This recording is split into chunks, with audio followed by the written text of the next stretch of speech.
As the Supreme Ghost Emperor, I grew tired of killing. Living in obscurity, I casually moved into a strange neighborhood. But the dungeon system matched me with a human wife. Because in the human world, every so often, they hold a bizarre matchmaking event. Players need to build relationships with their mysterious partners. In everyday life, every time they increase their mysterious partner's affection, they receive gifts from their mysterious partner. Until they reach 100% affection. Then they can marry that mysterious being. And unlock that mysterious being's dungeon. Now, I sit on the sofa. A system panel appears before me. After reading the contents, I chuckle softly. With a thought. A powerful aura directly locks onto the mysterious matchmaking system. Then pulls it out from the void. This thing looks like a small sphere, emitting a deep blue light. I need the small sphere. Finding it has no emotions. It's just a pre-programmed system. Matchmaking? I smile playfully, toying with the small sphere. Then, I look at my own information in the matchmaking system. When I see my title, I frown slightly. My photo shows me sitting on a throne of endless bones. Using this for matchmaking would surely scare people away. I immediately use my powers, kindly helping the matchmaking system modify my information. Then I pick up the small sphere like a camera, taking a half-body selfie to maintain some mystery. Afterward, I continue to fiddle with the small sphere, browsing through information on female players from 10 countries. But when I see one person's information, my eyes freeze. My pupils reveal a hint of surprise. It's her, Cloud Pillow Moon. Meanwhile, in a shabby rental apartment in Jiang City, Cloud Pillow Moon rubs her eyes, looking at the system panel that appeared before her. She thought she was studying too hard and hallucinating. After reading the contents, she realizes she's been chosen for matchmaking with a mysterious being. This mysterious matchmaking includes 10 countries, with 10 female players participating. Before the matchmaking, they can choose one preferred partner. If multiple people choose the same preference, the matchmaking system will randomly select. Then, profiles of 10 male mysterious beings are presented before Cloud Pillow Moon. Those already chosen as preferred partners have their names marked in red. Those not yet chosen are in white. But none of the mysterious beings have full photos. No side profiles or back views. It's like opening a mystery box. At this moment, Cloud Pillow Moon feels dizzy looking at them all. She really doesn't know who to choose. She never pays attention to these things, and is completely unfamiliar with all mysterious beings. This makes Cloud Pillow Moon unsure which one to pick, until her gaze falls on the last mysterious being. Number 10. Mysterious being Drifting Wind. This mysterious being's photo differs from the others. Those other beings either look ferocious, or are covered in blood and flesh. But his photo is a half-body shot, showing part of his neck and chin. Looking clean and refreshing. Cloud Pillow Moon gently bites her thin lips. The more she looks, the more she feels a connection, as if she's seen him somewhere before. But she's never dated anyone from childhood to adulthood, except for her father. She doesn't even have contact information for any men. Moreover, all 9 other mysterious beings have been chosen. Only Drifting Wind remains unchosen. Cloud Pillow Moon doesn't hesitate. She directly chooses Drifting Wind. All partner selections completed. 3 minutes remain until the mysterious matchmaking officially begins. At this moment, Cloud Pillow Moon realizes time is running out. Since this is her first meeting with her partner, she can't go empty-handed, but there's no time to buy gifts. So, Cloud Pillow Moon begins rummaging through her small apartment, taking everything she can, filling 2 large bags. Then, Cloud Pillow Moon wipes away the crystal beads of sweat on her forehead. Considering all these things she's bringing, her mysterious husband shouldn't bully her too much, right? Meanwhile, at the Dragon Nation's mysterious matchmaking research headquarters, Director Wang Xiuwen, with an ashen face, angrily scolds in his office. What use are you all? We only found out after she went in. How did you promote the matchmaking to our nation's player? Players from other countries brought ghost coins and various gifts. What did she bring? A bunch of household appliances. And milk. Such gifts will definitely get her torn apart by the mysterious being. And who is this mysterious being called Drifting Wind? Does nobody know who he is? A group of research department members bow their heads. Their faces pale. Director, we promote this every day, requiring players to notify the local research department once selected. If she doesn't report it herself, it's difficult to confirm within 10 minutes. One member admits shamefully. At that moment, Wang Xiuwen watches the huge split screen in front of the research department. The live stream has begun. Viewers from around the world flood in. As a flash of white light appears before Cloud Pillow Moon, the scene instantly changes. Now 2 residential buildings stand before her, surrounded by red mist, like buildings of death. Seeing this, Cloud Pillow Moon feels a chill, the hair on her arms standing up. Just thinking about living in this neighborhood and sharing a room with a mysterious being makes her heart pound. When she turns her head, she sees the female players from the other 9 countries have arrived. Cloud Pillow Moon walks toward them. But as soon as she approaches, Korean player Hansume frowns. Especially when she sees the 2 large bags Cloud Pillow Moon is carrying. Her eyes reveal contempt. Dragon Nation person, is this what you bring for your matchmaking partner? Another girl wearing a kimono, Yamada Aiko, seeing this, also shows mockery. Bringing household appliances as gifts. How creative. Is something wrong? Cloud Pillow Moon asks in confusion. Not noticing anything improper. Only feeling these 2 don't seem friendly toward her. You really know nothing, do you? How could Dragon Nation select someone like you? Yamada Aiko laughs lightly. As the 2 mock Cloud Pillow Moon, the other female players also turn their gaze toward her, all simultaneously letting out sneers. Cloud Pillow Moon had wanted to ask questions about the mysterious matchmaking, but now she couldn't say a word. She figured if she asked, all that awaited her would be their ridicule. Please find your matchmaking partner within 10 minutes. And move into your matchmaking partner's room. Your matchmaking partner's room number is 3007 inch. Very soon, the matchmaking system sent a notification to everyone. Yunjin Yu listened to the alert, frowning as she looked at the 2 big bags. Players from other countries had already entered the strange building ahead of her. And with her 2 big bags, it would probably take half a day just to move them. Hansume stepped into the 4th floor. A hint of confidence shone in her eyes. As a model and internet celebrity with over 1 million fans in the Great Han Nation, she had been praised to the skies by countless simps every day. Plus, her makeup skills were outstanding, not a single flaw on her face, and her figure was carefully maintained. She also brought 100 strange coins specially prepared by the Great Han Nation. She was confident she could conquer the strange being called Midnight Butcher Park Dagon. Just from the name, you could tell this strange one must also be from the Great Han Nation. Is anyone here? Hansume gently knocked on the room door. A polite smile stayed on her face. After a short while, creak. The door opened. When she saw the strange being who opened the door, Hansume's pupils froze. Only because this strange one was too ugly. He was about the same height as her, holding a butcher knife covered in shredded meat, fingertips with peeled nails gripping the doorknob, and his pale blue arm was covered in dark lines like corpse spots. He looked at Hansume. His cloudy eyeballs looked like bloated fish bellies, and tiny maggots fell from his filthy clothes. The door was only slightly ajar, but a piercing stench came out, like piles of rotting meat pressed together, making one gag. How could this be? Hansume's face turned paper white. In her pupils, the ugly face of her match reflected back. A wave of nausea surged from inside her, especially the smell in her nose, it almost made her vomit. Seeing this scene, the audience from the Great Han Nation exploded. How can there be such a disgusting strange being? I feel like throwing up. No. My Hansume, run. She can't run, if she doesn't go in, another strange one will definitely kill her. Ugh, I was eating, and I just puked. Not just them. Even netizens from Little Day Country were shocked. They all started laughing at the situation. Ha ha ha ha ha, is this the partner you picked? People from the Great Han Nation are really blessed. I can't wait to see our water tiger strange one. Just the name sounds awesome. Please wait a moment, I study the Dragon Nation's history, and water tiger seems to be another name for Kappa. Baka. How could the match from our Little Day Country be an ugly Kappa? Chapter 4, Little Day Country's matchmaking partner. A Kappa? Even though they were mentally prepared, none of the country's strange being profiles said what they looked like. That wasn't important. After all, they were here to conquer the strange ones and unlock the subworlds, not to fall in love for real.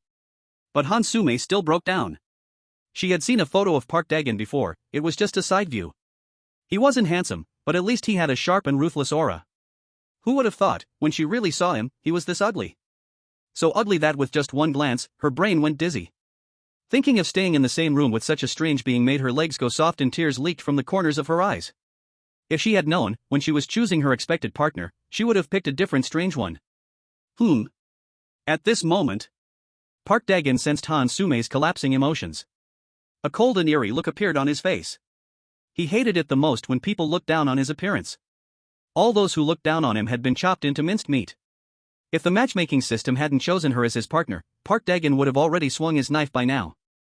Feeling Park Dagon's unhappy mood, Hansume clenched her teeth and pulled out 50 strange coins from her pocket. Husband, nice to meet you. This is a gift I brought for you. I hope you will like it. With pain in her heart, Hansume handed over a strange coin worth 50 units. On the strange coin, eerie black patterns were carved. An eerie breath hides within the dark printed patterns that do not belong to the present world. This ghostly coin is extremely precious. You must know, only a few players can pass through the strange world via the dungeons. Let alone bring anything out from the dungeons and hand it over to the nation. 2 large denominations of 50 ghost coins were painstakingly obtained by the Great Han Kingdom, paying an incredibly high price for them. Hansume didn't want to give it, but due to the expression she just showed, Park Dae-gun was dissatisfied, and if she didn't offer a gift to apologize, her life might be in danger. Park Dae-gun's greedy gaze was fixed on that ghost coin. He quickly put it away. Then, he gave Hansume a deep look, not giving up his position. His gaze continued to stare at her pocket. "Honey, can I go in?" Hansume instinctively tightened her grip on her pocket, where there was another ghost coin that she couldn't give up. It was for her to use later. In the dangerous strange world, without ghost coins, it's impossible to move. "Not enough," Park Dae-gun said coldly. "What?"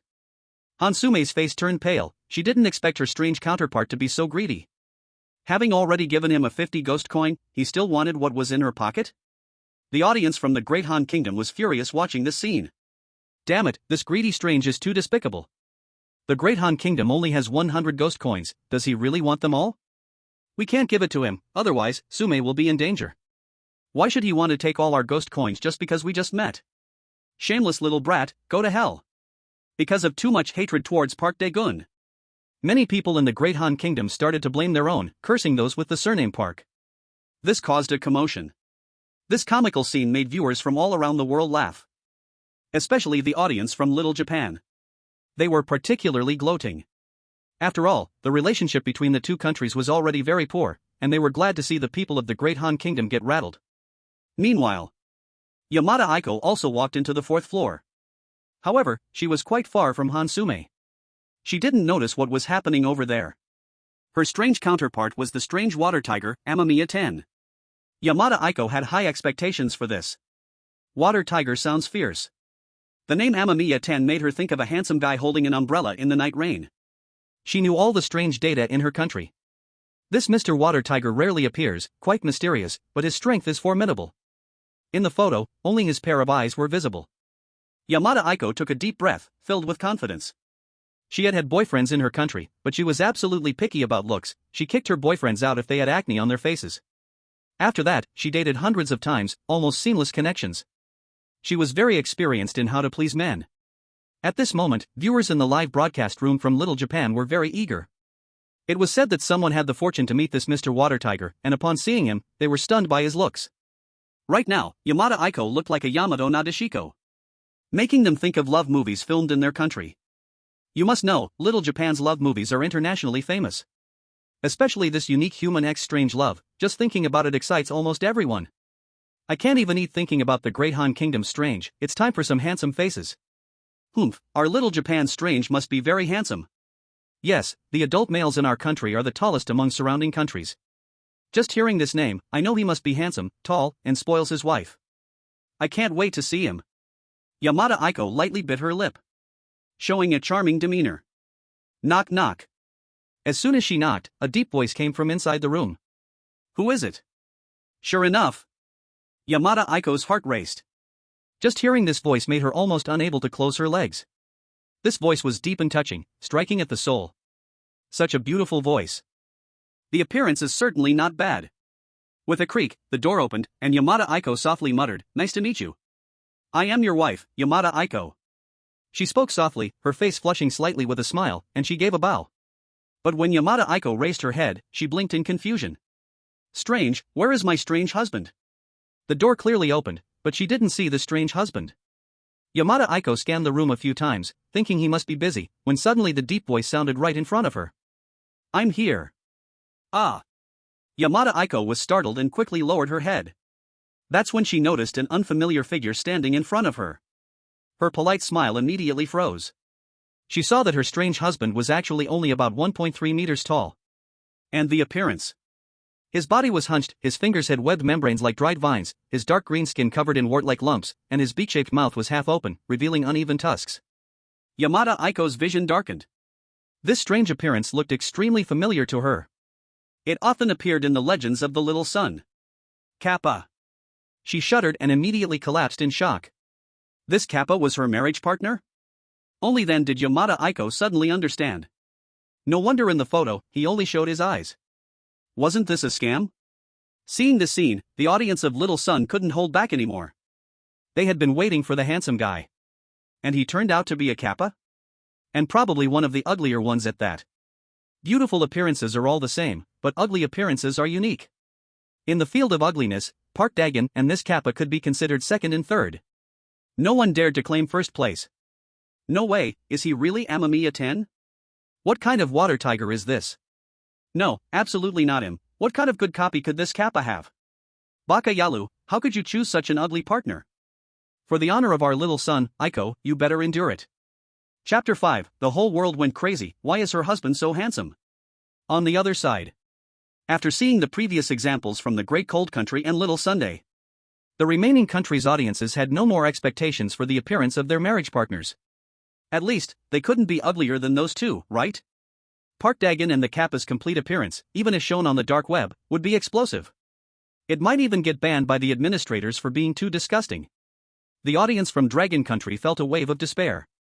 Why are these strange abilities so strong, but they're all so ugly?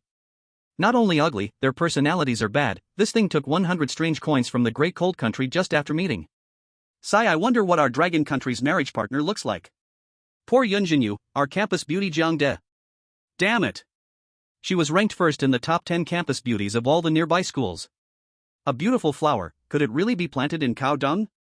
There's nothing to be done, this is strange matchmaking after all. At this moment, Yunjin Yu had already arrived at the door of room 3007 on the third floor. Her heart was racing like a little deer. She had never even held a boy's hand since she was little. Now, she was jumping straight to marriage. It was so exciting. Just thinking about calling the husband behind the door. Yunjin Yu couldn't help but feel panicked all over. Beside her were the two large bags she had struggled to bring up. These contained her treasures. Yunjin Yu had already made up her mind. As the old saying goes, marry a chicken, follow the chicken, marry a dog, follow the dog. Even if her strange husband was weak, poor, as long as he was truly kind to her, she believed their life would only get better. But what should she call him? Should she just call him husband? Isn't that a bit too hasty? Should she call him lover? Ugh, that's a bit embarrassing, she can't bring herself to say it. Husband, lord? But this isn't ancient times, it doesn't feel right. Just as Yunjin Yu was lowering her head, lost in thought. Creak. The door opened. Ugh. Yunjin Yu was startled. She slipped and immediately fell to the ground. Her little bottom immediately kissed the ground firmly. It hurts.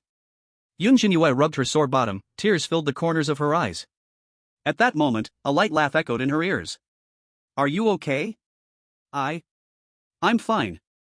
Yunjin Yu answered drowsily, her mind still not catching up, when a gentle hand grabbed her arm and helped her stand up.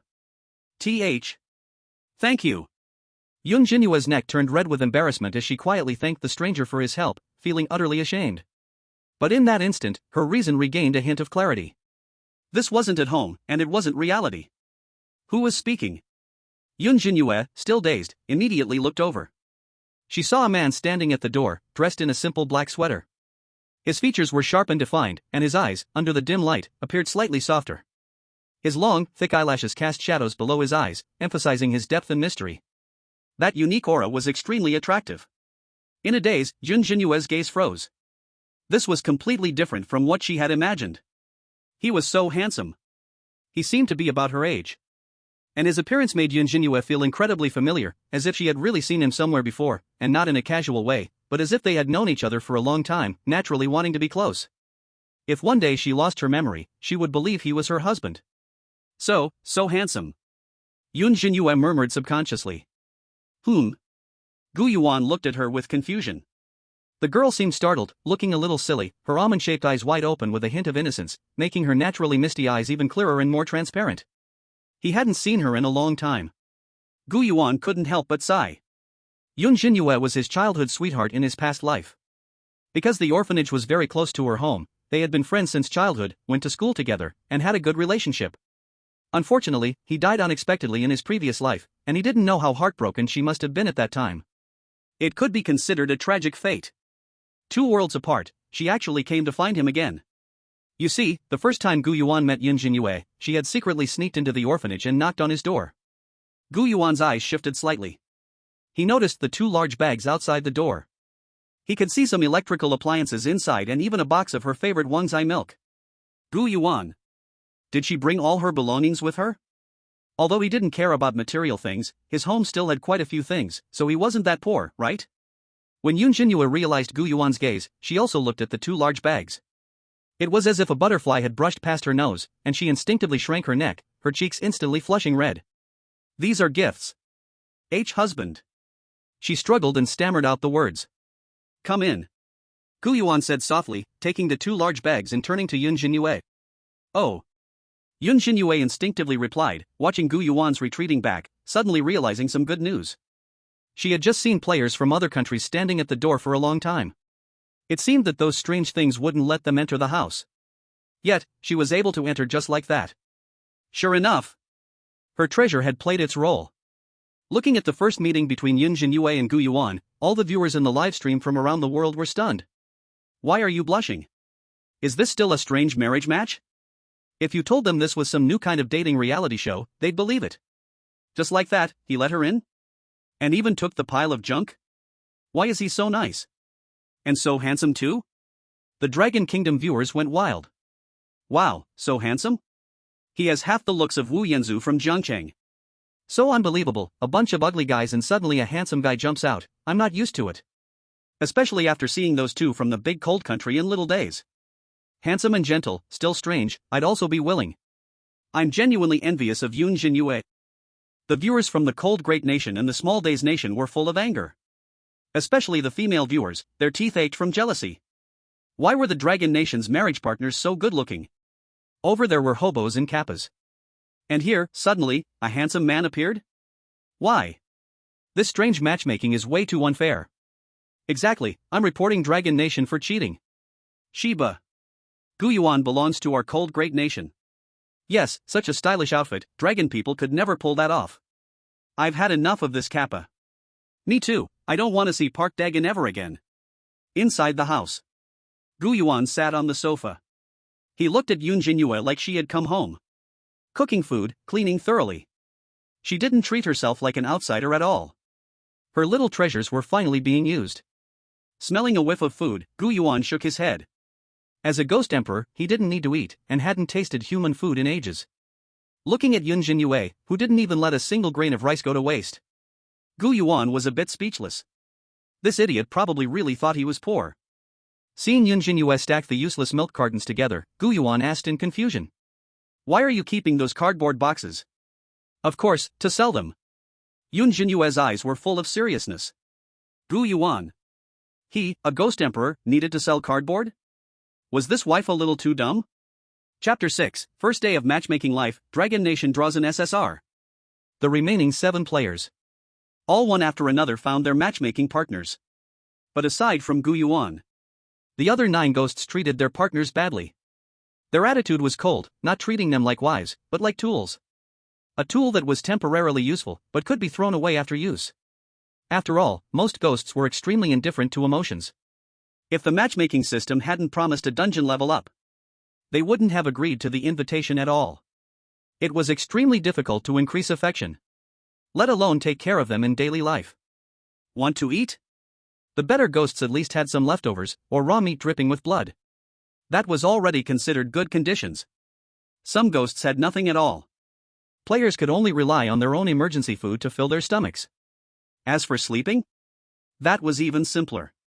These ghosts didn't prepare any rooms at all. Most players could only sleep on the sofa. Some ghosts didn't even have sofas, only a wall corner to squat in. As for the dirty ones, the floor was full of cockroaches and rats, making people collapse at a glance. At night they couldn't sleep at all, and still had to endure inner fear. Not enough food, no good sleep, nerves on edge. No one knew what the future held. They could only silently pray in their hearts, fantasizing about winning over their partners, unlocking the dungeon, and becoming famous before returning to the real world. This was the situation on the first day of marriage for those 9 players. Also just as all the viewers had expected. The current affection level of the partners was still too low. Only through later tasks could they maybe raise some affection. The viewers from the small days and cold great nations were frustrated to the core. What? They actually made Miss Hansume sleep in the toilet, that. In real life, suitors chase after her endlessly, but Park Dagon doesn't cherish her at all. He even took away all 100 ghost coins. That wicked ghost. Yamada Aiko must remember the honor of our empire, just endure that Kappa for now. He's a water god, and very powerful if you ignore his looks. If she could give birth to a water god's child, Miss Aiko would be doing a great deed. Yes, Lord Amamiya's dungeon is a B-rank ghost lake. A whole lake is his territory. If it weren't for Yunjin Yu, the two nations could have still comforted themselves a bit. But the scene on Gu Yuan's side made viewers from both nations explode with jealousy. Even the viewers from all over the world. Never had anyone seen such a scene. Yunjin Yu felt as though she had returned home. She did the laundry, cooked, and tidied up the house. And Gu Yuan? He was also happy to lay back. After all, with a frugal, beautiful, and familiar wife, he had definitely struck gold. He was different from those ordinary anomalies. He had no interest in making things difficult for others. This was the most astonishing point for viewers around the world. Gu Yuan had no trace of an odd or aloof demeanor. He just lay on the sofa, playing the switch that Yunjin Yu had brought. He gave Yunjin Yu a lot of autonomy. The two of them truly seemed like a newlywed couple. Yunjin Yu ate a meal of 4 dishes and a soup, and could sleep next to Gu Yuan. He was handsome, easygoing with people. On the globally famous forum discussing odd marriages, Gu Yuan was already rated as the most handsome anomaly in history. Many girls around the world had posted his poster in their rooms. How could such a good anomaly exist? It was like pulling an SSR. The Dragon Country audience watched with great joy. If Gu Yuan were my husband, I'd still agree if you gave me another million. Don't dream, sis, you'll have to scrape by yourself. I've watched all the anomaly marriages, but I've never seen this scene. It looks like there's hope to court Gu Yuan. Yeah, could it be that our Dragon Country will be the first to successfully court an anomaly? Now I just hope his dungeon is strong enough. On the other side. At the National Defense Anomaly Marriage Strategy Office. Looking at the vastly different two images on the big screen, Director Yamamoto Kenta's face was dark. Why was Yamada Aiko, who the Empire had high hopes for, humiliated? Even after giving the Empire's most precious anomaly artifact, the Red Lotus folding fan, to her marriage partner. She didn't even get a good reaction. Yet this Dragon Country person, Yunjin Yu, only brought some home appliances, and was treated so well by her partner?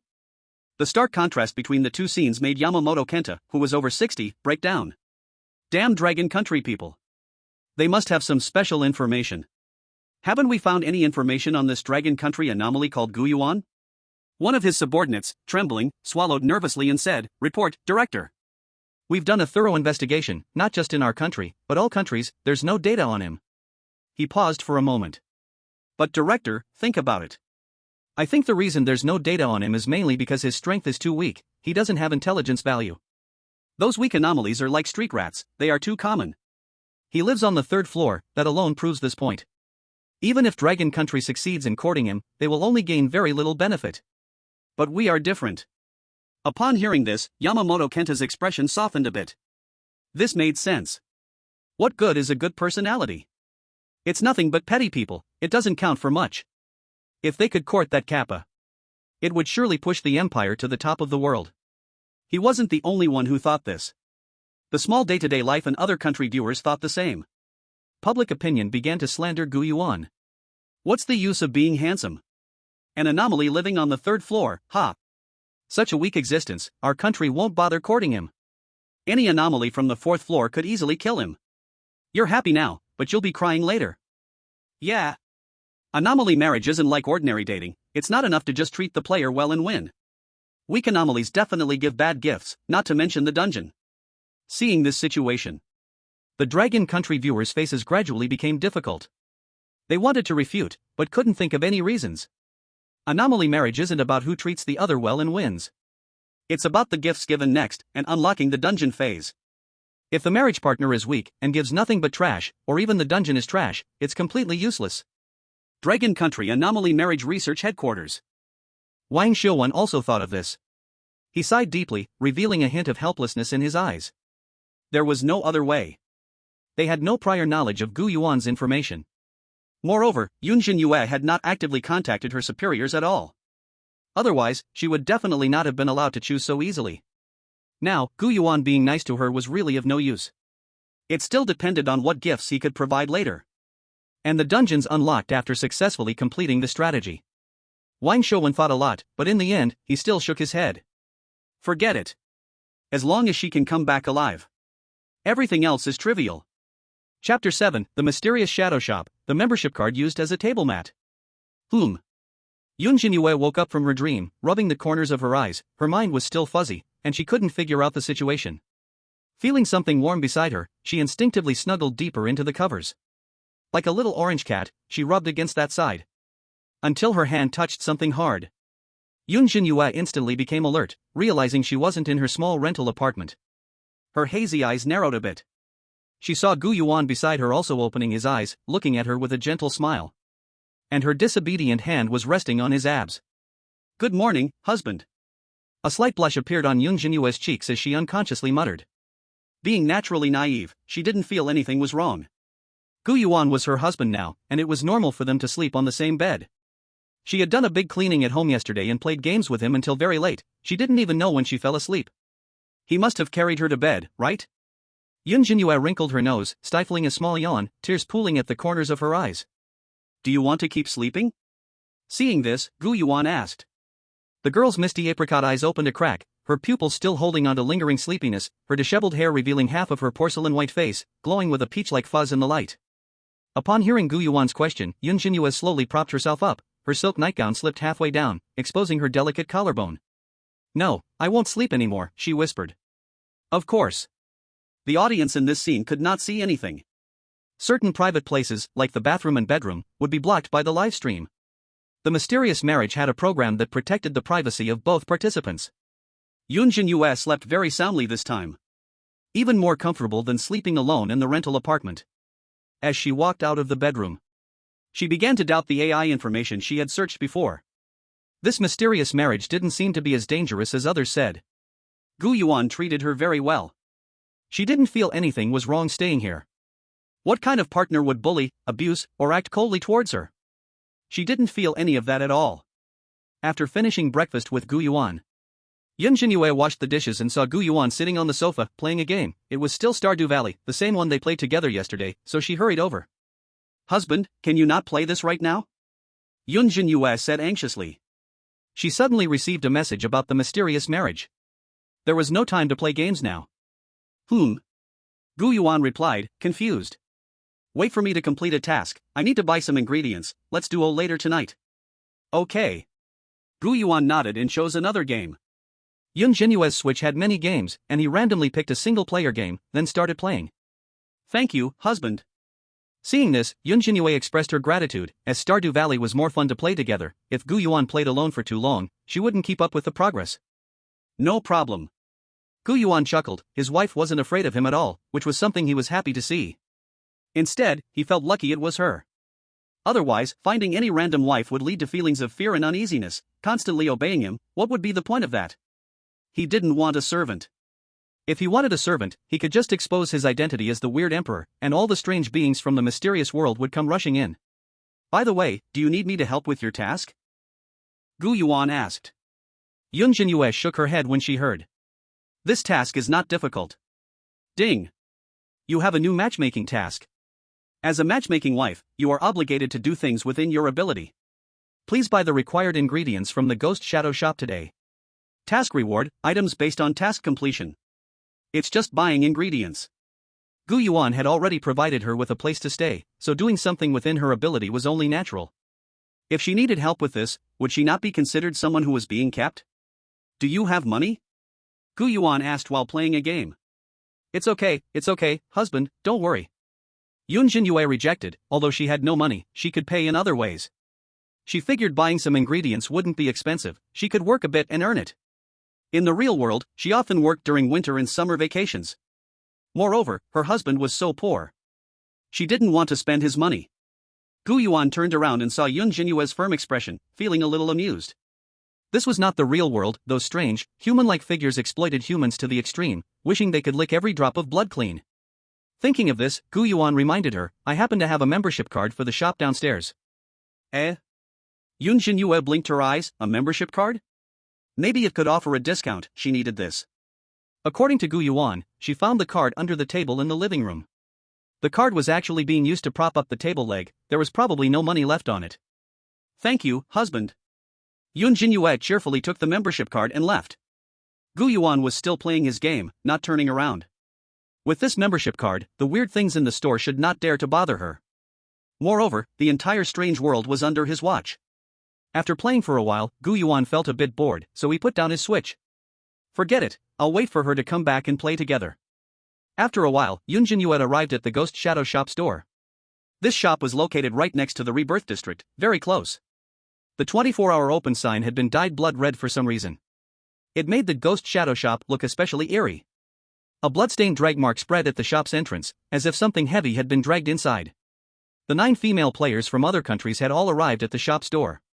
However, they all looked a bit off. Some had dark circles under their eyes, others had pale faces, clearly, they hadn't had a good time yesterday. Hansume and Yamada Aiko, who had mocked Yunjin Yu earlier, were also staring at her. Seeing Yunjin Yu's crystal clear skin, it was obvious she had rested well. The 2 exhausted women looked terrible. Hansume didn't give Yunjin Yu a good face, her eyes flashed with a trace of shadow, and she said, "We all got the same task, to buy ingredients at this Ghost Shadow Shop. Did you bring enough ghost coins?" As far as she knew, Yunjin Yu only brought a pile of junk, absolutely no ghost coins. As for whether her eerie companion would give her any, the probability was very low. Yunjin Yu didn't know why Hansume asked her that, so she honestly replied, "I didn't bring any." Oh. Hansume sneered lightly upon hearing this. Not bringing ghost coins and wanting to buy ingredients? What a huge joke.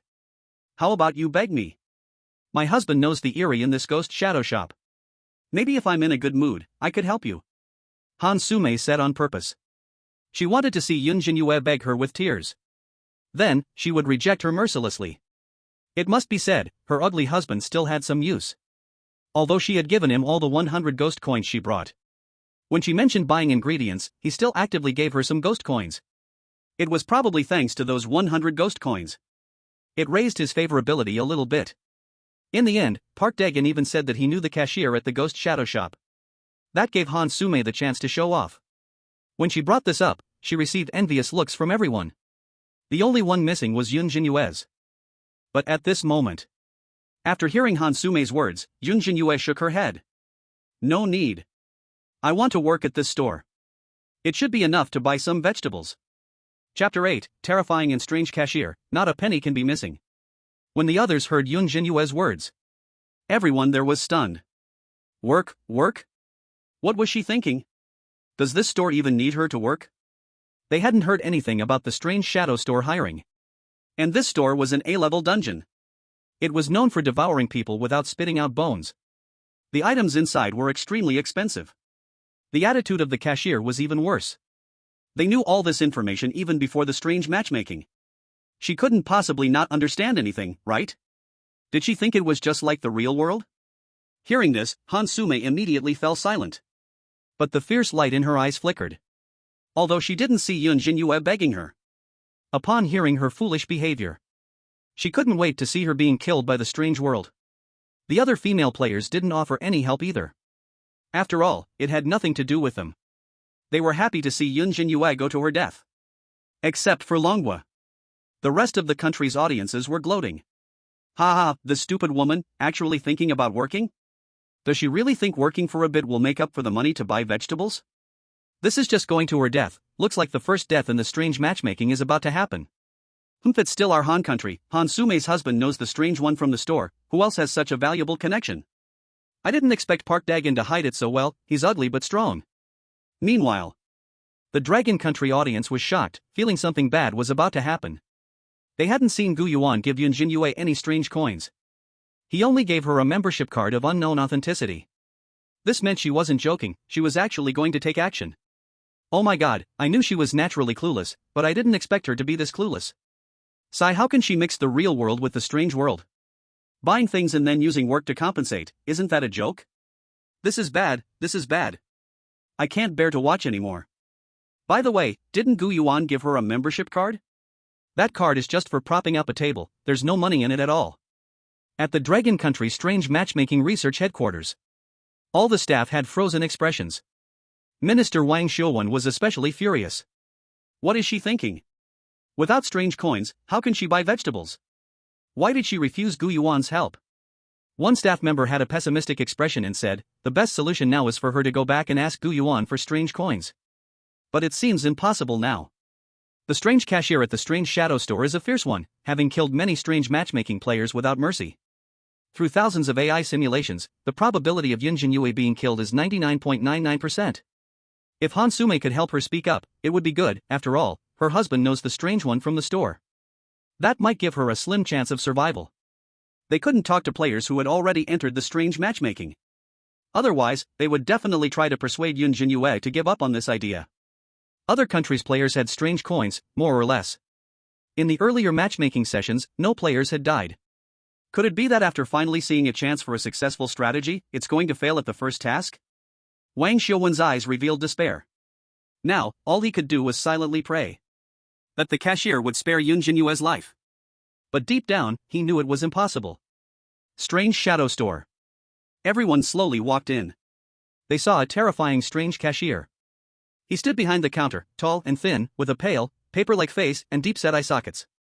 Under the dim, pale light, his gaze fixed on everyone, revealing a greedy expression.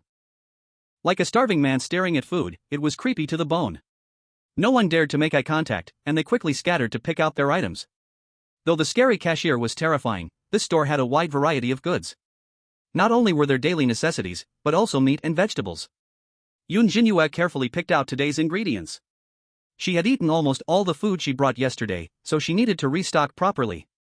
Let's buy some meat, my husband likes meat. Also some vegetables, and milk. Alright, we're running out of toilet paper. Yunjin Yu shopped for a while, arms full of goods, but she didn't take too much. After all, she still had to work to pay it back later. Since these items had no price tags, they were probably common and not too expensive. It wasn't until she stood behind the others that she noticed something.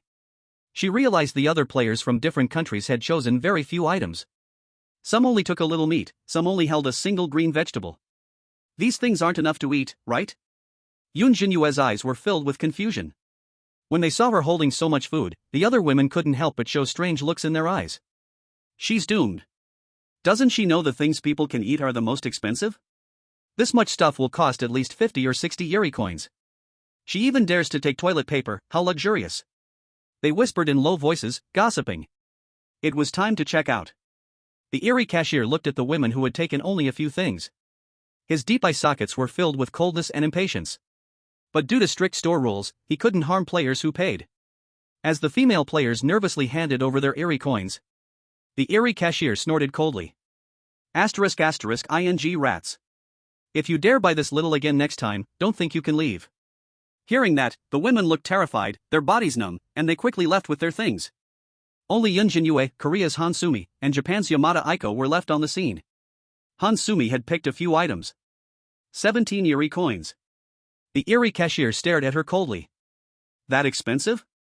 Hansume was shocked by the price. The coins she brought weren't enough, but luckily her husband said he knew this cashier, so she put on a flattering smile. Sir, my husband lives on the 4th floor of the nearby community, his name is Park Dagon. You should know him, right? Could you give me a little discount for his sake? The Eerie cashier frowned at these words.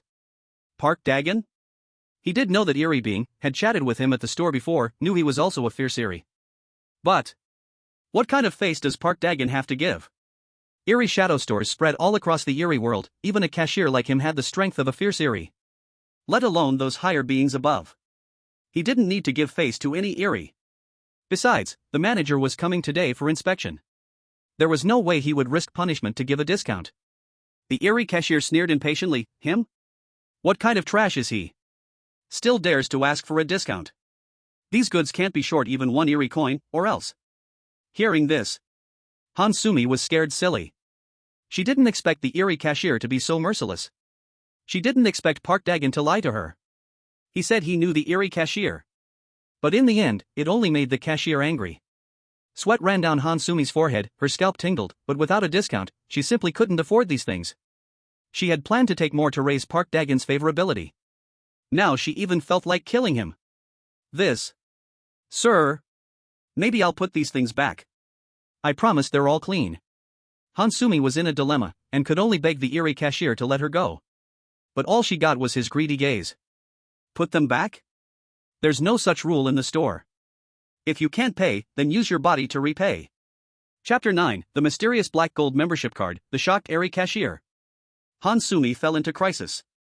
The viewers from Korea watching the livestream were furious. No one expected that the little trickster cashier would show no mercy to Park Dae-jeon. Damn it, that fucking bastard, he even deceived his own wife. It's over, what should I do now, who can save Sumi? This shop is too much, the goods are clean, why can't they be returned? Sumi won't be killed, right, just because of this little thing? Where is the girl player from the little days? She should still have some trick coins, please help Sumi. As the audience from the Great Han Kingdom watched in despair, the cold sweat on Hansume's face increased more and more. Her entire back was drenched in sweat. But the players from other countries had all left. Only Yunjin Yu and Yamada Aiko remained on site. She knew that the way to repay the trickster cashier with her body was not that simple. It's not enough to just sleep with him. Otherwise, she would have agreed long ago. The trickster was not interested in that. What the trickster cashier wanted was her flesh and blood. She would definitely be eaten. With no way out, Hansume looked at Yamada Aiko pleadingly, her pupils revealing the last glimmer of hope, trembling with all her strength as she said, please. Can you lend me 10 trick coins? No matter what the cost, the Great Han Kingdom will definitely compensate you. At that moment, Hansume's heart was filled with despair. She hated wanting to eat Park Dae-jeon's flesh and drink his blood. If it weren't for him taking all her trick coins as soon as they met, would she have fallen to her current state? Unexpectedly, Yamada Aiko nodded upon hearing this. I do have some extra trick coins. Thank you. Hansume's grateful words were not finished. Yamada Aiko's next sentence made her feel cold all over. But I need the consent of your Great Han Kingdom.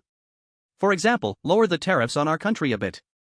I remember the free trade agreement was 25%, right? That's too high, lower it by half first. What? Hansume was shocked, she didn't expect Yamada Aiko to be so greedy at this moment. To use the tariffs between the two countries as a bargaining chip. Knowing that even a slight reduction in tariffs would lead to an influx of goods from the Little Days into the Great Han Kingdom, affecting the entire economy of the Great Han Kingdom. You can refuse, I don't mind. Yamada Aiko smiled lightly, a chilling tear mole at the corner of her eye. I'll do it. Hansume gritted her teeth, at this moment she couldn't care about anything else, her life was the most important. As for how many people in the Great Han Kingdom would lose their jobs and go bankrupt because of this, that was not within her consideration. Who told her that her trickster target was such garbage? Seeing Yamada Aiko make an exaggerated request, the audience from the Great Han Kingdom was filled with rage. What? How can we agree to her? Lowering the tariffs so much would mean we can't sell our stuff. We can't agree, I'm in the automotive industry, if the tariffs are lowered so much, we won't be able to sell even one car. Damn that Hansume, it would be better if she just died. Who gave you the power to sell out our Great Han Kingdom? 10 trick coins? We're losing hundreds of billions. Hansume took the trick coins from Yamada Aiko. Finally, at the last moment, she handed them over to the trickster cashier. But she was so scared that her mind went blank.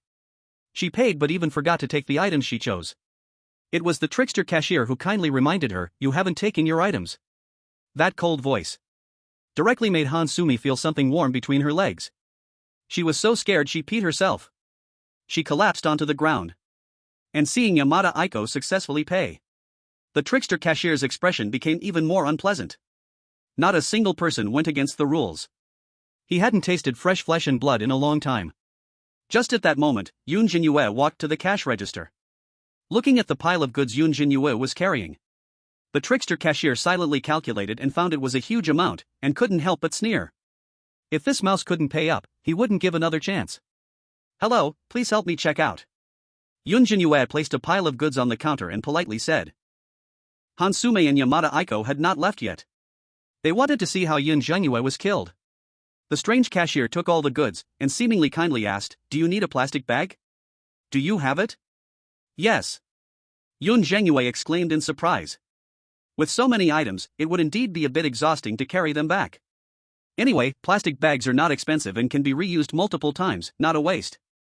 Once everything was packed up, the strange cashier finally showed his true colors. He licked his dry lips, revealing mismatched, white teeth, and his murky eyes rolled around, fixating directly on Yunjin Yu. Thank you for your patronage, these items total 55 strange coins. Yunjin Yu nodded, she was unclear about the value of strange coins. She thought it was about the same as currency in reality. So many things for only 55 coins, indeed it was not expensive. Thinking of this, Yunjin Yu revealed her plan. I don't have any money, may I work to pay it off? Don't worry, I live next door on the 3rd floor, room 3007, I won't cheat you. Upon hearing this, even the strange cashier was stunned. Work to pay off? Was he still half asleep, or was this mouse's brain malfunctioning? The strange shop had not posted any job advertisements. Besides, no matter how they hired workers, they could not be hiring a mouse. His pay was only 10 strange coins a month. Want to work to pay off? Do you deserve that? The strange cashier was both angry and amused. He put down the plastic bag, a seam briefly flashing under his collar, and remnants like minced meat were faintly visible between his teeth. He had already thought of Yunjin Yu as his meal. Click, click, click. The pale overhead light kept spinning, and the drawer under the cash register made eerie sounds, as if something was about to crawl out. Meanwhile, Hansume, who was escaping close by, widened her eyes.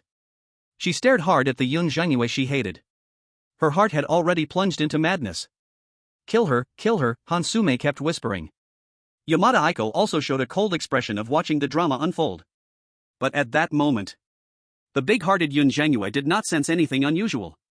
She suddenly remembered the membership card Gu Yuan had given her. So she took it out from her pocket. Almost forgot, my husband has a membership card, it should work, right?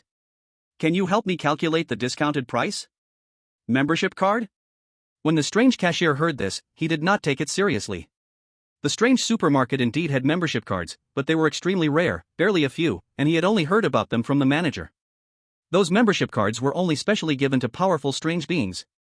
Forget about strong strange beings, even Red Clothes did not have the right to own a membership card. The owners of those cards were all unfathomable. Any one of them was not someone a mere cashier like him could provoke. This lowly mouse actually dared to say she owned a membership card? The strange cashier's murderous intent grew stronger. This was an insult to the strange supermarket. But his gaze inadvertently slid over to the membership card in Yunjin Yu's hand, and his eyes froze instantly. In the dim light, that card was entirely black, with a gilded border outlining it. At the center of the card was an open eye, exuding a mysterious and noble aura. The strange cashier felt as if he had been doused with cold water. A shocking wave surged within him. He suddenly realized. This is? A real membership card? And it is not an ordinary membership card. Ordinary membership cards do not have this gilded border. This is a black gold membership card. Only one exists in the entire strange world. He had heard the strange manager mention before. Back then, the strange manager proudly said, he had finally managed to give this card to that esteemed person. This is the honor of the entire strange supermarket. To prevent his subordinates from acting recklessly. The strange manager even specifically warned that if anyone provoked this membership card owner, the entire strange supermarket would face catastrophic disaster. This card actually ended up in a human's hands. Chapter 10, the wife of that esteemed person? Free of charge. Turbulence surged in the strange cashier's heart. His mind was filled with shock. Suddenly realizing, her husband, in her words, is the true cardholder. You must know. Manager Gue specifically mentioned. This black gold card has no limit on its credit. And there's no need to make any payments. You can shop at any Guiying supermarket. Don't even mention the mere 55 Gue coins, even if the supermarket was emptied, it wouldn't matter. As long as that esteemed adult is willing to come to Guiying supermarket, it is their honor. Gue cashier dared not be negligent, a drop of cold sweat dripped from his forehead. At this moment, he was extremely grateful he hadn't acted rashly. Seeing Yunjin Yu looking at him in confusion, Gue cashier immediately slammed the cash register drawer shut, the overhead light stopped flickering, he tightened his collar, his eyes serious, and discreetly used his tongue to clean the meat fragments between his teeth. In short, he tried to make himself look more professional. Like the front desk of a five-star hotel. His murky eyes began to clear up. He even seemed to reveal a hint of flattery and servility. As if receiving some invaluable treasure, he solemnly accepted the membership card with both hands. Please wait a moment. I will go consult the manager. Yunjin Yu felt puzzled. Just for a membership card, was it really necessary to consult the manager? Beside her, Hansume was equally astonished. She had never heard that Guiying store had a membership card. But what use is a membership card? It gives a little discount, yet without Gue coins, it's still unaffordable, right? She didn't believe it. Even Gue cashier who didn't give face to Li Gue would give face to Yunjin Yu. Moreover, she knew Yunjin Yu's strange husband. Just a garbage anomaly living on the 3rd floor. His strength was in no way comparable to her husband, Park Dagon. What good things could he possibly bring out? seeing Gu cashier leave the cash register, walking deeper into the store. Hansume bit her lip tightly, looking at Yunjin Yu standing in place waiting. Her lips revealed a hint of coldness. When Gu cashier returns, it would be Yunjin Yu's death sentence. On the other side, Gu cashier hurriedly rushed into the manager's office. There sat manager Gu, dressed in a suit, with a cold demeanor, reviewing invoices behind the desk. Manager, I have something to report to you. Hearing this, manager Gu raised his head, seeing that Gu cashier had barged in without even knocking. His eyes turned cold, his expression icy as he said, "Who let you in? Not knocking at the door, are you seeking death?" Gu cashier stopped in his tracks upon hearing this. He couldn't help feeling a bit panicked. After all, manager Gu is very arrogant. Once a junior contradicted him, and was ruthlessly torn to pieces. But thinking of the membership card, Gu cashier couldn't afford to care about anything else. He immediately gathered his courage and took out the membership card. Manager, there's a guest outside who brought out this card. Please take a look. Membership card? Manager Gu paused upon hearing. He was somewhat unfamiliar with this term. The owners of Gu Ying supermarket's membership cards are extremely powerful anomalies, mostly aloof in nature. They wouldn't bother using a membership card. His eyes showed a hint of suspicion. However, when his casual gaze turned towards the membership card in Gu cashier's hand, the next moment, he suddenly froze, his pupils shrinking to the size of pinholes. Those icy cold eyes now widened in shock, filled with disbelief. This is... Manager Gu took the membership card, his body trembling with excitement. His palm gently brushed over the black gold card, movements slow and careful, as if afraid of bumping it. It can't be wrong. It really is this card. The only membership card in the entire anomaly world. This card was personally given by him, yet he never expected that esteemed adult would actually use it. There once was a powerful regular at Gu Ying store. Gu Ying store accidentally offended a high-level lady in red, and that powerful regular solved the issue easily. To maintain a good relationship with this regular, Gu Ying store had to make many sacrifices. One day, that regular inadvertently mentioned, once in a lifetime, an unprecedented opportunity appeared. It is said that he had followed a certain master for a period, and recently that master might come nearby if the strange shadow store could build a good relationship with him. Then unimaginable benefits would be gained. At that time, he was extremely surprised and carefully asked about that master's information. But the familiar customer said nothing, only his eyes were filled with reverence and admiration, treating him like a god. One can imagine, even a bizarre being that killed a person in red would show such respect. That master must be noble. For this, the manager of the store specially spent a lot to create a unique black gold membership card, entrusting it to pass to that master. As for whether it finally made it to the master's hands, the manager did not know. Years passed, and he had not heard news of the black gold membership card, but unexpectedly received a surprise today during his inspection. Hurry! Don't delay the esteemed guest. Sweat beads appeared on the manager's forehead as he immediately got up and ran out. The cashier followed suit in a hurry. At the same time, the audience of the cold nation couldn't wait. Everyone wanted to see Yunjin Yu being punished properly. What is that cashier doing? Why hasn't she returned yet? She probably went to verify the authenticity of the membership card. I'm dying of laughter. I've never heard of a membership card at the strange shadow supermarket. Could it be that her husband made a fake one? I think that's it, using a fake membership card and expecting a discount, huh? I don't believe she can survive this time. In the headquarters of Bizarre Marriage Research in Dragon Country, everyone present frowned. Membership card? The card that Gu Yuan used to prop up the table? I've never heard of the strange shadow store having membership cards. Wang Shouwen looked at the screen and felt a chill. He couldn't imagine what Yunjin Yu's fate would be.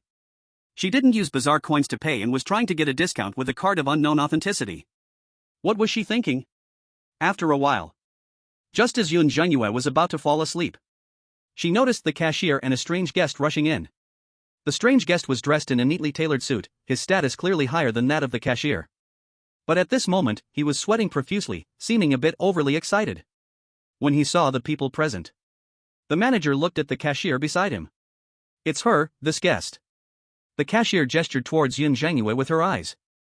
Upon seeing the pile of groceries in Yunjin Yu's hands, the manager's expression became even more delighted. But then he suddenly noticed Hansume, who was slumped on the ground, and the fearful expression of Yamada Aiko. A sudden warning bell went off in his heart. He had already heard some news on the way here. He knew the membership card belonged to Yunjin Yu's husband. Excuse me, are these several people your friends? The manager's eyes were filled with murderous intent as he glanced over the cashier. If she said that the cashier had bullied her friends, he would definitely show no mercy and tear the cashier apart on the spot. And the cashier suddenly felt a breath of death. She looked at Yunjin Yu with a pleading gaze. Huh? Yunjin Yu didn't know why this uncle was asking this, so she shook her head. No. Good, that's good.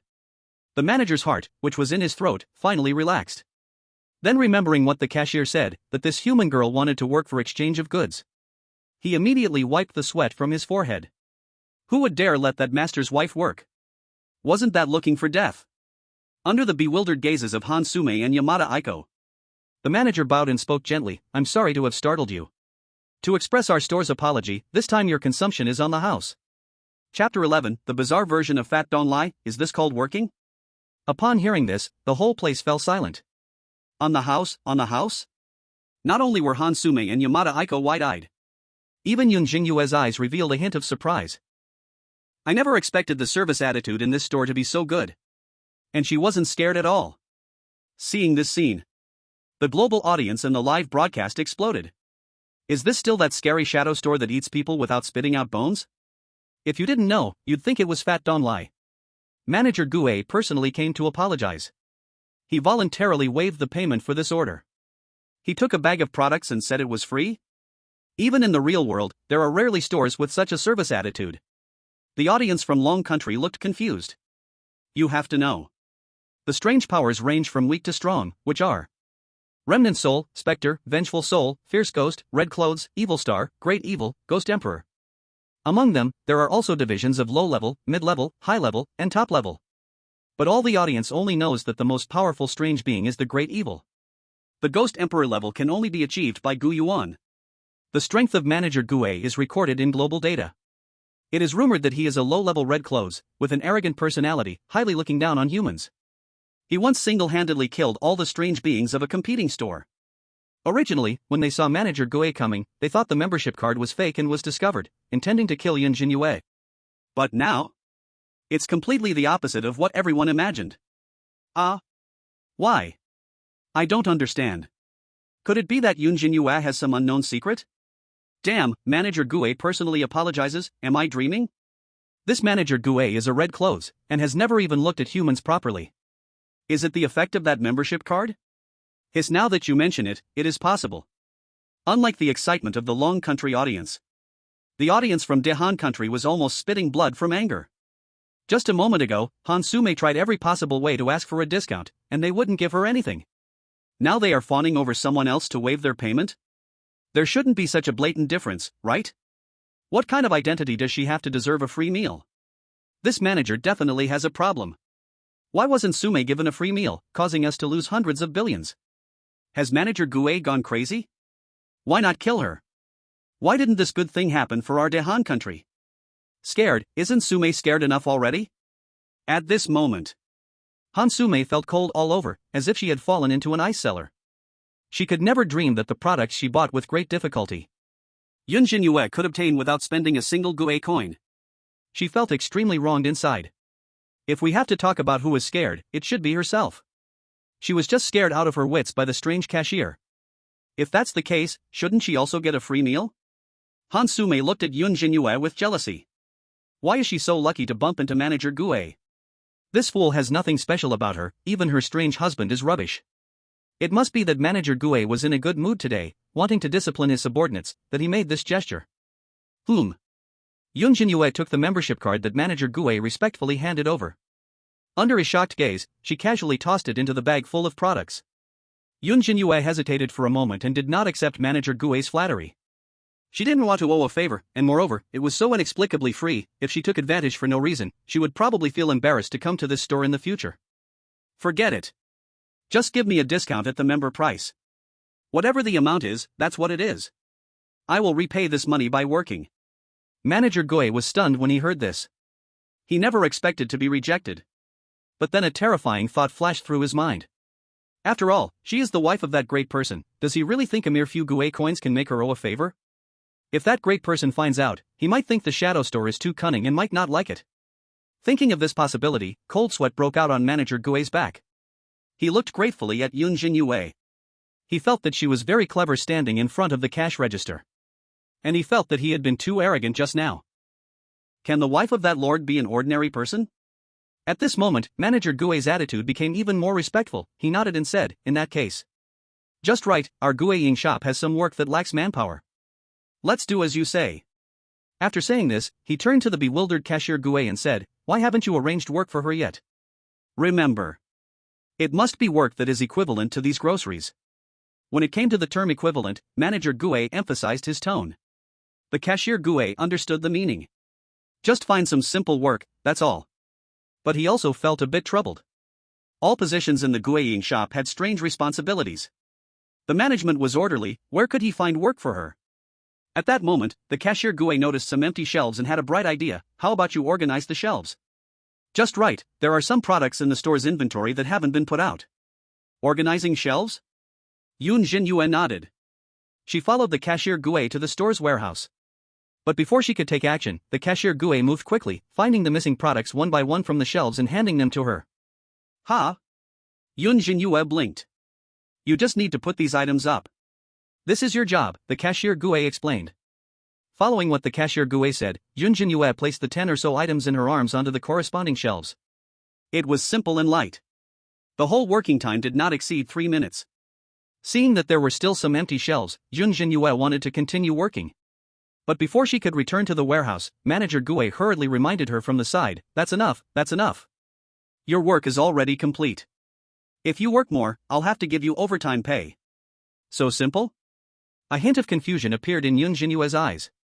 This was 100 times simpler than her work in the real world. Just moving her hands around, and that was enough to offset her grocery expenses? Then can I leave now? Yunjin Yu instinctively asked. Of course, we welcome your next visit, Manager Gu replied respectfully. Seeing this, Yunjin Yu happily carried her large bag. She didn't bother with the stunned Hansume and Yamada Aiko. Then she left the supermarket. And this scene fell into the eyes of the audiences from other countries. They thought that this Manager Gu had gone mad. Or they suspected that they themselves had gone mad. Since when was a strange job so simple? You must know, the strange realm is particularly fond of exploiting players. 996, 007 and other work hours in reality, in the strange world, count as the strange boss doing charity. Except for sleeping time, players must be on call for all other times. And they can only earn very little strange currency. And for someone like Yunjin Yu, just moving her fingers brings a huge pile of goods? This can no longer be described as charity when it comes to Manager Gu. It would not be an exaggeration to build a monument for him. Can it really be like this? I'm puzzled, why is Manager Gu treating her so well? Is this called work? Unlike the astonished audiences from other countries, the audiences from Dahan country and Little Japan were excited. Seeing that the store work was so simple and the rewards so high, they all urged Hansume and Yamada Aiko to apply. Good opportunity, for the prosperity of the empire, Miss Aiko, hurry up and apply. Yes, earning more strange currency will definitely boost your matchmaker's favorability. Sume, hurry, don't be foolish, don't let others get ahead. This can earn 55 strange currency. If you work for a day, wouldn't that be hundreds or thousands of strange currency? Chapter 12, what level are you to compare with the wife of that lord? Soon, Hansume and Yamada Aiko also realized. Since the job at this supermarket was so simple, couldn't they do it too? A glimmer of desire appeared in Hansume's eyes. If she could earn hundreds or thousands of strange currency safely, it would be enough to exchange tens or hundreds of billions in reality. That would be enough for her to enjoy life blissfully for the rest of her life. And the cost would just be working a little. It's just filling the shelves. Ignoring her wet pants. Overwhelmed by immense greed, Hansume stumbled to her feet. Then she swallowed, bravely asking the strange manager, Sir, is there any other work? I don't need that much pay, just half of what I just saw will be fine. The strange manager watched Yunjin Yu leave, a fawning smile still on his face. But turning back now, he found this mouse had the audacity to come for an interview? What status do you have, what rank? How can you compare with that great lord's wife? Looking at Hansume, whose ankles were vaguely dripping liquid, the strange manager frowned deeply, seeing she dirted the store floor, and his earlier good mood vanished in an instant. He had no mood to deal with her at all. Right now, the urgent task was to gather more information about that great master. See what she likes, and prepare to send it over. The strange manager signaled the strange cashier aside, then coldly said, You handle this. According to the store's normal pay. Hearing this, the strange cashier immediately nodded and bowed. Soon, the strange manager returned to the office. While the strange cashier looked at Hansume, whose expression was both fearful and vaguely expectant, with a look of disdain. This mouse had given him extra work for no reason, let's see how he deals with her. Thinking this, a cruel smile appeared on the strange cashier's face. Quickly, he suppressed that smile. The strange cashier feigned gentleness, asking, "Do you want to take things before working? There's such a good deal?" Hansume was stunned for a moment. If she could take more stuff, she would certainly be happy. She had not expected her married husband to be so poor. The house didn't even have rolls of toilet paper, let alone towels and toothbrushes. This made her, who always loved cleanliness, live in quite a bind. She turned her head, looking at Yamamoto Aiko, who was equally tempted, and immediately rushed into the store, sweeping away the remaining toilet paper. Taking lots of goods, filling a large basket. In the end, she specially chose a bottle of floral dew to replace perfume. Oof. Seeing this, Yamamoto Aiko also went to pick some things. In any case, this store pays well, and the things they took were double what Yunjin Yu received. If they worked, it would probably take at most an hour. The two were still secretly calculating in their hearts. Such a good store, they absolutely can't let players from other countries find out. The two exchanged a silent glance. They could all see the profound desire in each other's eyes. After the two returned with bags full of items. The strange cashier looked down, calculating the prices of these items. Your items total 109 strange coins. Yours are 97 strange coins. Do you wish to work to repay this? The strange cashier said with a fake smile. Hansume generously said, just let me round it to 110 strange coins. Now I can work, right? Please quickly arrange a job for me. These strange coins should equal about an hour of work. I still have to go home to see my husband. So eager? The strange cashier licked his dry lips. Okay, please follow me. He led the two to the back door of the store. This side was where garbage was piled up.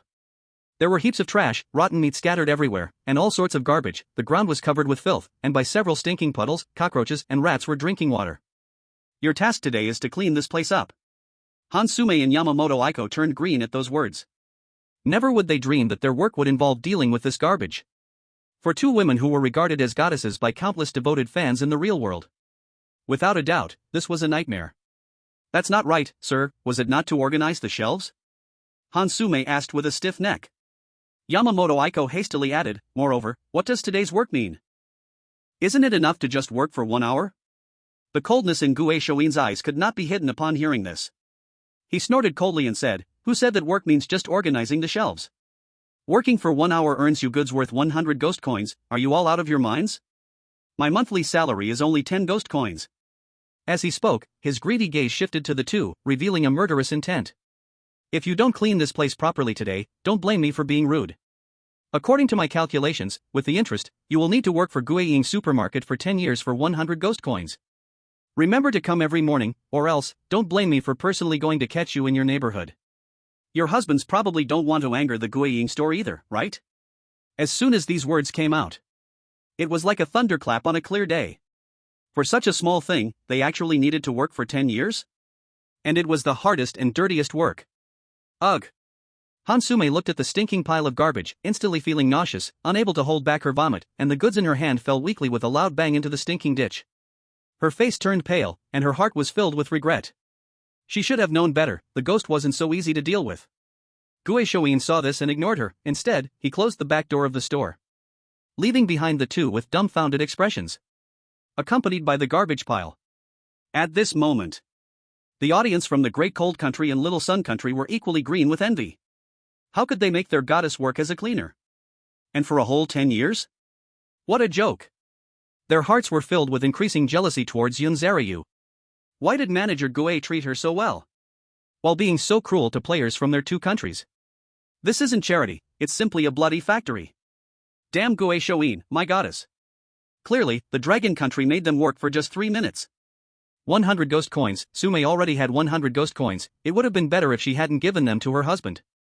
Apart from this, some people from both countries began to wake up. I think that strange guy named Gu Yuan is unusual, I don't know if it's just my illusion. Yes, could it be the effect of that membership card? Hiss, that card might indeed be special. Baka, you traitors, you actually helped the Dragon Country speak. That card must have been preloaded with money, this is definitely a conspiracy by the Dragon Country. Conspiracy? That's also a possibility. The topic shifted. People from both countries started speculating.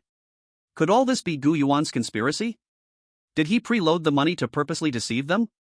That was why Hansume and the others ended up in this tragic situation. But the audience from the Great Cold Country and Little Sun Country still felt psychologically unbalanced. They developed a deep jealousy towards Yunjin Yu. Why should Gu Yuan, a strange person, team up with Yunjin Yu to harm others? Does he like her that much? To vent their grievances and frustrations, they could only keep slandering Gu Yuan.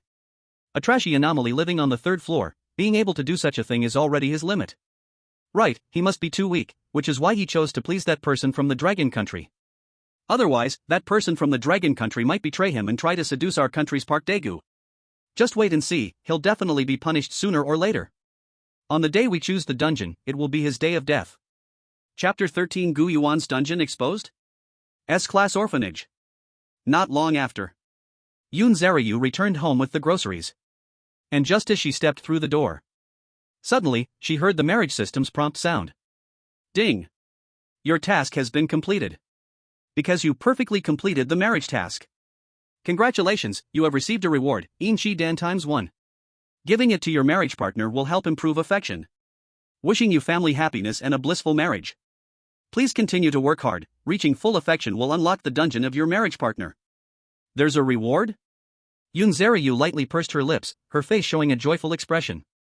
After she placed the groceries in order, she then saw Gu Yuan still sitting on the sofa playing games. Yunjin Yu took the membership card from the bag and handed it to Gu Yuan. And with a smile on her face, she said, "Thank you, my husband, I have already bought the things back." You've worked hard. Gu Yuan turned around, took the membership card, and casually stuffed it under the table. This card was given to him by one of his former subordinates. Gu Yuan did not take it to heart. In this strange world, many bizarre entities wanted to please him, like countless stars in the sky. If he wanted gifts, a house could be filled with all kinds of rare treasures.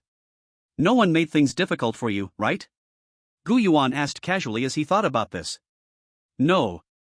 Yunjin Yu shook her head, she had a very good impression of the shadow store. The manager there was very nice to me.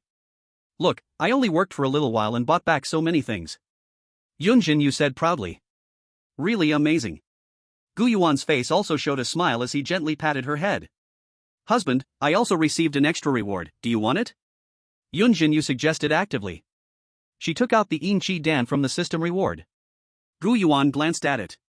This Inchi Dan greatly enhanced the bizarre entities below the red robe level. If given to a matching partner, it could indeed increase their favorability. I see now. This matching system randomly gives players tasks. Whether it's buying groceries or washing clothes, completing them will earn extra rewards. Players give these to bizarre entities to increase their favorability. The bizarre entities would then return the favor with gifts to the players. It's a mutual gift exchange. It's a virtuous cycle. He thought, just letting humans and bizarre entities coexist in one room, trying to raise favorability without doing anything is too difficult. It turns out the matching system comes with support. But these rewards were of no use to Gu Yuan, so Yunjin Yu just put them in the drawer. By the way, Yunjin Yu suddenly thought of the prompt from the matching system. She was still quite unfamiliar with Gu Yuan's copy. As far as she knew, every matching object has a copy. Divided by strength. From the lowest D level to the highest SSS level. The main thing that affects the copy level is the strength of the most powerful bizarre entity. The number and strength of the commonly existing bizarre entities also affect the copy level. For example, the resurrection community has the red robe, along with many powerful bizarres, making it S level. The shadow store only has powerful bizarres, but the staff is also numerous, so it is a level. The low-level red robe, as the manager, seldom stays in the store. Husband, what is your copy? What level is it? Can you tell me? Yunjin Yu asked curiously. Once she figured out Gu Yuan, she would become the mistress of the copy. If it were a store or restaurant, that would be great, so she wouldn't have to buy groceries. My copy, huh? Gu Yuan did not expect Yunjin Yu to ask this question so soon. But it was fine to tell her. Gu Yuan first played coy and smiled, asking, what do you think my copy is? If the level is too low, would you be disappointed? Why would I be disappointed? Yunjin Yu raised her delicate little nose, confused. As long as I am with you, husband, any kind of copy is fine. What I think is how to manage our copy well. Slowly grow from D level to S level, he sounds very romantic. At the same time, The audience in the Dragon Country was also drawn in with interest. There was no information about Gu Yuan anywhere in the world. Naturally, they did not know what his copy was. Except for him. Among the other 9 bizarre entities, the strongest copy belonged to the Blood Feast count on the 5th floor. A terrifying existence named Twilight Castle. It was a castle resembling medieval Europe. It was said to have existed for over 700 years. The castle housed thousands of blood servants, all with outstanding strength and strong vitality. Over the years, the bizarre artifacts and bizarre coins plundered from within the castle are astronomical. If any country could unlock this copy, it could leap to become the world's hegemon. This is why powerful matching bizarre entities are more popular among human players. Hey, I don't ask for much, I'd be very satisfied if Gu Yuan had the strength of a vengeful spirit. Exactly. The words of the resentful spirits also have B-level dungeons, which cannot compare to the Eerie Shadow Shop, but even a small convenience store would be nice. If only there was something as strong as 1/10 of Twilight Castle. What are the ones upstairs thinking? 1/10? The gap between S-level and B-level dungeons is like heaven and earth. Even a public toilet could bring in several thousand Eerie coins to Dragon Country every year. They were discussing the levels of dungeons. They all envied the marriage partners of other countries. Gu Yuan may be good, but everyone knows his strength is weak. After all, if he were strong, how could he possibly live on the 3rd floor? You must know that besides him, only one other country's marriage partner lives on the 3rd floor. The rest are all on the 4th floor, not to mention the blood banquet count on the 5th floor. In that case, Gu Yuan could not hide anymore. He chuckled lightly and said, I'm not as weak as you think, I can even say I'm quite strong. My dungeon is a orphanage. In his past life, he was an orphan, and after crossing into a strange world, he felt a deep sympathy for children. From the weakest lingering soul, he grew into the Eerie Emperor, and he met many like-minded friends along the way. Among them were powerful calamities and terrifying beings. Some of the Eerie beings, tired of disputes, simply moved into the orphanage. Others were younger Eerie beings, which Gu Yuan also brought into the orphanage. If there were really any level, I wonder what it would be with me as the Eerie Emperor added in? SSS? It might be even more than that. Some of his friends, being powerful calamities, already had SSS-level dungeons. Now it had gradually become like a home. If it weren't for him temporarily residing in the afterlife community, he probably wouldn't have left there at all. As for the other powerful Eerie beings living there? Perhaps it was due to the rewards given by the marriage system. The Eerie beings in the afterlife community had been targeted for marriage multiple times. An orphanage? Yunjin Yu's eyes widened in shock, unable to imagine such a dungeon. Husband, are you? Yes, I am an orphan. Gu Yuan nodded. If you want to manage it well, it might be a bit difficult. Hearing this, Yunjin Yu lovingly held Gu Yuan's hand, completely regarding him as her husband and feeling deeply sympathetic towards his background. Don't worry, husband, with me around, you won't be lonely anymore. She did not know the situation of the orphanage. She just kept comforting Gu Yuan. The global audience watching the live broadcast fell into doubt. An orphanage? At first, when Gu Yuan said it was quite strong, they thought he was boasting. But when the words orphanage fell upon everyone's ears, many were suddenly frightened. An orphanage is a place where resentment is often heavy, and many tragic stories happen there in reality.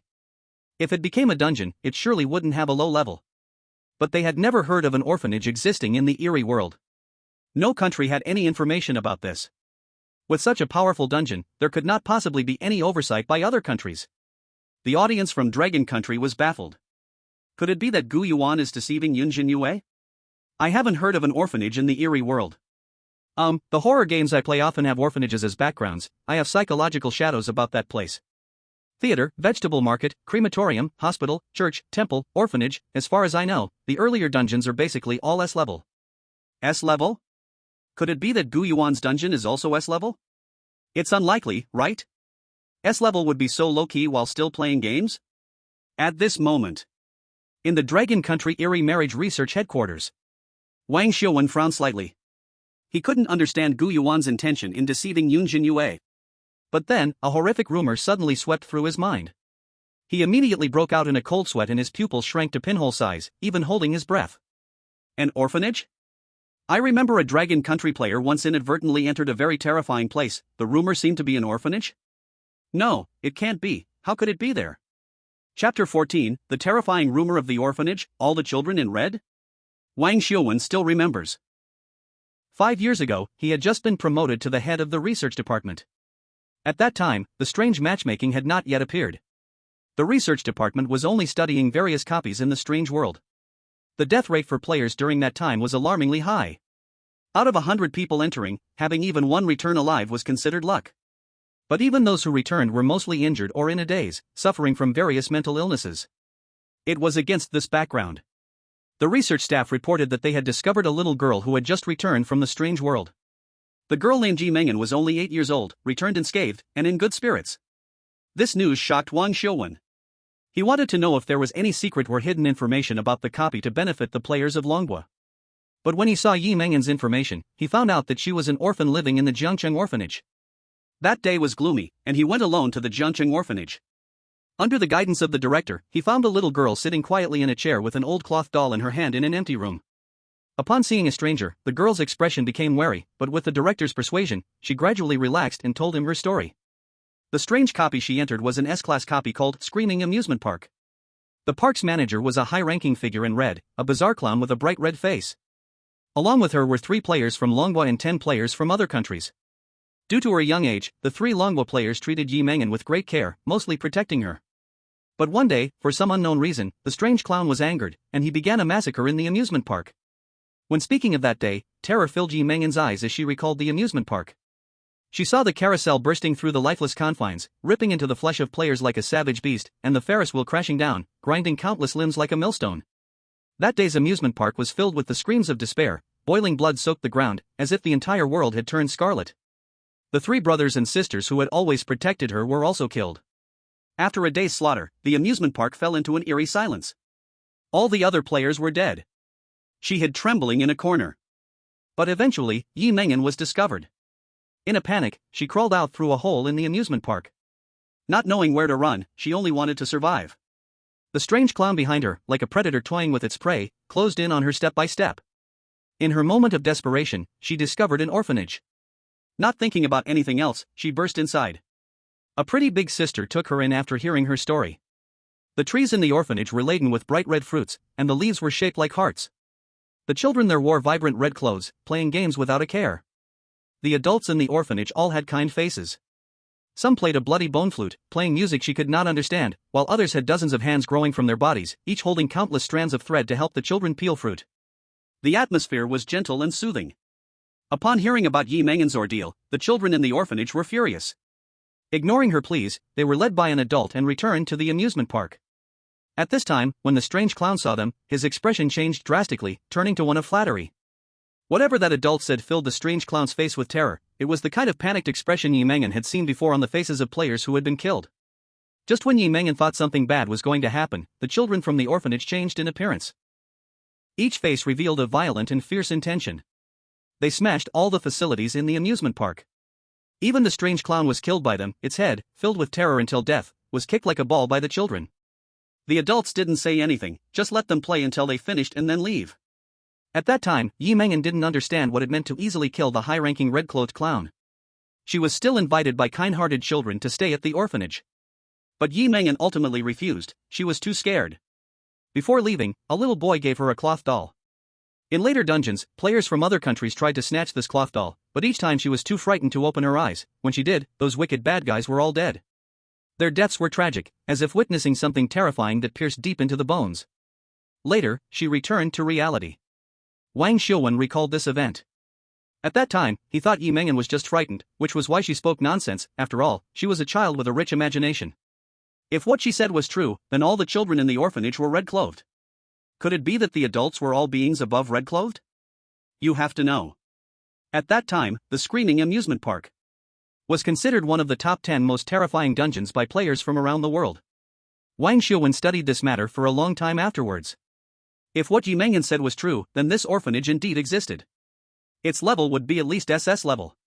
This would be a nightmare for all humanity. Fortunately, later on, other players went to verify.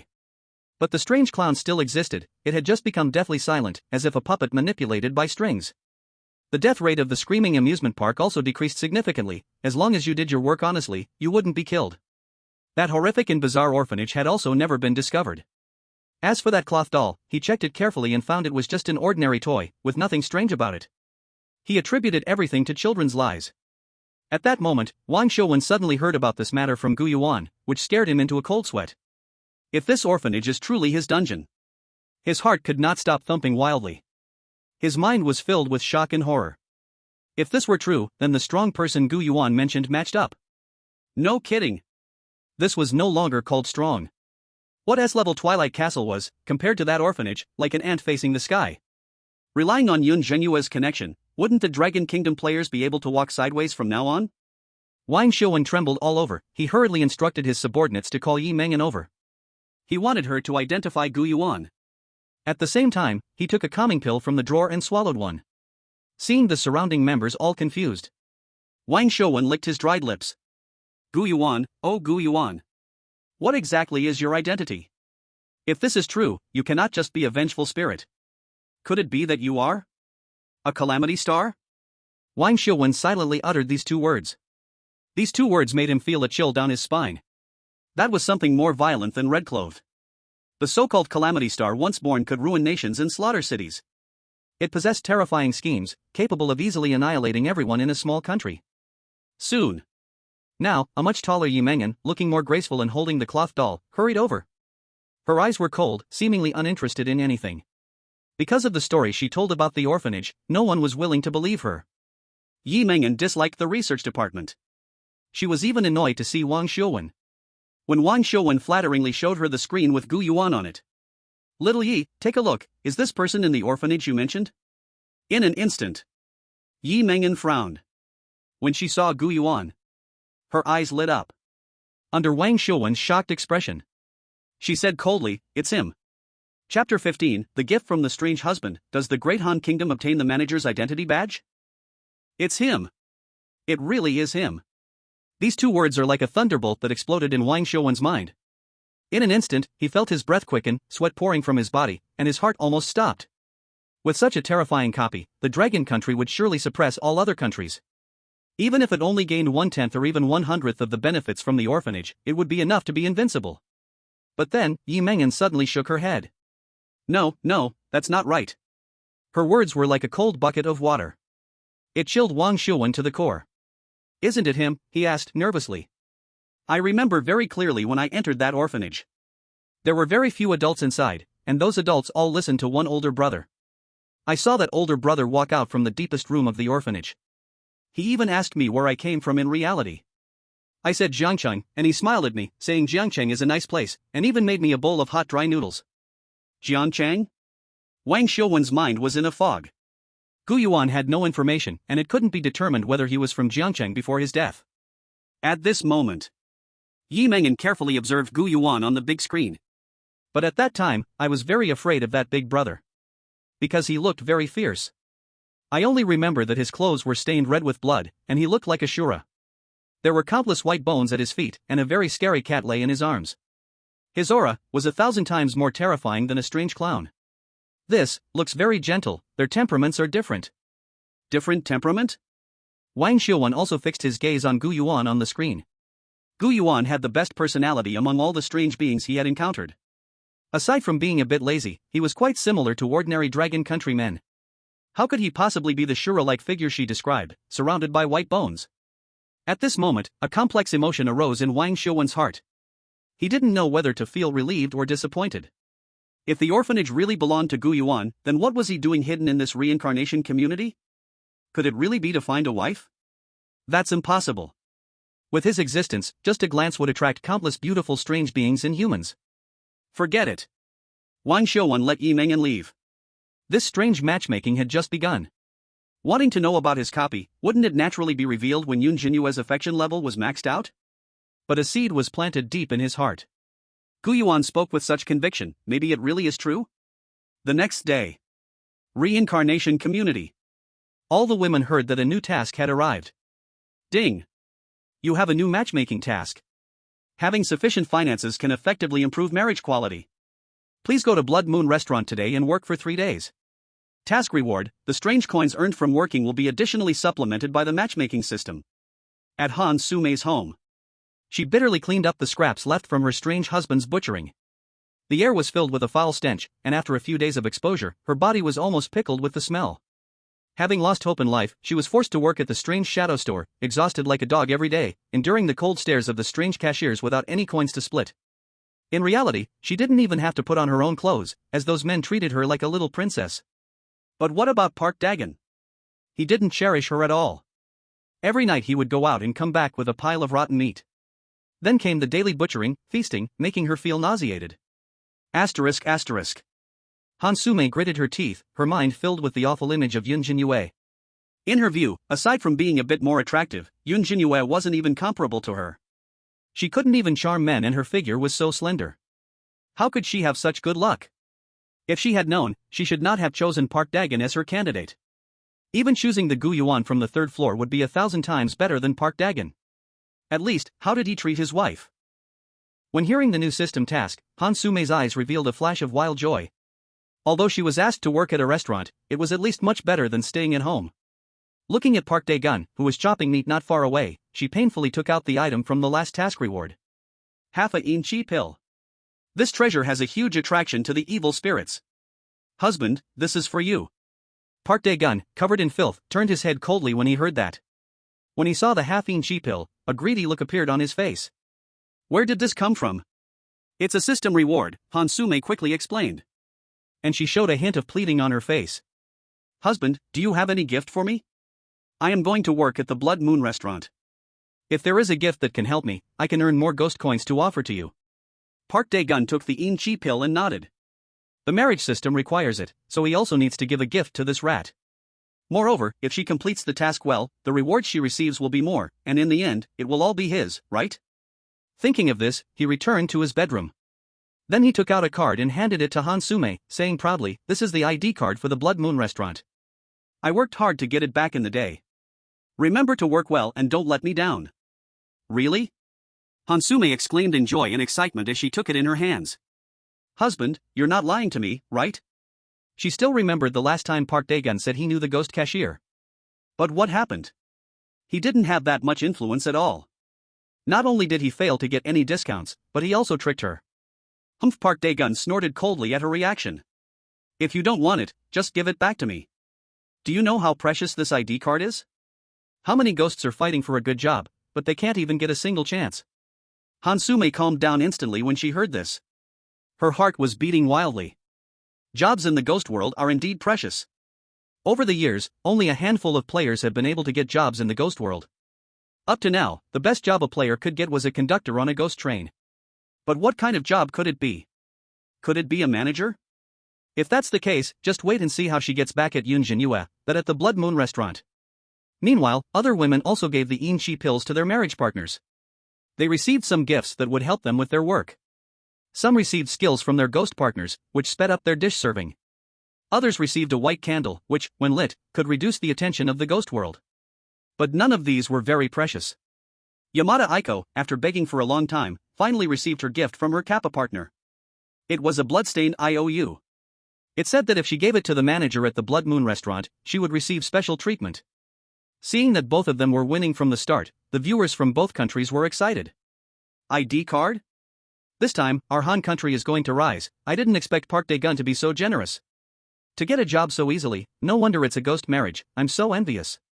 That ID card, it can't be the manager of the Blood Moon restaurant, right?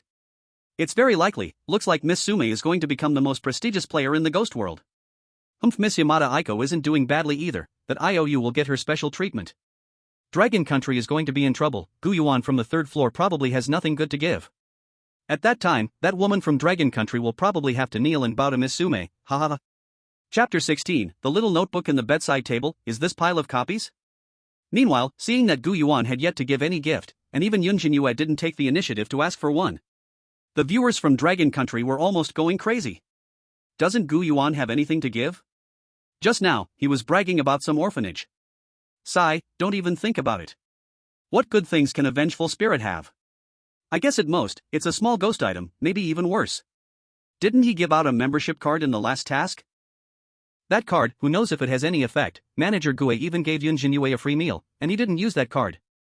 To be honest, I envy the great cold nation. Park Dagon actually has an identity card like that. At this moment, Yunjin Yu was frantically cooking. Because she had to work at the Blood Moon restaurant for 3 days. She was worried that while she was not at home, Gu Yuan might go hungry. So she cooked all the leftover vegetables and put them in the fridge, waiting for Gu Yuan to feel hungry and just heat them up in the microwave. As for the need for gifts to increase affection, she completely forgot about it. In her view, going grocery shopping was just part of her duties. Gu Yuan had provided her with a home, so how could she ask for gifts? Hubby, these 3 plates of dishes are for tomorrow's portion.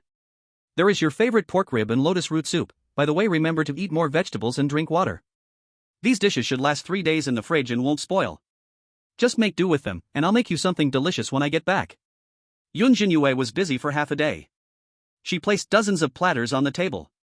Then she sealed them with plastic wrap. Before leaving, she didn't forget to remind and comfort Gu Yuan. She called him hubby so many times these days that it no longer felt embarrassing. Gu Yuan's heart felt warm and even a bit shy. Actually, he didn't have to eat. But with things said to this point, he didn't want to refuse. Watching Yunjin Yu's busy back, a hint of days appeared in Gu Yuan's eyes. He seemed to feel the warmth and beauty of a home. Suddenly, he remembered he hadn't given her a gift yet. The Inchi Dan was already taken by him, and according to the marriage system's rules, he needed to give her a gift in return. What could help her with her next task? Gu Yuan thought for a moment and then remembered something that might help her in the nightstand. Wife, what kind of reward do you want? Reward? Yunjin Yu wrinkled her little nose and said in confusion, what reward? You gave me gifts, so of course I need to return the favor. Gu Yuan said with a light smile. No need, husband. Between couples, why calculate so clearly?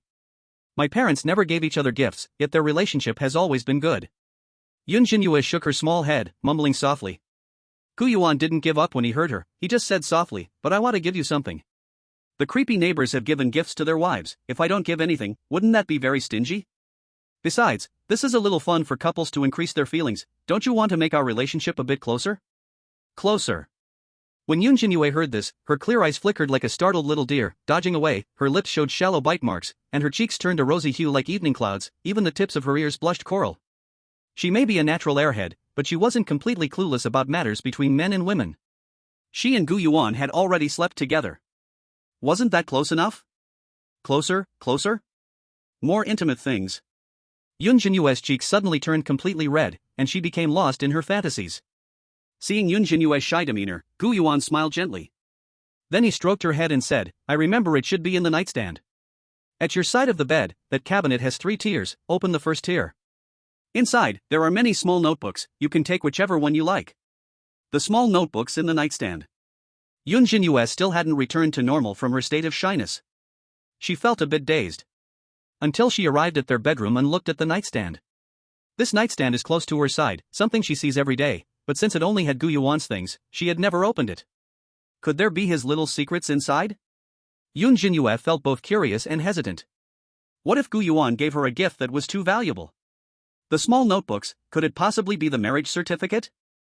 At this moment, the curiosity of global viewers was heightened by Gu Yuan. Other countries have bizarre gifts such as identity badges, strange devices, and skills. But sending a small notebook is something we've never seen before. A notebook, even if it is a strange device, probably has no killing power, right? The stingy weirdness actually only sent a notebook. I want to see how the women of the Dragon Kingdom use a notebook to work. Maybe he sent a death note? If it really exists. I think the women of the Dragon Kingdom should dump him early. In the world of weirdness, strength speaks. What's the use of being good-looking if he can't even give a decent gift? Right, dump him and find our Lord Park Dagon from the Dahan country, 2 women serving 1 man. In our Dahan country, we have plenty, you can be a female slave and thank us.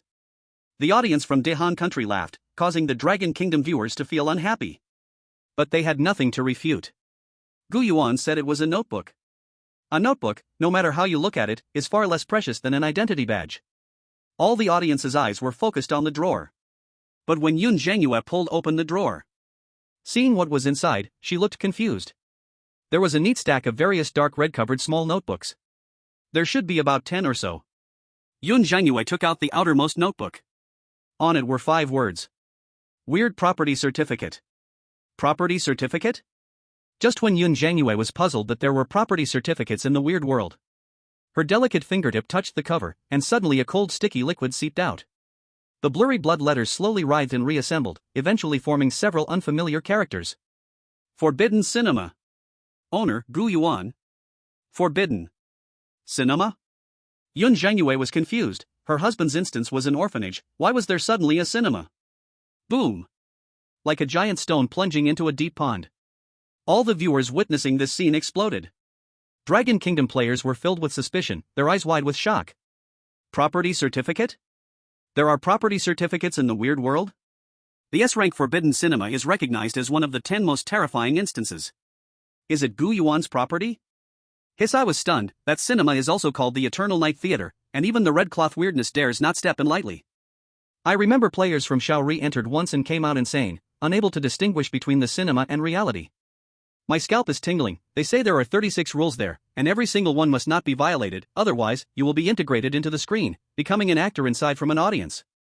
He said the small notebook was actually a property certificate? Wait a minute, could this stack of notebooks all be? Chapter 17, the property certificate of the Blood Moon Restaurant, Yunjin Yu becomes the manager? If this stack of notebooks is all property certificates, even if the rest are the worst properties, it is hard to imagine what strength Gu Yuan actually possesses. The most critical thing is, this is just the first layer of the nightstand? In most people's nightstands, the first layer is commonly used items, such as unused chargers, wallets, and so on. Valuable things are usually placed below. If this reasoning holds, then what terrifying existence is there in the lower 2 layers? The Dragon Kingdom audience was dumbfounded, feeling like their worldview had been shattered. In fact, they had never even seen such a thing as a weird property certificate. But judging by the current situation, the owner of this weird property certificate must be the master of the instance. While humanity was still fighting to unlock a single instance, Gu Yuan had secretly owned dozens of instances? What are people from other countries even playing at? They should just serve as Gu Yuan's concubines. Maybe if he was in a good mood, he would throw out a couple of certificates. That country could instantly become wealthy. While the excited and thrilled Dragon Kingdom viewers rejoiced, the audience from other countries widened their eyes, completely unable to believe. Baka, how can there be so many property certificates? It must be fake. Yeah, this is just too fake. He was a vengeful spirit living on the 3rd floor, with more than a dozen copies, are you kidding me? I heard that the bizarre world does indeed have property certificates, but having more than 2 bizarre entities is definitely for big shots, even the red-clothed figures can't catch their attention. Moreover, this property certificate for the Forbidden Cinema is too fake. The Forbidden Cinema is an S-level top-tier existence, comparable to the afterlife community. If he had the Forbidden Cinema, why would he live in the afterlife community? Right. A vengeful spirit, what could he use to buy property? Looks? Maybe he was kept by some wealthy woman? Ha ha ha. The audience of daily life was unwilling to believe. The chance of this property certificate being real is simply too small. If the Forbidden Cinema belonged to Gu Yuan, then couldn't he just crush all the bizarre beings on the nearby floors with a flick of his finger? What Park Dagon, what bizarre Kappa, aren't they unworthy to tie his shoes? Isn't the situation slapping their faces? Not just the audience. Yunjin Yu also thought this property certificate was unlikely to be real. From what she knew, all bizarre entities only had 1 copy. She had never heard of any bizarre being having a dozen copies. But Yunjin Yu felt warmth in her heart. Her husband must have intentionally left these fake property certificates for her to write her name on. Just a small couples game, right? What if it's fake? Once they earn money, can't they just buy the real ones? But if it was a marriage certificate, that would be even better. Yunjin Yu casually flipped through a few property certificates. Murder Spirit Internet Cafe, In Seoul KTV, Paper Person Photography Studio, Huangquan Convenience Store, In Marriage Community, Strange Subway, Hades Express. Various different types of copies appeared before her. Until Yunjin Yu suddenly blinked. She saw a familiar name. Blood Moon Restaurant? She picked up this property certificate with suspicion. Isn't this the copy where she was going to work? It should be a coincidence. Her husband surely couldn't foresee the future. Yunjin Yu opened the property certificate and took a pen. Her cheeks blushed slightly, then she tightly wrote her name next to Gu Yuan's. Now the information on the property certificate changed. Blood Moon Restaurant. Owner, Gu Yuan, Yunjin Yu. It looked just like their shared home. Yunjin Yu carefully tucked the property certificate for Blood Moon Restaurant into her pocket. Then she walked out of the bedroom. She saw Gu Yuan waiting for her on the sofa. How is it? Have you made your choice? I chose the Blood Moon Restaurant. Yunjin Yu nodded her little head. The Blood Moon Restaurant, Gu Yuan chuckled lightly, that's your workplace, right? Quite good. Those property certificates on the bedside table. Some were copies he had once created, some were forcibly given to him by others. Others were copies where he had killed all the bizarre beings, rebuilt again afterward. Blood Moon Restaurant was of the first type. He had personally established it because he couldn't get used to bizarre food. Many of the bizarre beings inside were his old acquaintances. Thank you, hubby. Yunjin Yu seemed to suddenly think of something, hesitated for a moment. Then, in front of Gu Yuan's surprised expression, she stood on her tiptoes and gently kissed his cheek. Choo. The girl's kiss was like a dragonfly touching the water. Warm, moist, soft. After that, Yunjin Yu's cheeks turned red, and she didn't dare to look at Gu Yuan, quickly choosing to teleport to the copy to work. But just at the moment of departure, Gu Yuan suddenly reminded her. Oh right. In that Blood Moon restaurant, there's a cat that I raised. If you see it, could you help me bring it back? Yunjin Yu nodded vigorously. Then, with a flash of white light, her figure disappeared. The scene just now fell into the eyes of the audience. Many foreign viewers found it funny. What use is signing on a fake property certificate and raising a cat in the Blood Moon restaurant? Who do you think you are? A real restaurant manager?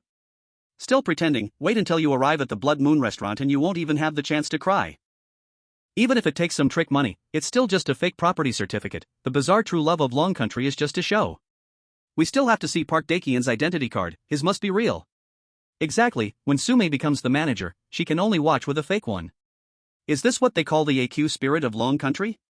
Unlike the mocking or pessimistic audience, the research headquarters of bizarre matrimony in Long Country, Wang Shouwen was completely unconcerned with whether the property certificate was real or fake. His soul seemed to be drawn by Gu Yuan's words. A cat? He has a cat? Wang Shouwen's gray-white eyebrows trembled, his throat rolled up and down but let no sound escape, only the cold tea on the desk reflected the tremors in his pupils. His heart was nearly twisted together. You must know. The big brother of the orphanage that Yi Mengan mentioned just happens to also have a cat. He had suspected something, and now this cat detail just confirmed it. If there really is a cat in Blood Moon Restaurant, if Blood Moon Restaurant truly belongs to Gu Yuan, and that cat is indeed what he left there for fostering, all the inferences pointed to that conclusion sitting at his heart. Now he could only check if the cat Gu Yuan spoke of was real. Minister, have some tea, you haven't had water all day. An officer compassionately brought him a cup of hot tea. No, don't block the screen. Now is not tea time, I have a feeling. Wang Shouwen took a deep breath. What feeling, the officer didn't understand. Long Country might completely rise up. Wang Shouwen murmured. Before long, Yunjin Yu and her group were teleported into Blood Moon Restaurant. Before Yunjin Yu could react, suddenly, she heard the prompt sound of the matrimony system. Ding! Detected your marriage partner's property certificate. You have automatically obtained the position of store manager at Blood Moon Restaurant. Chapter 18, Park Dae-kian's identity card revealed, the collapse of Hansume. Blood Moon Restaurant. First floor lobby. Dozens of tables were laid out, and the indistinct diners were enjoying their meals heartily. A damp, sticky liquid seeped from the bright red carpet, and a faint smell of blood lingered in the air. A cold wind swept past the women's ankles, and the crystal chandelier in the hall creaked. Compared to the mysterious shadow store, which still held some reality, this Blood Moon Restaurant completely exhibited the terrifying side of the bizarre world. Yunjin Yu was still dazed by the system prompt. Little did she know, to others, her expression appeared as if she had been scared silly. I said, once in Blood Moon Restaurant, you can't even cry. Signing a fake property certificate is self-deception. Why aren't you laughing now that it has been exposed? Blood Moon Restaurant is also an S-rank instance, especially the strange manager, dressed in red. You want to be the store manager? You're better than the strange manager? I heard the chefs here are extremely brutal, most players entering the restaurant have been killed by him. Yes, that strange foreman is very greedy, without some benefits, he will make things difficult for you. I wonder what Sume's identity card is. If she really is the manager, then our Han country will prosper. Audiences from various countries laughed at Yunjin Yu's stunned look. Many who had experienced the brutality of Blood Moon Restaurant felt uneasy. At this moment, Hansume clutched tightly the identity card given by Park Dae-kian. She turned her head and saw Yunjin Yu seemingly scared silly. A strong sense of superiority arose in her heart. Although she had suffered some hardships before, and her husband was ugly. But the gap between the two was revealed at this moment. Regarding the differences in selecting quality and inferior marriage partners, it was not only about the strength of the bizarre counterpart in the instance but also included their connections, bizarre items, props, skills, etc. What if Yunjin Yu's partner is handsome? He is just a vengeful spirit, weak in strength. What connections or bizarre items can he have? It's likely she will never be able to obtain that identity card in her lifetime. Now you know you've chosen the wrong strange target? It's too late. Hansume gave a cold smile to Yunjin Yu. She felt that the hardship she had endured before had finally paid off. But now she still didn't know what this identity token really meant. She held a glimmer of hope regarding the manager position. If she really became the manager of Blood Moon Restaurant, her first command would be to have Yunjin Yu killed. Thinking of this, she coldly asked Yunjin Yu, "What did your husband give you?" Yunjin Yu snapped back to reality at her words. She inexplicably became the manager of Blood Moon Restaurant. So it seems, Gu Yuan's property certificate is real? Her mind was filled with confusion and shock. Then she was stunned by Hansume's question. Though she was kind-natured, Hansume had never treated her well, so Yunjin Yu naturally did not greet her with a smile. "It's none of your business." Yunjin Yu raised the corners of her eyes and retorted. "You."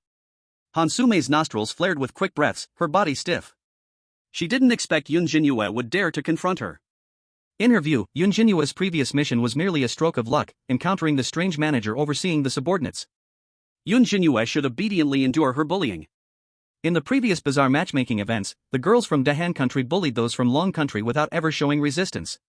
Hansume gritted her teeth, her eyes dark and sparkling with a shadowy cold light. "I advise you to give me what you have right now. Otherwise." Her gaze swept across Yunjin Yu's body. The corners of her mouth lifted slightly, as if brewing some malicious scheme. "I admit you are a bit prettier than us. But don't forget, no one here is protecting you. Once I obtain the identity of Blood Moon Restaurant, I will offer you to the strange ones above, and by then, it will be too late for you to beg for mercy." Yunjin Yu felt a huge question mark pop up above her head. She felt that Hansume seemed a little insane. Thanks to her husband, she was now the manager of Blood Moon Restaurant. Who would she offer the manager to? If she had to say, it would only be Gu Yuan. Ignoring Hansume, Yunjin Yu shifted her gaze away. Seeing this, Hansume was even more furious. In her dark eyes, anger flickered, her nails digging deep into her palm. She knew the global audience was watching at this moment. Yunjin Yu's blatant disregard for her not only failed to fulfill her fantasy but also embarrassed her greatly. Hansume took a deep breath, forcibly repressing her anger. "Just wait. You will pay the price." Her voice lowered, as her malicious words echoed here. On the other side, Yamada Aiko's heart raced, her hand in her pocket tightly clutching that IOU. She no longer followed Hansume to mock Yunjin Yu. After the last incident, she always felt that Yunjin Yu's marriage partner, Gu Yuan, seemed to hold some secret. Seeing Hansume spoiled and wantonly unrestrained in manner, Yamada Aiko muttered softly, "Idiot." She now wanted to build a good relationship with Yunjin Yu. Inside, she felt regretful and remorseful for the previous casual offense against her. The remaining girls from other countries also tightly clutched the gifts given by their partners. The 10 of them remained in place for a while. Not long after, a figure slowly approached the group. It was a female strange one dressed in a black suit. The corners of her clothing were stained with blood, a chilling aura permeating as she walked, her cheeks and lips devoid of any color resembling white paper, her eyes hollow and cold. As the female strange one drew closer, a strong smell of blood assaulted their noses, making it hard to breathe. The girls saw her appearance clearly, as well as the identity tag that read supervisor hanging from her chest. "Are you here to apply?" the strange supervisor said coldly. "Yes, we are, ma'am. We are residents of the rebirth community." Hansume was the first to respond. "My husband is a strange one living on the 4th floor, named Park Dagon." "Do you know this person? Wangsheng community?" The Eerie foreman slightly furrowed her brows, as if realizing something. Then, her gaze suddenly turned icy. "Did I ask you to say so much?" A cold voice spilled from her pale lips. This made Hansume's scalp go numb instantly. I'm sorry." Before Hansume could finish her apology, the Eerie foreman interrupted coldly, "Since you are here to apply, Blood Moon Restaurant does not care about your relationships, you are all just the most useless rats.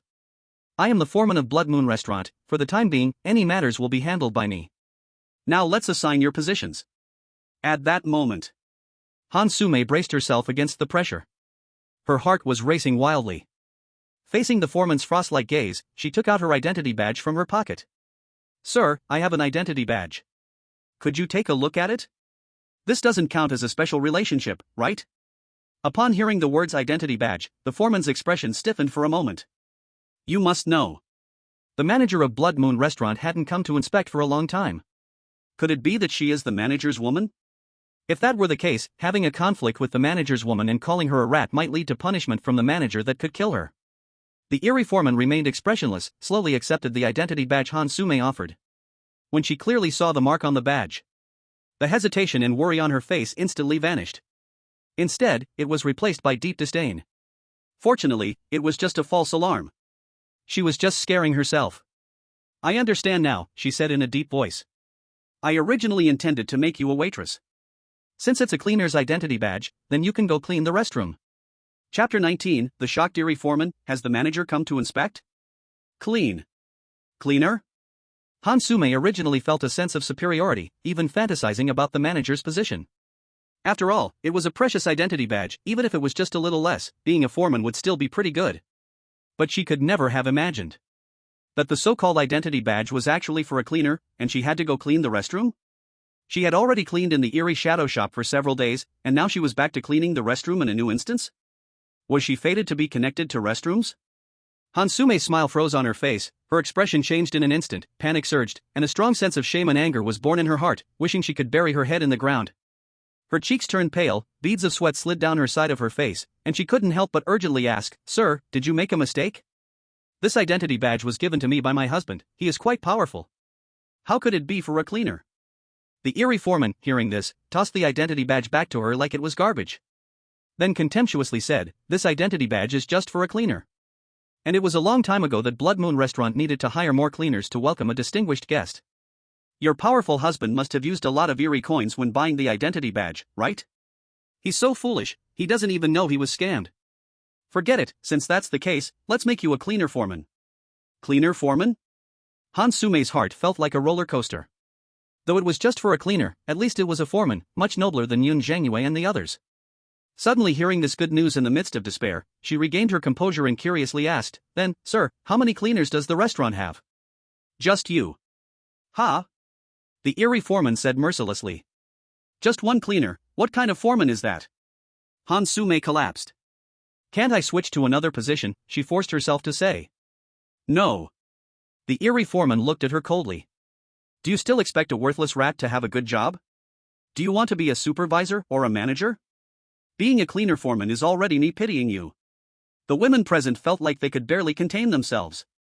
Before Yunjin Yu arrived, they had already heard Hansume brag about this identity badge, saying how spoiled her husband was, specifically giving her the most precious identity badge. Also saying that even if she wasn't the manager, at least she was a supervisor. At that moment, everyone was envious of her. They only regretted why their partners didn't have identity tags. And now, they all had a good laugh. Seeing this situation, the audience from Great Cold Nation also broke down mentally. They had been bragging for so long, but they never imagined Hansume's identity tag was so poor. Cleaners usually do the dirtiest and hardest work for the least pay. Even if it wasn't revealed, at least she could be a waitress.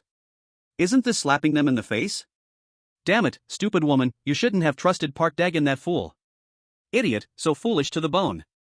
The head waiter at Blood Moon Restaurant is targeting our Great Cold Nation. From now on, players from Great Cold Nation shouldn't go to Blood Moon Restaurant, let it shut down. But our players don't even have a chance to go. Those bastards, our Great Cold Nation is the best in the world, how could we not even go to a restaurant? The audience from Great Cold Nation's shame and anger made the audience from other countries laugh at them. People from Dragon Country shared their plain views on this. Park Dagon is also a weirdo from Great Cold Nation. Hansume's personality can only be said to be similar to his. Yeah, they can talk big, but when it comes to doing things, their true selves are exposed. I really don't know how the people of Great Cold Nation can be so contradictory, both arrogant and self-deprecating. This is clearly visible in their sports spirit. This is the inherent flaw of the entire Great Cold Nation, the so-called dog can't change its ways. Hansume stood behind the group of women with a pale face. Even just looking at their backs, she could almost sense their mockery. At this moment, Aiko Yamada also took out the bloodstained IOU. She didn't follow her husband's advice to give it to the manager, but handed it to the weirdo head waiter. Sir, my husband gave me an IOU, please take a look. The weirdo head waiter took the IOU upon hearing this. Then her expression became much more serious. Her gaze glanced at the kitchen, then she said, This is an IOU written by the chef for money owed. In that case, you should go to the kitchen to help with the ingredients. He shouldn't make things difficult for you. As soon as these words came out, Aiko Yamada's eyes were filled with surprise. You should know, working in the kitchen is a good job. No need to directly interact with strange customers like waitresses. The work is also relatively easy. If she gets hungry, she can secretly eat something without being discovered. Aiko Yamada respectfully said, "Thank you, sir." Her job made the surrounding women envious. They didn't have such good props to get special treatment. Even the partner of Blood Banquet Earl suffered because his connections were not here. So nice. I want to help with ingredients too, no need to face customers. Sai, why isn't my husband Amami a 10? Kappa doesn't matter, being useful is the best. Listening to the quiet envious whispers from behind, Aiko Yamada's cold cheeks unintentionally revealed a hint of pride. Soon, all the women present got jobs. Most were waitresses. Some who were good at accounting became accounting assistants. Only Yunjin Yu was left on the stage. You seem to not have any other positions, you must go and become. All the waitress positions were filled. Just as the weirdo head waiter was about to assign Yunjin Yu as a greeter, suddenly, she sensed a familiar aura from her. This aura was incredibly familiar, as if she had seen it somewhere. Just now, she felt something was off. Every time she looked at her, she had a feeling of facing a leader. At first, she thought it was just her anxiety from the recent scare. Now upon closer inspection, that feeling was still faintly present. The weirdo head waiter then looked seriously at Yunjin Yu. The next moment, when Yunjin Yu's appearance came into view, her eyes instantly widened, pupils constricted, as if struck by lightning. Her pale lips parted slightly, but no sound came out, only a faint trembling breath drifted between her lips and teeth. And manager? This aura couldn't be mistaken. It was the aura of the manager. Cold sweat dripped from the weirdo head waiter's forehead, she never expected to truly encounter the manager. Without any prior notice. Is this what they call direct and ruthless? No notice, no greetings, no reports, no hospitality, straight to the grassroots, straight to the scene. Is it to see the true situation of Blood Moon Restaurant? You please wait a moment. I'll go get the manager. This scene fell into the eyes of the global audience. Everyone had a premonition that something big was about to happen. The viewers from the Great Cold Nation and Little Japan all smiled sinisterly. It seems there are no positions left, so the strange foreman is seeking the manager to kill her. It looks like, although Sume is a cleaner, at least she can save her life. Her identity badge, when taken out, will also be an extremely valuable item. In the future, our Great Cold Nation players can still inherit this position when they go in for matchmaking. Did I hear wrong? Did the strange foreman call her you? Idiot, she brought a fake property certificate, the strange foreman must be angry, how could he respect her? In contrast, the viewers from Dragon Country were in a hurry. Why is she looking for the manager? Did Yunjin Yu do something wrong? No way, is she going to be punished by the manager? The strange manager of Blood Moon Restaurant is very brutal. I remember in the last couple of matchmaking events, a woman from Monkey Country accidentally spilled a bowl of soup on his shoes and got killed. Come on, it's just not bringing props, it can't lead to death. It's over, where is Gu Yuan? Help! Chapter 20. Is it really the manager? Are all those property certificates real? Not just the audience watching the live broadcast. At the research headquarters, Wang Shouwen, who was staring at the screen, also felt nervous.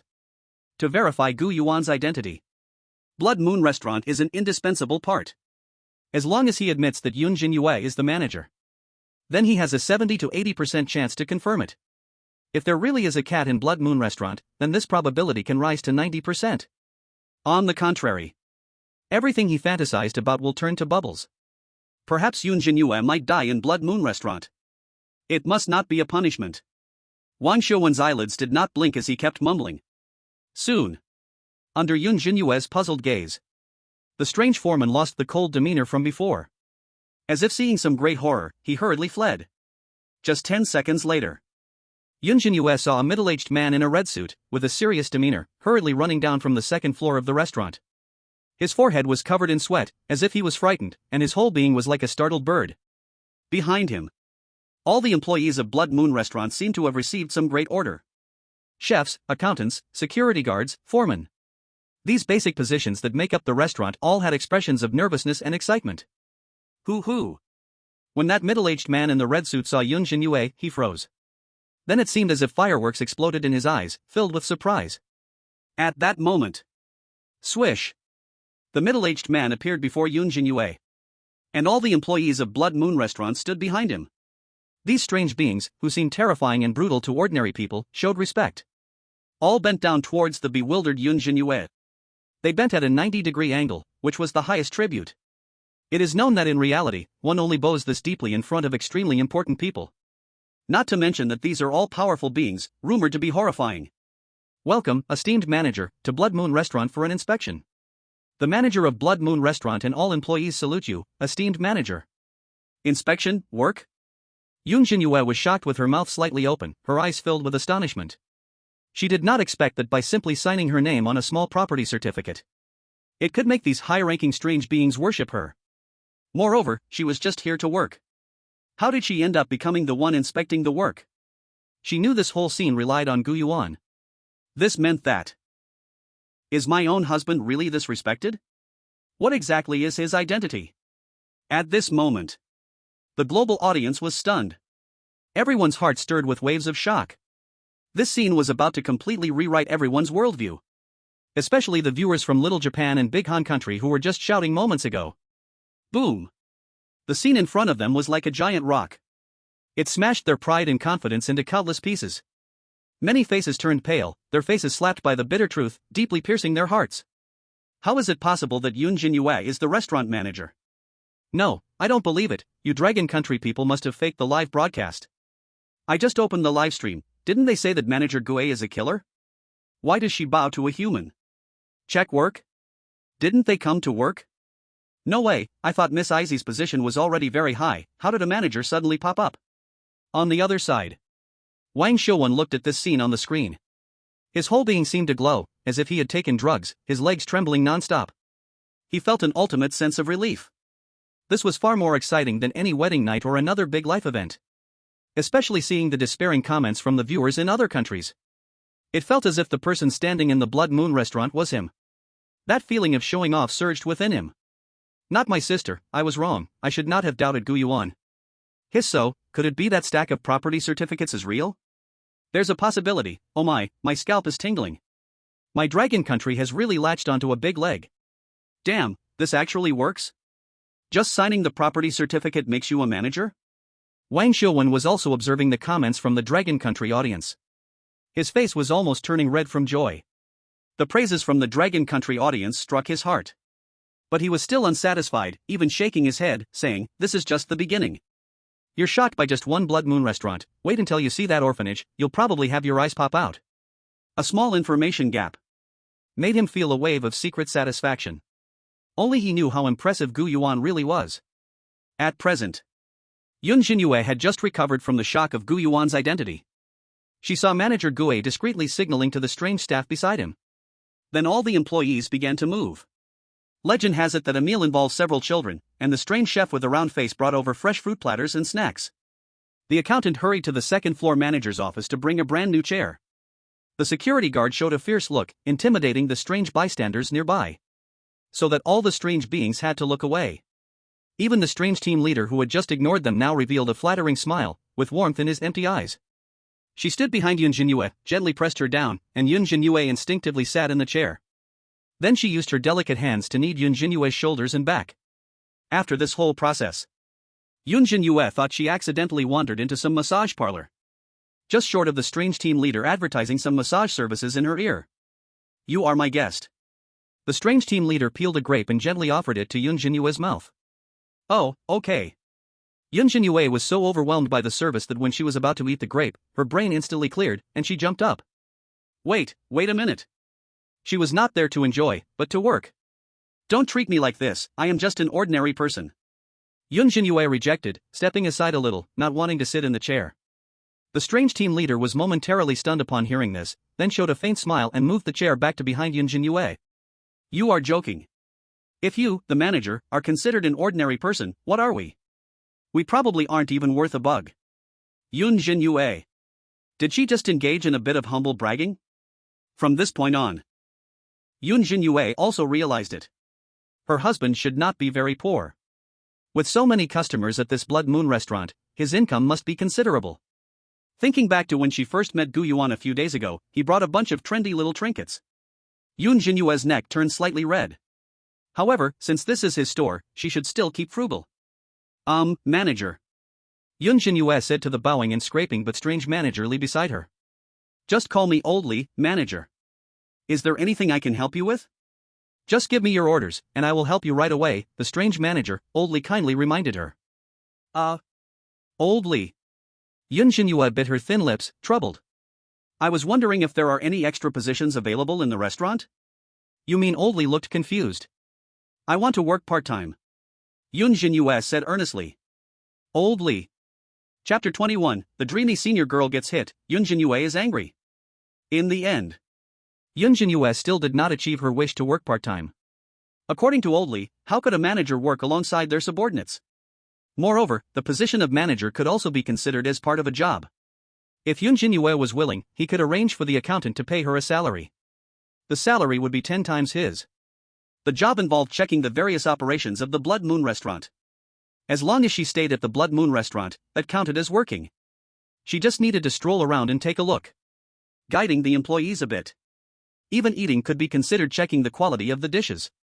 Yunjin Yu helplessly had to agree. Then she fell into a 3-day period of slacking off.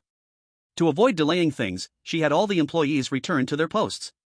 Seeing this scene, viewers from other countries were almost crying with envy and jealousy.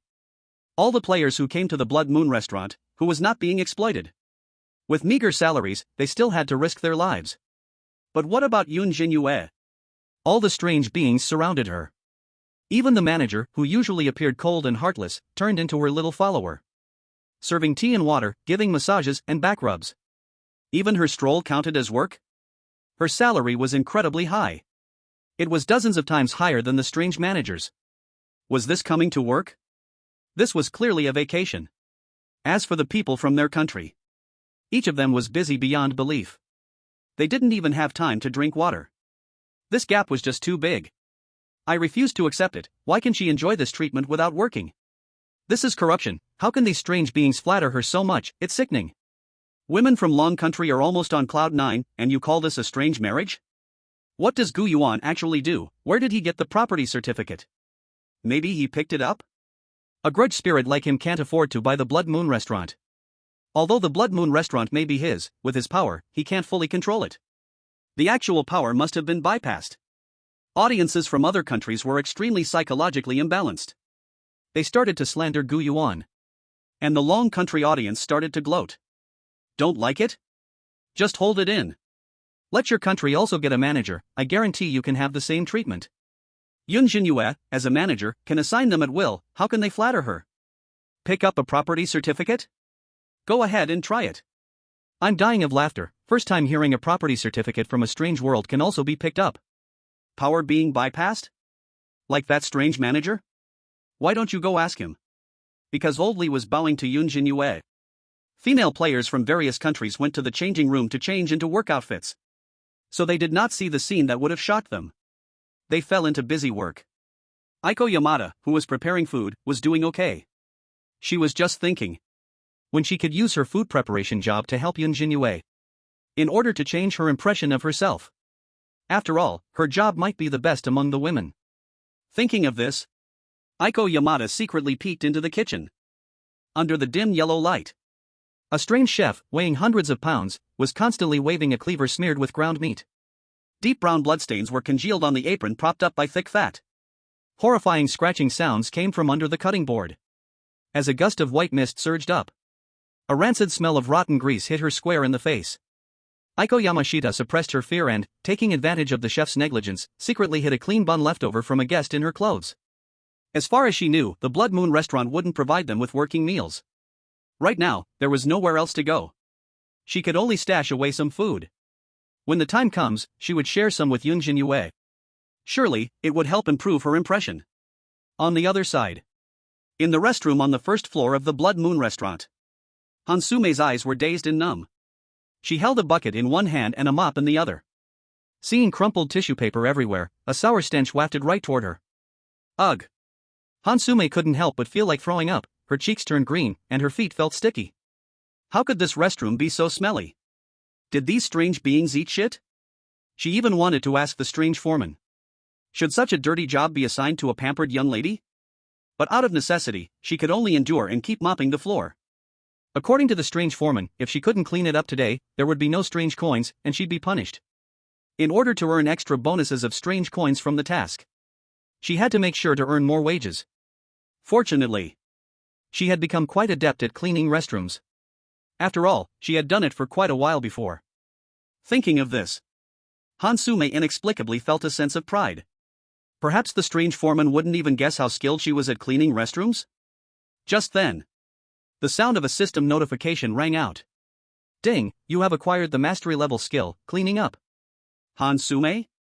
Hansume's mindset crumbled. It was known that the skills acquired by players were ranked in levels: beginner, mastery, expert, master, and unrivaled. She had reached mastery level in cleaning up? Was she supposed to become an expert next? Store manager, how about taking a break? You've been wandering for a while, you must be tired. Yunjin Yu curiously wandered around the Blood Moon restaurant. It was said to be a restaurant, but it was enormous, with 4 floors in total. The first floor was for regular customers dining, the second floor for member customers, the third floor was a relaxation area for regular customers, and the fourth floor consisted of high-end suites. This should be considered a hotel, right? Yunjin Yu voiced her doubts. But the strange foreman followed her with a wry smile and said, over these years, the Blood Moon restaurant has undergone several upgrades and has become larger. But unfortunately, the old manager is gone. To change the name, we need his agreement. At this point, the strange foreman's eyes brightened, and she suggested, how about you change the name? Maybe not. Yunjin Yu shook her head, she didn't want to make decisions recklessly. But seeing the strange foreman's disappointed eyes, she couldn't help but say, don't be sad. When we get home, I'll ask. Thank you, esteemed lady. Seeing this, the strange foreman immediately became excited, bowing repeatedly to Yunjin Yu. She praised her kindness and goodness, calling her the best store manager in the world. It made Yunjin Yu feel goosebumps all over. Both of their spirits were lifted. Yunjin Yu noticed that Gu Yuan was not only not poor but also possibly wealthy. This property certificate was so impressive. It should be noted that there was a whole stack in Gu Yuan's first drawer. However, what worried Yunjin Yu was whether he could manage so many properties by himself. Meanwhile, the strange foreman felt immensely honored to personally serve the manager. At this moment, the two inadvertently walked to the fourth floor. There were dozens of high-end suites here. Just as Yunjin Yu was curious to take a look. Bang! Suddenly, a cacophony of noise emerged not far away. She saw a girl dressed as a server being violently thrown out. Like a broken doll. Her frail body slammed against the wall, then crashed down, coughing blood onto the carpet, her eyes filled with despair. Seeing this scene, Yunjin Yu furrowed her brows tightly.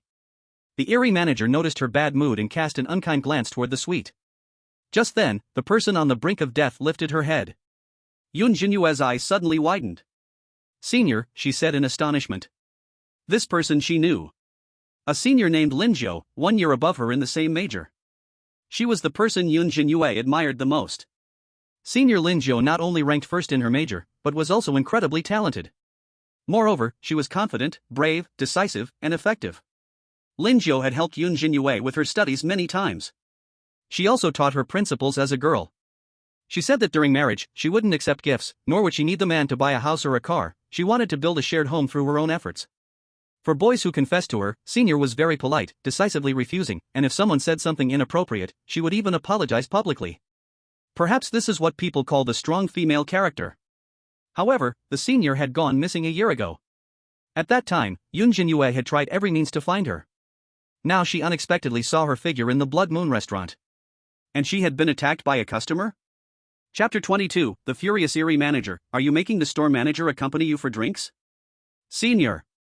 Without thinking much, Yunjin Yu shouted immediately and ran toward Linzhou. When she reached Linzhou's side, she realized that Linzhou's body was almost skin and bones. She curled up on the carpet, a shocking bruise around her neck, as if she had been choked tightly before, her disheveled long hair draping over her shoulders, and that formerly confident pair of eyes now dimmed. Cracked lips bore traces of blood, as if she had bitten them countless times to stifle her sobs. One could imagine the extent of her suffering. When she suddenly heard the familiar yet strange voice, Linzhou, in a daze, saw Yunjin Yu, and a glimmer of light flashed in her eyes, but immediately followed by deeper despair. Yun, Jr. Hurry, run. Her voice was hoarse, expending her last bit of strength, wanting Yunjin Yu to leave this place. Though it was unknown when Yunjin Yu also entered this eerie world, it was likely she was just a waiter. Initially, she was in big trouble for angering a rude customer, and she didn't want to endanger her most admired junior, Yunjin Yu, in this final moment. After all, humans could never compete against the bizarre. This was the first truth she realized after entering the Eerie world. Senior, you're hurt. Don't be afraid, I'll call Oldly, he will definitely have a way to save you. Yunjin Yu hurriedly stood in front of Lin Jiu and shouted. At that moment, the Eerie manager also approached with a cold expression. She saw at the suite's entrance a bizarre figure in pajamas, holding a wine glass. It was an eerie-looking old man, seemingly in his 50s or 60s, thin as a rail, his sunken cheeks lined with deep grooves, his skin like crumpled parchment tightly pressed against his cheekbones. Yet his eyes constantly sparkled with a lewd light. Without needing to think, she knew. He must have made things difficult for this waiter. Under normal circumstances, the Eerie manager would not ask further. Whether it was in the Blood Moon restaurant or elsewhere, working humans were merely consumables, and if they died, it would only cost the customers a bit of Eerie coins. But today was different. It was clear to see. Yunjin Yu valued that waiter very much, it was highly likely they were good friends. In other words, this Eerie had dared to harm the store manager's friend? Courting death.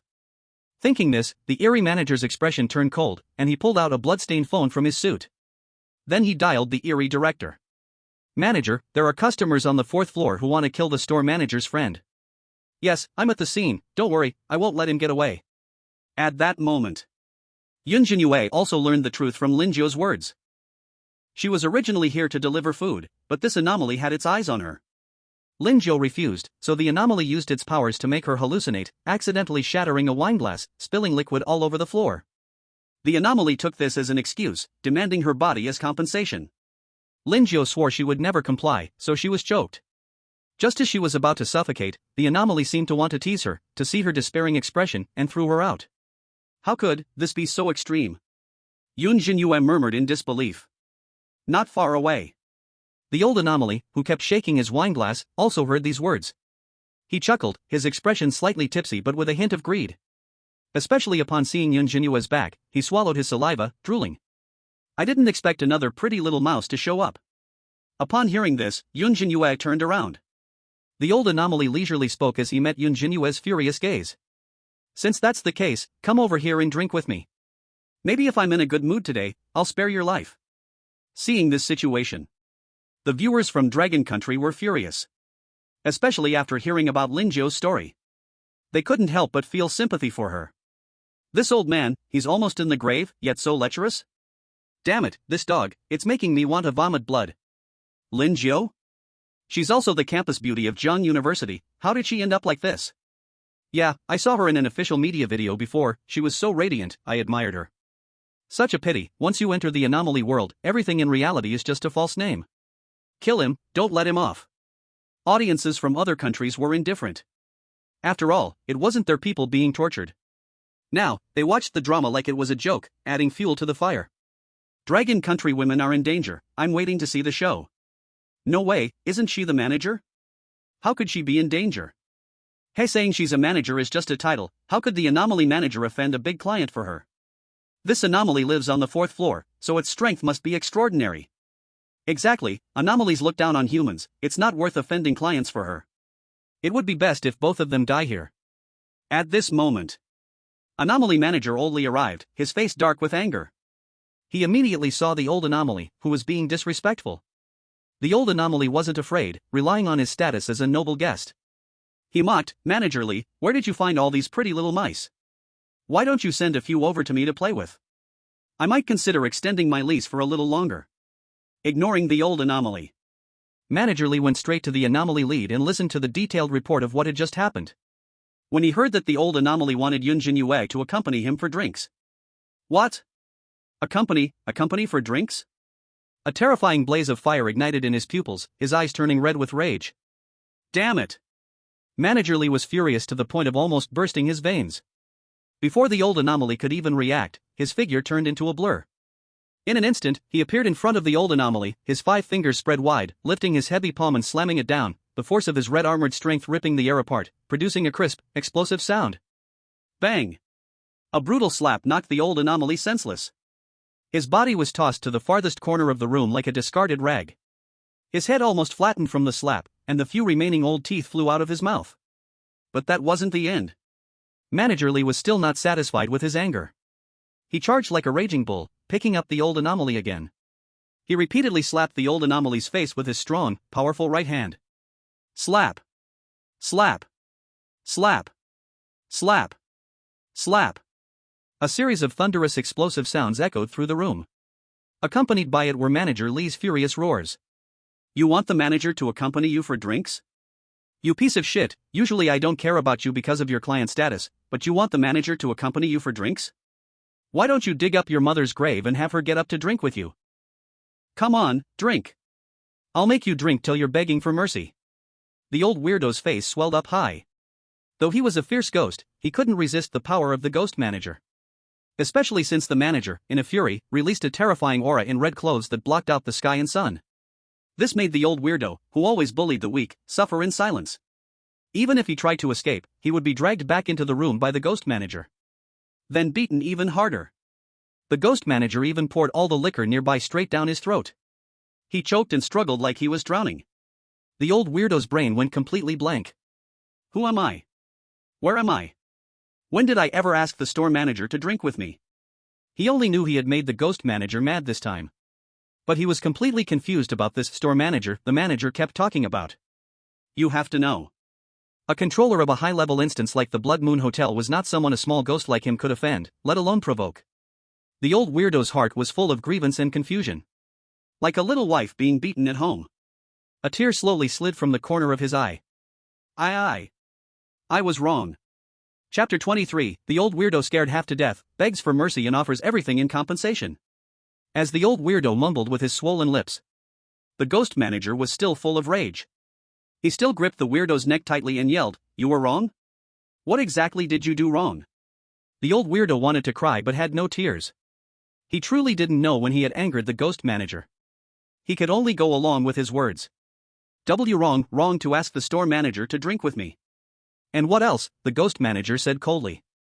I shouldn't have bullied the staff of Blood Moon Restaurant. Hearing this, the ghost manager got even angrier and gave him a huge slap across the face. Smack!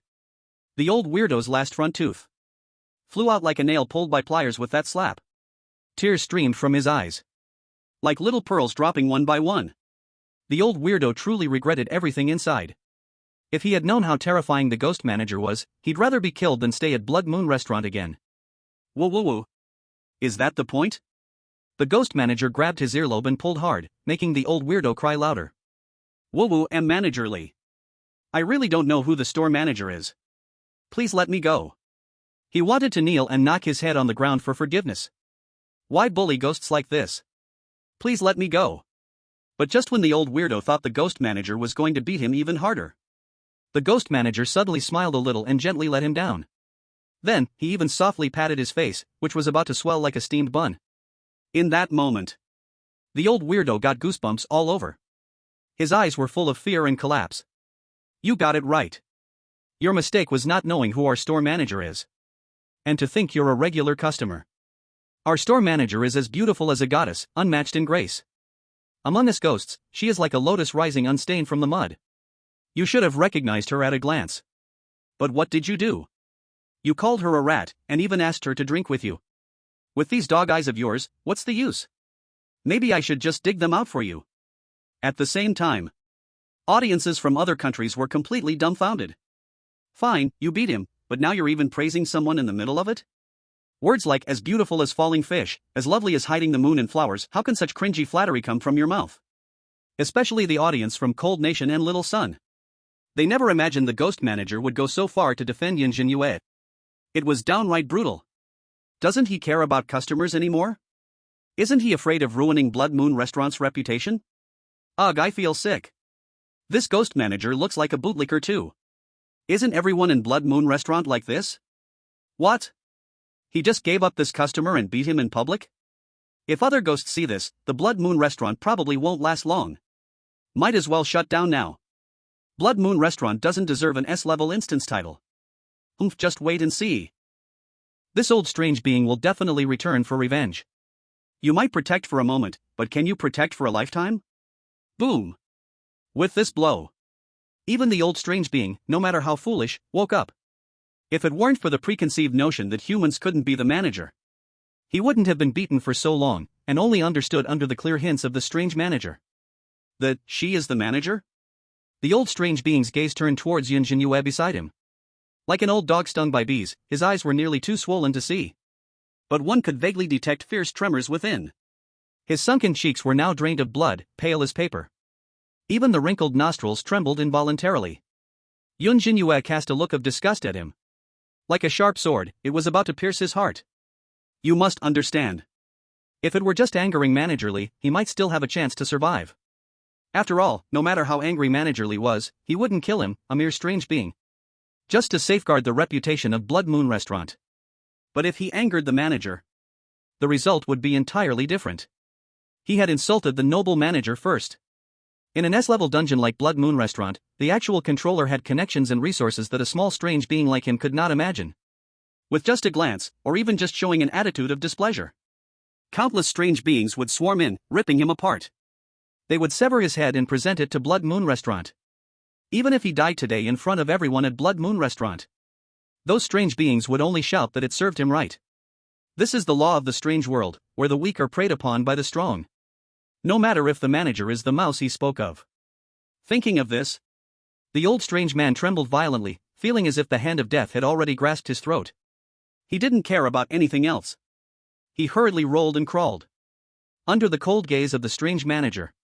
He crawled in front of Linjiao and Yunjin Yu. He didn't even dare to get too close, fearing his blood-stained body would dirty their eyes. The old strange man was in a pitiful state, his right hand raised high. Just as Yunjin Yu wondered what he was going to do, he suddenly slapped his already swollen cheek hard. Smack! A fierce slap struck his own face. This slap was far stronger than what the strange manager had done. The old strange man's nose was nearly dislocated, but he still unhesitatingly continued to slap himself. Slap! Slap! Slap! Slap! The sound of slapping came like a tidal wave. I am not human, I am a beast. You, great lord, forgive me, please let me go like a fart. I have bowed to you, dear manager. I still have strange currency and strange items, all as compensation for you. The old strange man was a mess of tears and snot.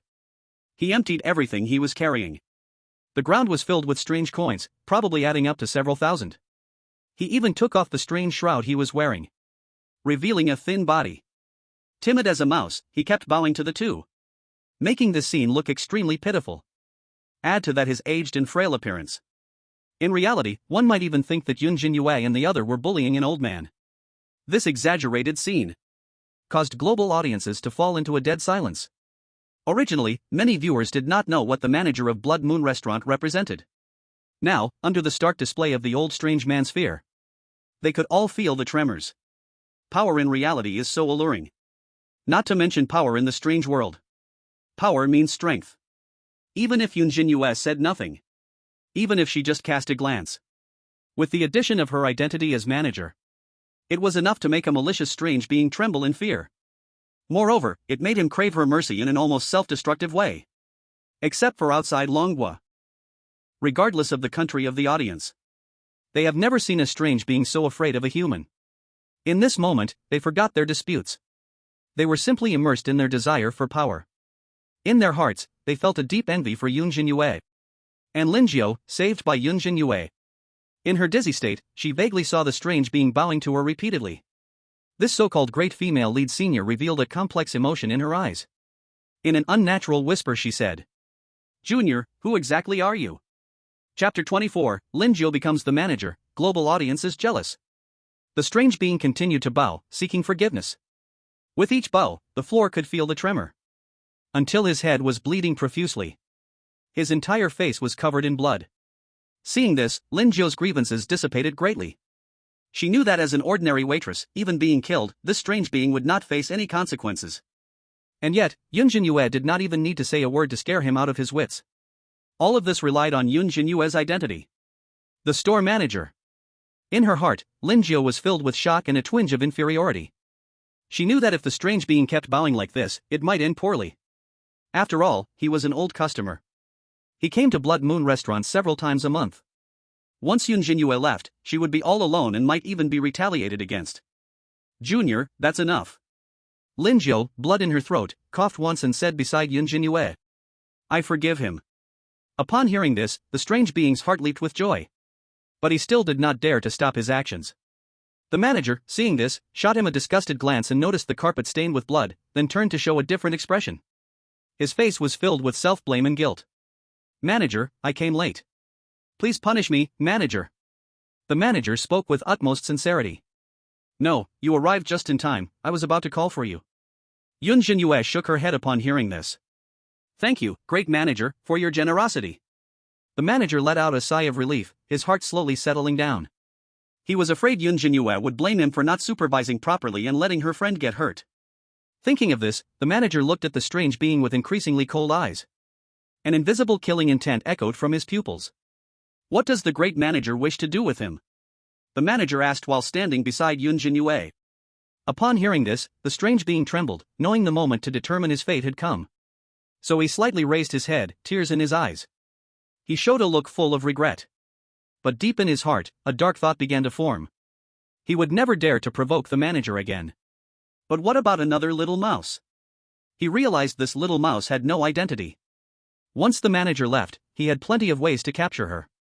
Unbeknownst to both Yunjin Yu and Linjiu, the strange being's pupils harbored a cold glimmer. And this was precisely caught by the manager. The manager's lips moved slightly, without making a sound. Seeing this, Yunjin Yu also felt troubled. She was naturally a kind-hearted person. It was indeed difficult for her to end the strange being with her own mouth. But if she let the strange being go, she felt a bit unwilling. Didn't she see that her most admired senior, Linjiu, almost died because of him? Just then, the manager scolded, Why aren't you rolling out? Don't you see our manager is too lazy to deal with garbage like you? Dirty trash like a rat, speaking to you is spoiling our manager's mouth, get out quickly. Upon hearing this, the strange being was filled with joy, yet he maintained that charming facade. Finally, he bowed once and left the offering he had thrown to the ground without looking back. Thank you, Lord, for your mercy. He hurriedly turned and left. As he saw his retreating figure, the manager signaled with his eyes to the equally cold-looking class leader nearby. The latter immediately understood. Silently followed. And Yunjin Yu saw the exchanges of gazes between the two. Her lips slightly parted, but she didn't say anything. Seeing this situation, the audience from Long Nation watching the live stream all sighed. How can they let him go? This old thing deserves to die. Yeah, what if he comes back for revenge after being let go? Yunjin Yu is still too merciful, players from other countries would probably just kill him. No one knows if this kindness is good or bad. Who says it isn't? But this kindness will eventually turn into a disaster. Soon, the strange manager turned and took off a dark red necklace from his neck. It was a necklace woven from countless translucent blood vessel-like threads, with a blood-red gem hanging in the middle, as if blood was flowing inside the gem. Master Store Manager, this is my little token of appreciation, a gift for your friend.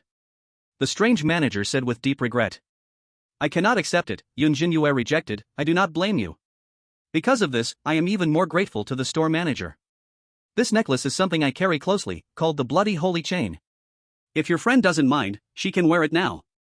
This can help her heal her injuries, and it is the fastest treatment method at the moment. The strange manager sincerely advised.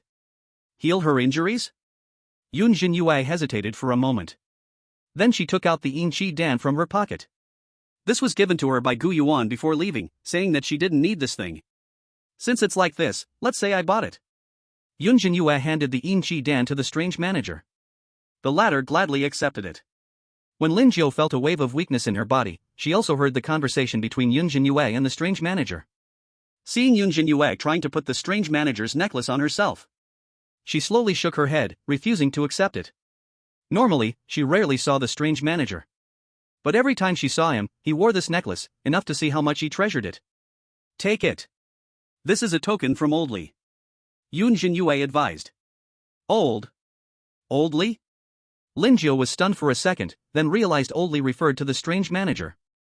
And the strange manager didn't get angry upon hearing this, just nodded slightly. Has he respected Yunjin Yu to this extent? Linjiu no longer insisted, but her feelings towards Yunjin Yu grew stranger. Seeing this, Yunjin Yu put the bloody holy chain around her neck. Soon, with Linjiu's pulse fluctuating, the necklace also slightly wriggled as if it were a living thing. The blood inside the gem surged out rapidly, burrowing into Linjiu's skin through the blood vessel like threads. Thud. Thud thud. A series of rapid heartbeat sounds echoed. In just 3 seconds, her complexion became much more vibrant. After 10 seconds, Linjiu was healed. This is. Linjiu was incredibly shocked. She could feel her body was as good as new.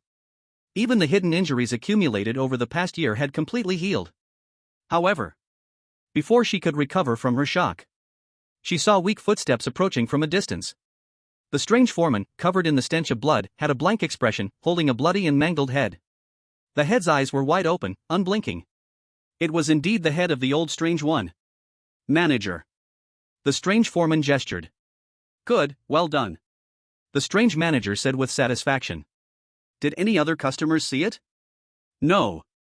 I understand, the strange manager nodded upon hearing this, then added, even if they did, it doesn't matter, anyone who dares to insult the store manager must die, no matter who it is. Seeing this, Linjiu's gaze became dazed again. Like falling into a dream, unable to distinguish the boundary between reality and dream. So the strange manager never intended to let this strange one go. She suddenly realized. Yunjin Yu didn't say forgiveness. Then this strange one must die. No matter where he runs, he must have his head cut off as a warning. At this moment, the strange manager slowly said to her, you work hard, with the store manager's relationship, Blood Moon Restaurant will not treat you poorly. How much was your salary in ghost coins last month? 7 ghost coins, Linjiu replied instinctively. It should be noted that ghost coins were the only currency circulating in the strange world. Every strange coin contains dark energy, which can help the strange enhance its power or recover from injuries, making it extremely precious. Because of this, all copies are particularly strict about wage control. 7 strange coins are already considered very high wages that humans can obtain. The nearby strange foreman earns just over 30 strange coins a month. Hearing this, the strange manager frowned, then announced. From now on, I promote you to restaurant supervisor, and your monthly salary will be raised to 100 strange coins. This identity badge is for you. From now on, you are the supervisor of Blood Moon Restaurant, and no strange dares to touch a hair on you. After listening to these words, let me be the supervisor? Linjiu's pupils shrank, his whole body felt numb, stunned into speechlessness. From the most humble waiter, called a rat by strange guests, to a prestigious supervisor in the restaurant, his status soared from hell to heaven. And all of this belonged to Yunjin Yu, her junior schoolmate. At this moment, Linjiu felt incredibly lucky. On that day, in the library one afternoon, she kindly helped her junior with a question. That act of kindness unexpectedly became a reward that crossed through time, arriving in her hands today. At this moment, seeing Linjiu's rapid rise, all because of the connection with Yunjin Yu, the global audience exploded. Chapter 25, Hansume's bold move, don't leave leftovers for Yunjin Yu. The audience in Dragon Country was envious. Just relying on Yunjin Yu's connection, Linjiu actually soared in one step? Not only did he receive the strange manager's personal strange weapon, but he also got the highest position for humans in the strange world aside from Yunjin Yu. This is the supervisor of Blood Moon Restaurant. A sky-high salary of 100 strange coins a month. It has refreshed the previous highest position record of train conductors by countless levels. Wow, he just became a supervisor? I'm dying of jealousy. If I could be a supervisor, I'd also want 100 strange coins a month. Don't be ridiculous, do you know the person? Wow, 100 strange coins? If he could take it out, he could casually exchange for billions. The 100 strange coins from the Great Cold Country were bragged about for a long time, but it turned out to be just his monthly salary. In contrast, viewers from other countries were green with envy. Especially the people from the Great Cold Country, like dogs seeing feces. Almost everyone was indignant, shouting unfair. It should be noted that strange weapons are also classified. They are divided into inferior, stained with blood, dark red, blood red, disaster star, and heaven's doom. The dark red level strange weapon corresponds to powerful strange beings. This is a treasure cherished by many powerful strange beings. In the whole world, there are only a handful. The dark red fan gifted by Xiao Rizi to her partner during their wedding is also the only dark red strange weapon in the entire country.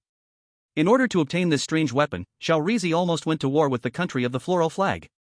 Hundreds of thousands of civilians died, only to snatch the strange weapon from the border. That bloody holy chain is a dark red level strange weapon, the most precious treasure of the strange manager, and just like that, it was given away? I heard this necklace can cure all diseases, including cancer. It's definitely a divine artifact. Who can bring this necklace out? I'm willing to pay 10 million for it. 10 million? If it can truly be brought out, all the global elites will fight for it. Supervisor, why is Dragon Country so lucky, always hitting the jackpot? This is 100 strange coins. I used to work my butt off for just 3 strange coins a month. She gets as much in a month as I do in 2.5 years? After a while. Holding Lin Zhou's hand, Yunjin Yu's mood gradually calmed down. And she felt a little happy. Not only did she find her senior, but she also helped her. If she had a tail, it would probably be wagging to the sky at this moment. Manager, dinner time is approaching. Are you hungry now? The chef has prepared a lavish dinner for you. If you are not hungry, I can ask the chef to delay a little. Just as Lin Zhou was in a complicated mood, slowly following behind Yunjin Yu, the nearby strange foreman reminded. At this moment, Yunjin Yu realized that the day was almost over. It seemed she didn't do anything at all. She was just wandering around. Look! She even ended up on the rooftop. At this moment, her stomach let out a growl. By the way, you can just call me by my name. Such a title as manager. I really don't deserve it. Yunjin Yu took a deep breath and suggested. Everything she had, her status and power, came from her husband, Gu Yuan. Being called manager felt truly burdensome. No, no. How dare I call you by your name? The strange foreman said nervously. Seeing the foreman's reluctance, Yunjin Yu suddenly had an idea. Then in the name of the manager, let me give you another title. This. The foreman was stunned. In the end, she couldn't refuse Yunjin Yu. So, she decided to call her Miss Yun. Alright, since you call me Miss Yun, I should know your name too, right? Yunjin Yu said with a light smile. Always calling you the foreman doesn't feel very respectful. You can just call me Xiaoli. The foreman replied hurriedly. Xiaoli. Yunjin Yu whispered. Actually, I think there's no need for you to be so afraid of me. I am an incompetent manager, merely a title. Miss Yun shouldn't belittle herself. The foreman shook her head hesitantly. Seeing the foreman still insisting on the hierarchy, Yunjin Yu frowned in distress. Since the Blood Moon restaurant was her husband Gu Yuan's property, she also wanted to get along well with these subordinates. Naturally, the first step was to become friends. Suddenly, Yunjin Yu thought of something. She also took Xiaoli's hand. She couldn't favor one and neglect the other. Since they were friends, they should all hold hands. Miss Yun, you. Feeling the warmth of Yunjin Yu's palm, the foreman stiffened. She carefully contained the dark energy within her. A feeling of gratitude arose in her heart. This manager actually didn't look down on her lowly identity. She took the initiative to touch her. The foreman suddenly felt an impulse of loyalty for someone who understood her. At that moment, Yunjin Yu held one hand while holding the foreman's hand with the other. The three of them walked down from the rooftop like close friends. As night fell, the red mist in the air spread even more. The Blood Moon restaurant's day's work was also over. Seeing the guests gradually leave, the busy ladies were exhausted, both physically and mentally. Their stomachs were already growling with hunger. Bang! Hansume threw the mop into the corner. Her face turned various shades of blue and red. She originally thought cleaning the restroom wouldn't take long. Who knew it would be so dirty and impolite? Didn't they see her mopping the floor? They just came over and took off their pants. It made her eyes burn with irritation. The strange person even chuckled, spraying all over like a shower. Hansume could only pinch her nose and reluctantly clean the filth. Moreover, her skill in cleaning poop surged dramatically today. If she kept this up for a few more days, she could level up to expert. If it were any other skill, Hansume would have boasted about it long ago. But this skill, she kept it a secret. So embarrassing. What kind of identity badge? Just a cleaner. Damn Park Dagon, I cannot coexist with you. When she entered the lobby, she found that the restaurant hadn't prepared dinner for them. Those strange employees, like the accountant and manager, were dining on the second floor. What was left for them were only the leftovers from the guests' meals. Looking at the leftovers that looked like a dog had eaten them, with various strange and unidentifiable rotten meat, her nose filled with the stench. Hansume was furious. This is what the restaurant gives us to eat? These scraps are fit for dogs, even dogs won't eat them. Hansume complained angrily to the other ladies. Shantian Aiko remained composed. She had hidden 2 buns in her clothes, planning to eat one herself and give the other to Yunjin Yu. What confused her was, she hadn't seen Yunjin Yu at all that day. Could it be that the strange foreman killed her? This left Shantian Aiko feeling complicated.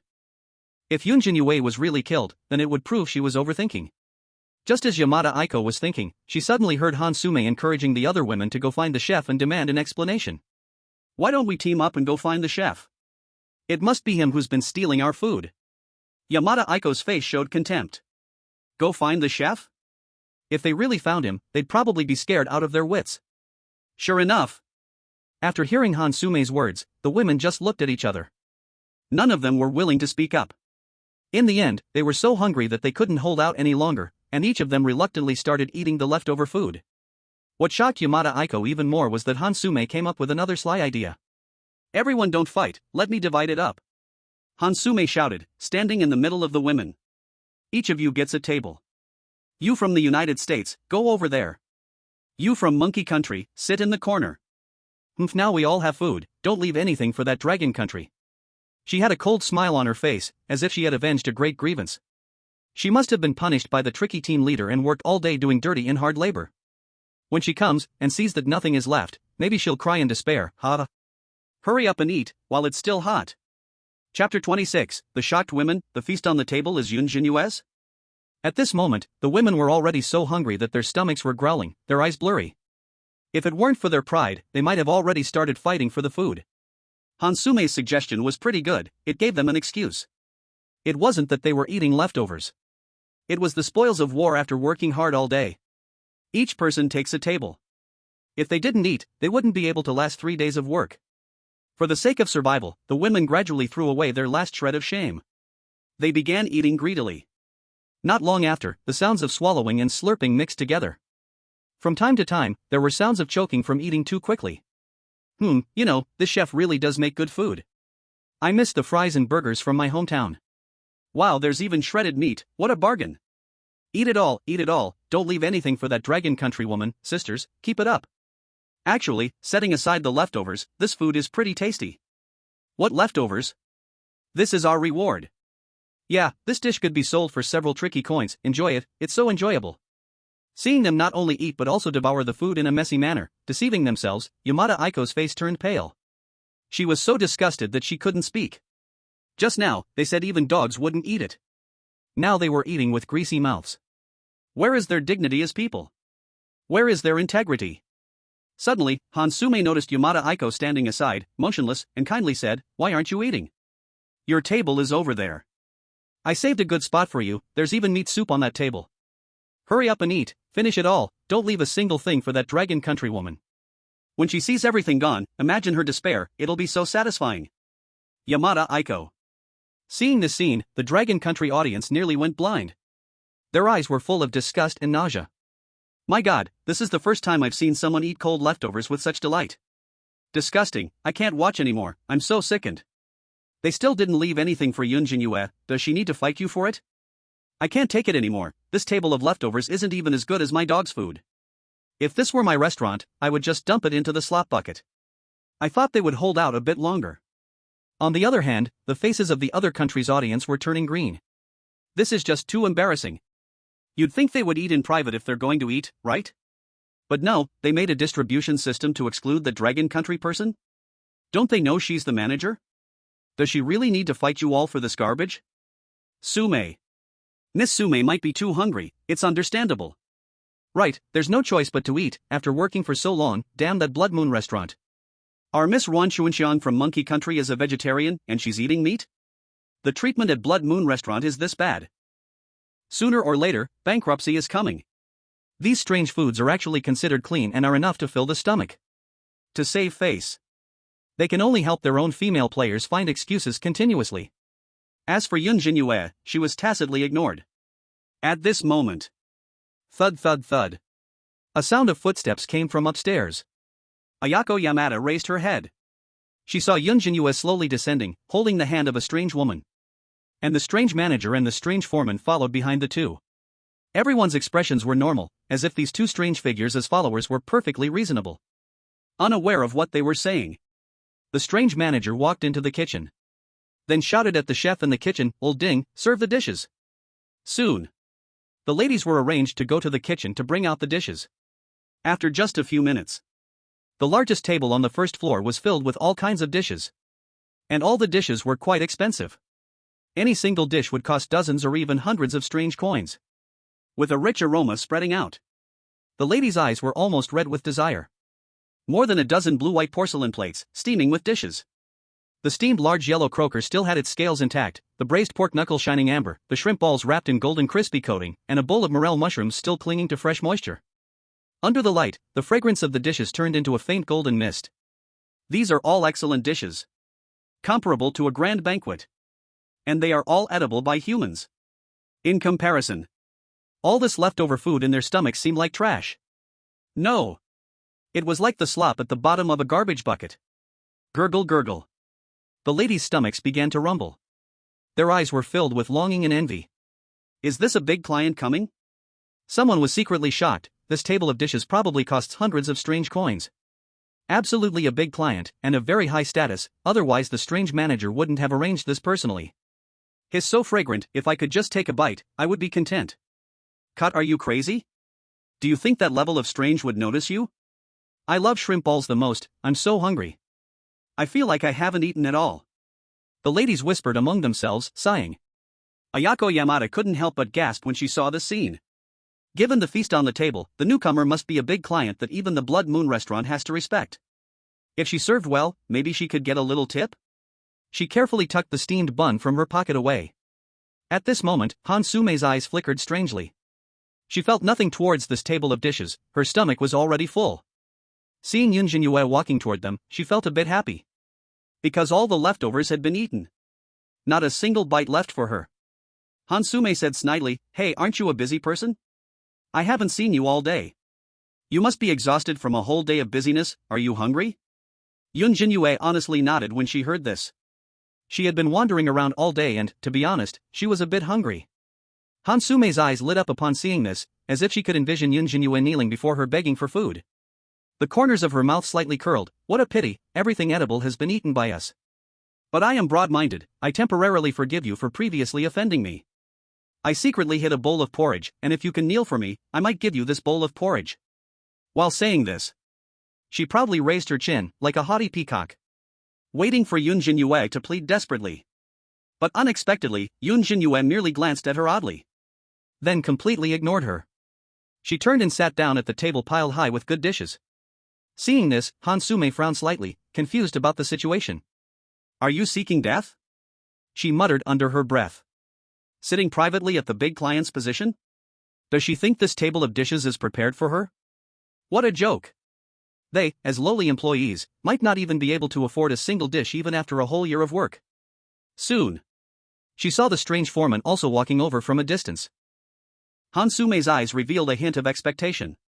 Although Yunjin Yu did not act as she imagined, seeing her voluntarily choosing death, she could not blame anyone. Just wait to be dealt with by the mysterious team leader. But at that moment, the scene before her fell silent. She saw the mysterious team leader respectfully standing beside Yunjin Yu. Then he softly and respectfully said, "Miss Yun, the dishes are ready." Hansume was stunned. Not just her. Everyone present fell into confusion. No, wait. Were these dishes prepared for Yunjin Yu? Chapter 27, Yunjin Yu confesses, "My husband is amazing." Silence. The atmosphere in the room fell into a dead silence. It was as if some people's hearts quietly shattered. The eyes of the women were filled with disbelief and shock. This big table of delicacies must cost hundreds or thousands of Eerie coins, right? Even if she wasn't a powerful mystery, she still had to be a wealthy mystery. How could this be food for humans? And it was for Yunjin Yu, who they hadn't seen all day? They initially thought she was off slacking somewhere. They were even thinking she would be punished by the mysterious team leader. They all tacitly left no leftovers for her. They were secretly looking forward to her breakdown. Between people, the scariest thing is comparison. If Yunjin Yu showed herself to be worse off than them, they would feel that their hardships were worth it, at least they could fill their stomachs and make some money. But if they told her Yunjin Yu had done nothing, and she could still enjoy this mouth-watering feast? Their mental state completely collapsed. Seeing Yunjin Yu did not refuse and began to eat with chopsticks. And the mysterious team leader was carefully serving her. The jealousy of the women was about to explode. This isn't right, is it? Team leader, why does she get to eat such good food, while we can only eat leftovers? This treatment is just too unfair. Hansume was so envious that she stumbled over her words, hurriedly questioning the mysterious team leader. The female players from other countries were also united in their wrath. Yeah, we are all employees, why can she enjoy delicious food? With so many dishes, she can't finish them alone, why don't we share? Could it be that this table of food is the employee meal, and we've been tricked by Hansume? It's possible that damn Hansume tricked us into eating scraps. Upon hearing this, the mysterious team leader's gaze turned cold, like an abyss. She fixed her gaze on Hansume, causing the latter to break out in a cold sweat. Then she looked around at the angry women. Everyone gradually closed their mouths under her icy stare. Seeing this situation, the mysterious team leader coldly said, "What are your identities? How dare you compare yourselves to Miss Yun? A bunch of lowly servants, even getting some scraps to eat is the restaurant's great mercy. Do you want to sit at the table? Ask yourselves, are you worthy? If you want to eat, you can, just bring Eerie coins. As long as someone hands me 900 Eerie coins, I'll arrange a table for you." These words deeply pierced the hearts of the women. 900 Eerie coins? My god! With so many Eerie coins, they could feast daily back in reality. Eat for a lifetime. Why would they need to order food at this Blood Moon restaurant? Several faces turned pale. All their feelings of discontent and jealousy had to be forcibly suppressed. Until Yunjin Yu saw Lin Jiu wash her hands and beckoned her to sit beside her.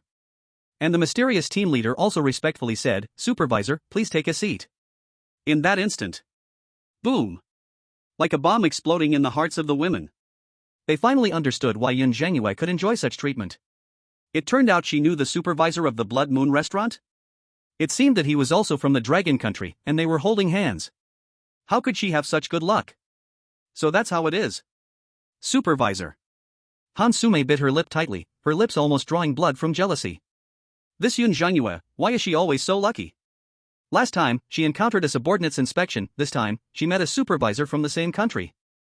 Siba, damn it. All the girls thought Yunjin Yu and the supervisor had gotten involved. Only Yamada Aiko's eyes revealed a thoughtful light. She noticed that the supervisor named Lin Jiu seemed uncomfortable, silent and taciturn, and always sneaking glances at the mysterious foreman. Her eyes flickered, as if she were facing a superior. The two of them had no doubt that Yunjin Yu was the backbone. It was absolutely impossible for her to have climbed the relationship. Instead, it seemed the supervisor had gained some benefit from Yunjin Yu. But she had no evidence. These were just speculations. Why exactly was Yunjin Yu respected? What had she gained from Gu Yuan? What kind of identity did Gu Yuan have that could shake even the Blood Moon restaurant? These three questions deeply rooted in Yamada Aiko's mind. She truly couldn't understand. At the same time, her heart felt even more regret. Even the 2 buns in her pocket tasted bitter. If only she could have formed a good relationship with Yunjin Yu from the start. Maybe they would have been eating together by now. Why should she endure hunger? Junior, this. Can I really eat? At this moment, Lin Jiu also felt quite out of place. She only felt the necklace around her neck was exceptionally heavy, and every time the mysterious foreman called the supervisor, she felt anxious. In this bizarre world for a year, the once confident and brave big female lead had long been worn away.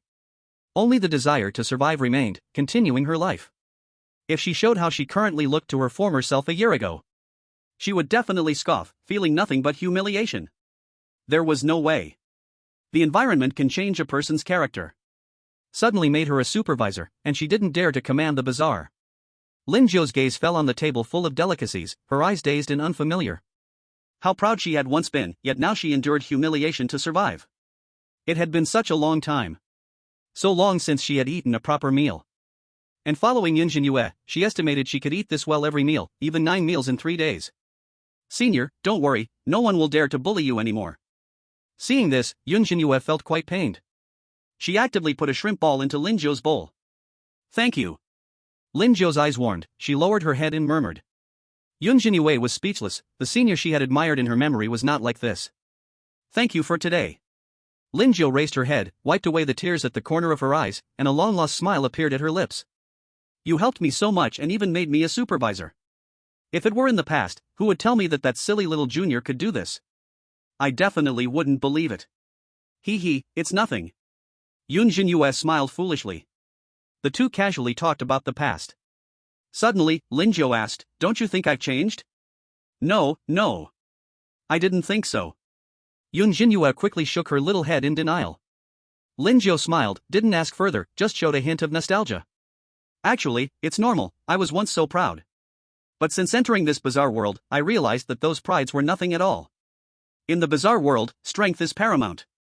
After being forced to eat slop within 3 days of entering, all that pride vanished. When she said this, she looked at Yunjin Yu, who was at a loss. I envy you, you can be so brave and still maintain this original intention, never changing. Though I don't know how you managed all this, it's clear that you have been well protected. So much so that you don't even realize the cruelty and helplessness of the bizarre world. These words sounded like insults. But Lin Jiao meant no harm, and Yunjin Yu thought nothing of it. She just exclaimed, that's right, I think so too. You don't know, my husband is. Chapter 28, Exotic Bizarre Wine? Yunjin Yu was stunned, isn't this my family's cooking wine? Before Yunjin Yu could boast about Gu Yuan, the strange manager rushed down from the second floor. He held a bottle of peculiar wine in his hand. The bottle's surface glimmered in ominous blood red, like vermilion that had sunk for hundreds of years. When the light shone on that blood red, the patterns at the mouth of the bottle seemed to wriggle like a living thing. My lord, I have a bottle of treasured wine here, said Old Li. This wine is quite extraordinary, it was personally gifted to me by the former store manager in appreciation of my hard work. Just the bottle's value is comparable to my necklace, let alone the wine inside. After saying this, the strange manager poured a full glass for both of them. The bright red liquid was extremely thick, swirling a small whirlpool at the bottom of the cup, emanating an enticing aroma. No thanks, I don't drink. Yunjin Yu shook her head in rejection. Though this wine belonged to Gu Yuan, she was indeed a bit curious. However, she did not touch alcohol at all, as she could get drunk from just a sip of white wine. No worries, this wine is special, it won't get you drunk. The strange manager explained proactively. Not only can it nourish the body, but it can also enhance strength. I owe my successful breakthrough from a strange level to a red outfit to this wine, but the former manager only gifted me this single bottle, there isn't much left. Seeing this scene, the audience watching the live broadcast became envious. Breaking through from a strange level to a red outfit? Is this wine really that powerful? If Yunjin Yu won't drink it, then let them have it. Suddenly, an old player from Long Country remembered something. He was filled with shock as he sent a message. Wow, could this possibly be blood red level strange wine? I used to work at the Grieven Sea Wine Workshop, and I heard the owner specifically mention it. Blood red level strange wine shows a blood red color when poured, and it will have a small whirlpool, indicating that the yin energy contained in this wine has reached its limit. Humans can't absorb the yin energy, but it can nourish the body. Many red outfits have come to the workshop asking for wine, even offering 1,000 strange coins for a small cup, but the workshop owner refused to sell, as it's just a small bottle, a gift from someone important. Blood red level strange wine? Are you crazy? For decades, humanity has never obtained blood red level strange objects. Every blood red level strange object is a cherished possession for red outfits. If any country possesses a blood red level strange object, it would definitely cause international disputes. Now you tell them that this small bottle of wine is actually blood red level? Isn't that a complete waste? Wouldn't it be better to sell it or trade it with a red outfit for other blood red strange objects? The viewers from Long Country were left in shock. Wait, huh? Did Yunjin Yu just drink something worth several thousand strange coins? Is this true? It sounds exaggerated. If it's really blood red level, wouldn't Yunjin Yu become legendary in Long Country? This strange manager is so generous, would he really give away such high-level wine? Haven't you heard? This wine was given by the former store manager, and the former store manager is Gu Yuan. Meanwhile, viewers from other countries felt uneasy inside. Can Gu Yuan also brew wine? He can brew blood red level strange wine? This sudden news disrupted everyone's thoughts. The matter of the Blood Moon restaurant manager could still be explained. Perhaps he just got lucky, starting as a small shop, and slowly prospered because he hired a good manager. But if this brewing technique is real, what if Yunjin Yu really conquered Gu Yuan later? Wouldn't Long Country have countless blood red level strange wines? Would they casually earn tens of millions of strange coins? This would hit other countries hard. Long Country people are starting to make up ridiculous stories again. Who would believe such nonsense? 1,000 strange coins for a single drink? Do you think strange coins are toilet paper? Exactly, a vengeful spirit. Even if it can brew wine, how good could it possibly be?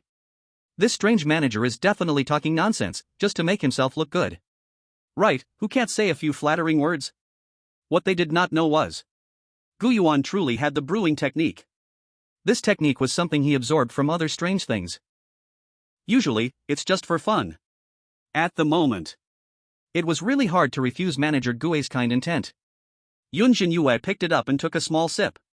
Indeed, This wine has an endless aftertaste. When the liquid glided across her lips, the tip of her tongue first tasted the slight sourness of pickled plums, followed by an inexplicable sweetness spreading at the root of her tongue. However, Yunjin Yu's expression seemed a bit strange. This wine. Why does it taste a bit like the cooking wine from her home? She turned her head. She saw Linjiu also took a sip. Her face showed shock, as if she had drunk from the jade pool, constantly savoring the wine, and a flush appeared on her cheeks. As her lips parted, a stream of white, cloudy air rushed out of Linjiu's mouth. Nearby. Looking at the bright red wine, Hansume and the others' eyes nearly soaked in it. They could smell the fragrance that made their body's cells crave intensely. Nourished the body, enhanced strength. They wanted to drink this wine too. After a hard day of work. Yet they could only see Yunjin Yu tasting fine wine without a care. How could they be willing to accept this? Eating a feast, drinking fine wine. This was the life they dreamed of. Those present wished they could immediately take Yunjin Yu's place. If only they were sitting in that position. Gulp. Unknowingly, someone swallowed. Suddenly, the hall was filled with the sound of swallowing. How is it? This wine is good, right? Manager Gu asked with a smile at that moment. Pretty good. Yunjin Yu nodded awkwardly. If only it weren't cooking wine, it would have been even better. She hadn't felt the effects of nourishing the body as Manager Gu mentioned. Of course, it could also be that she had drunk too much cooking wine before. Now, drinking it again might not matter. Seeing Yunjin Yu didn't show the expected delighted expression. Manager Gu was shocked and secretly amazed by her response. Not even changing expression after drinking such exquisite wine. It was enough to see how extravagant this manager's daily life was. Thinking of this, he took a cigar out from his pocket. I have a cigar here, dark red grade, would you like to try? It's not strong, one puff probably extends a person's life by a year. Forget it. Yunjin Yu truly hated tobacco, her head shook like a rattledrum. Meanwhile, seeing the strange cigar in Manager Gu's hand, Hansume and the others were about to cry from envy. What kind of family condition is this? Fine wine and cigars all together. A puff can extend a life by a year? How could she refuse such a treasure? This prodigal woman. Why not give it to them? They would definitely take a few puffs and finish that cigar. Woo. For some reason. Suddenly, a female player from a certain country started crying quietly. She bit her lip, unable to contain the jealousy brewing within her. For Yunjin Yu, she could no longer use jealousy to describe her feelings. She wished to instantly swap identities with her. Anyone who wanted to be a waitress could.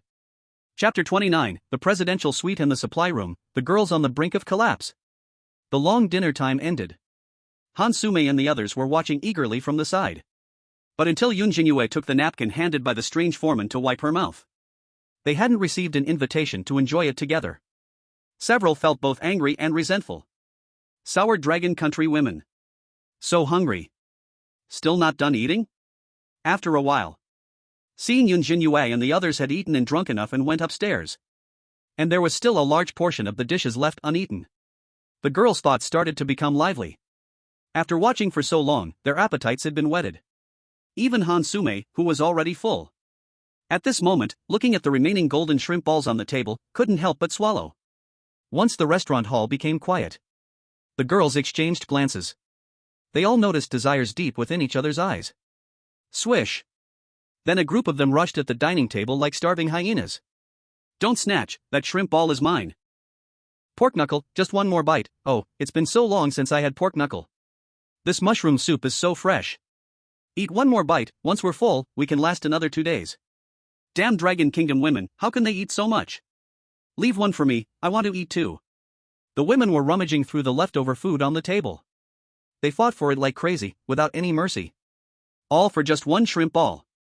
Pulling hair, ripping clothes, slapping faces. They used all sorts of shameless tactics.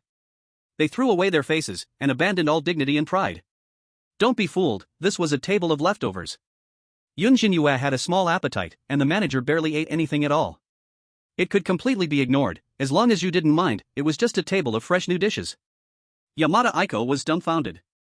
She stared at Hansume, who was eating like a wild dog. Her expression grew more and more complicated. She didn't participate in their actions.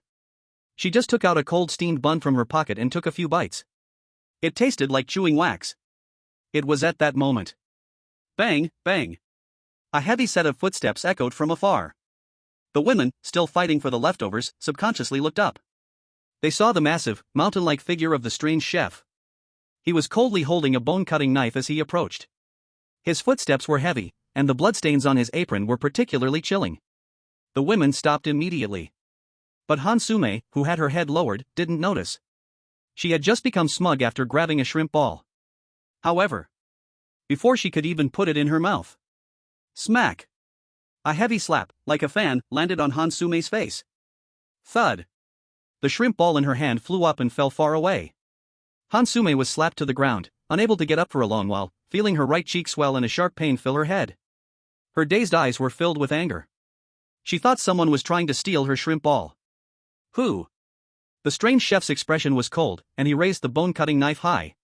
The moment Hansume looked up, she saw this scene. She was frozen in place, scared out of her wits. A warm stream slowly surged from her lower body. Bang! Just when Hansume thought she was definitely going to die, the strange chef slammed the bone-cutting knife into the dining table. Then, cold as ice, he said, "What are you all doing?" When the words fell, the whole room was dead silent. The women dared not eat anymore. At that moment, the Monkey Country female player spoke with grievance, "Master, we've worked all day, can't we eat some leftovers?" This was the voice of the people.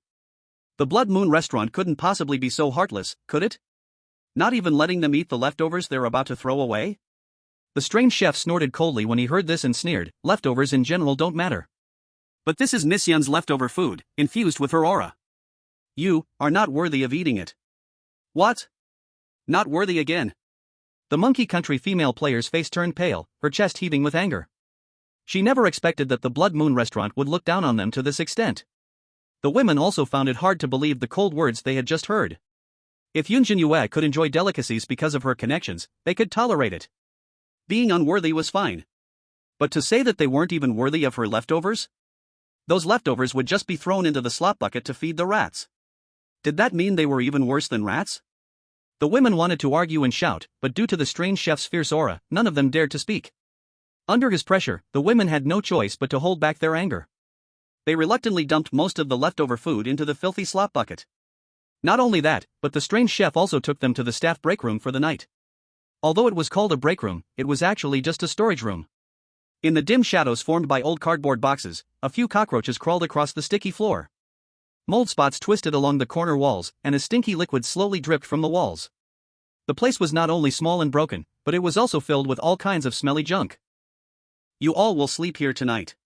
Remember to not make any noise, otherwise I don't know what will happen at night," the strange chef coldly reminded, then turned to leave. There were 9 female players left. They stared blankly at the scene before them. "Here? How do we sleep? It smells so bad, ugh. And there are cockroaches and rats, how disgusting." The ladies were overwhelmed by the stench, some nearly vomited the food they had just eaten. Suddenly, a suppressed trembling voice came from the crowd. "Why is there poop too?" Hansume covered her swollen cheek and instinctively looked over, only to discover a pile of dog poop in the corner. In this place, it was indeed dirtier than a toilet. There were 9 of them. Even if they squeezed together, there probably wouldn't be enough room to stretch their legs. If the poop wasn't scooped up, there would be even less space to sleep. For the sake of a good night's sleep, Hansume took a deep breath and, covering her face, said, "Everyone step back, let me handle this." Seeing the unfair treatment of the ladies, viewers from other countries were indignant and complained. "This chef still owes Miss AI's husband money, how can his attitude be so bad? They're not even allowed to eat leftovers, my god, are they treating them as worse than rats? What the hell, such a cramped place, is this even called a resting room? Why didn't the women from Long Country come? Why does she get to rest in other places?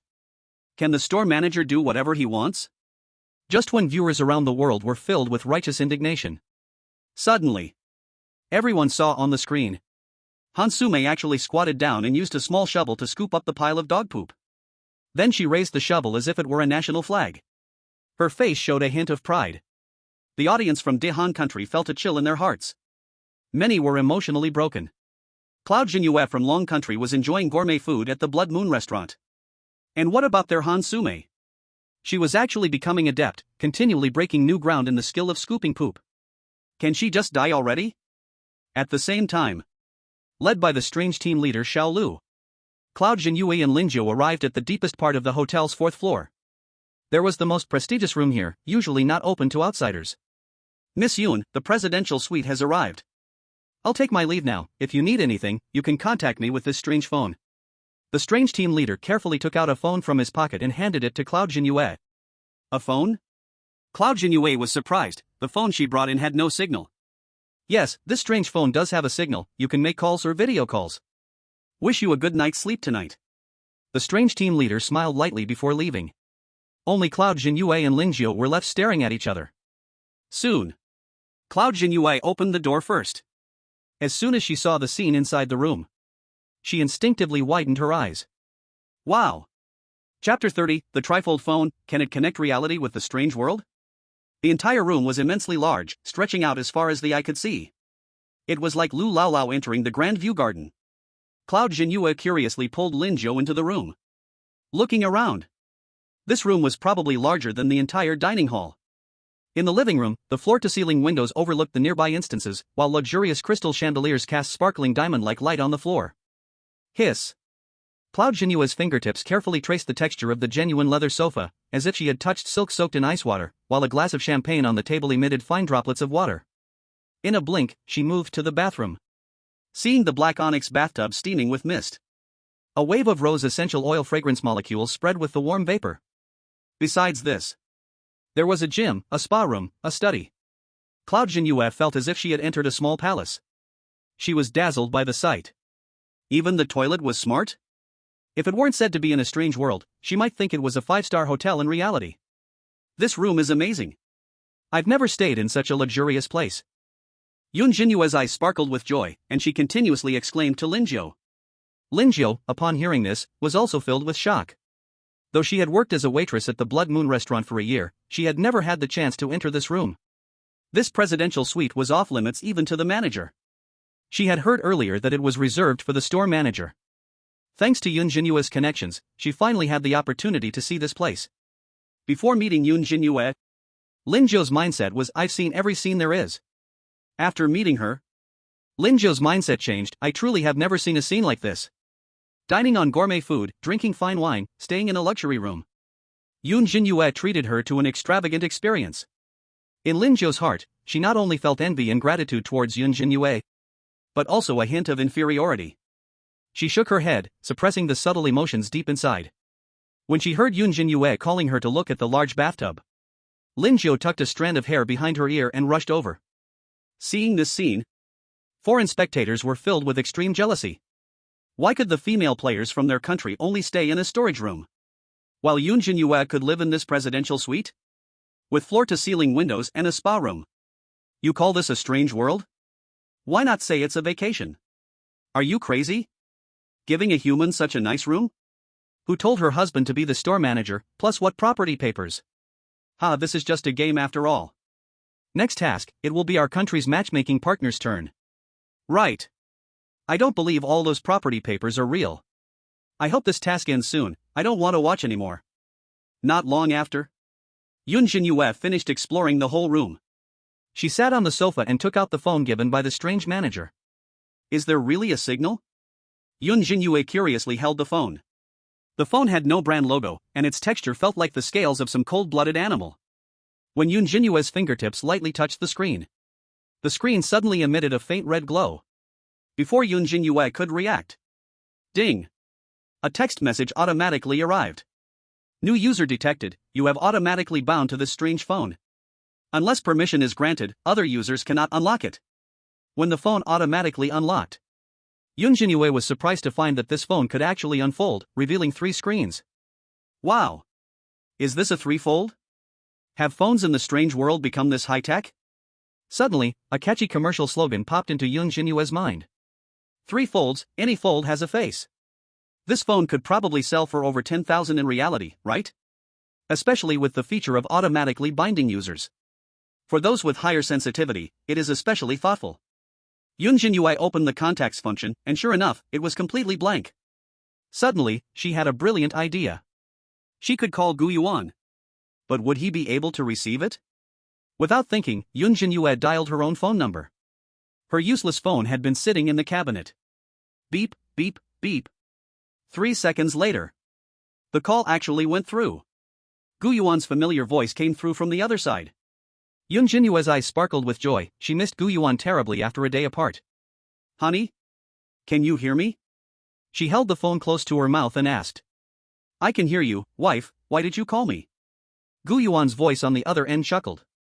Is the phone from someone in the Blood Moon restaurant? Yeah, Yunjin Yu's eyes lit up as she said, they have been so nice to me, helping me out today, treating me to dinner, and even lending me this phone. That's good. The phone you have is made by me, you can make calls and send videos freely, Gu Yuan casually mentioned. He had once killed a strange creature skilled in electronics, absorbed its abilities, and made many phones to give to his subordinates for easy communication. This phone was also left by him at the Blood Moon restaurant, capable of changing its appearance according to the user's wishes. It could transform into a ledger without altering its functions. Books, or even a mirror. Really? Hubby, you are amazing. Yunjin Yu exclaimed in shock. The two casually chatted about many things. Most of the time, it was Yunjin Yu sharing what she had seen and heard today. Gu Yuan smiled in agreement. Standing at the other end of the sofa, Linjiu looked on with envy.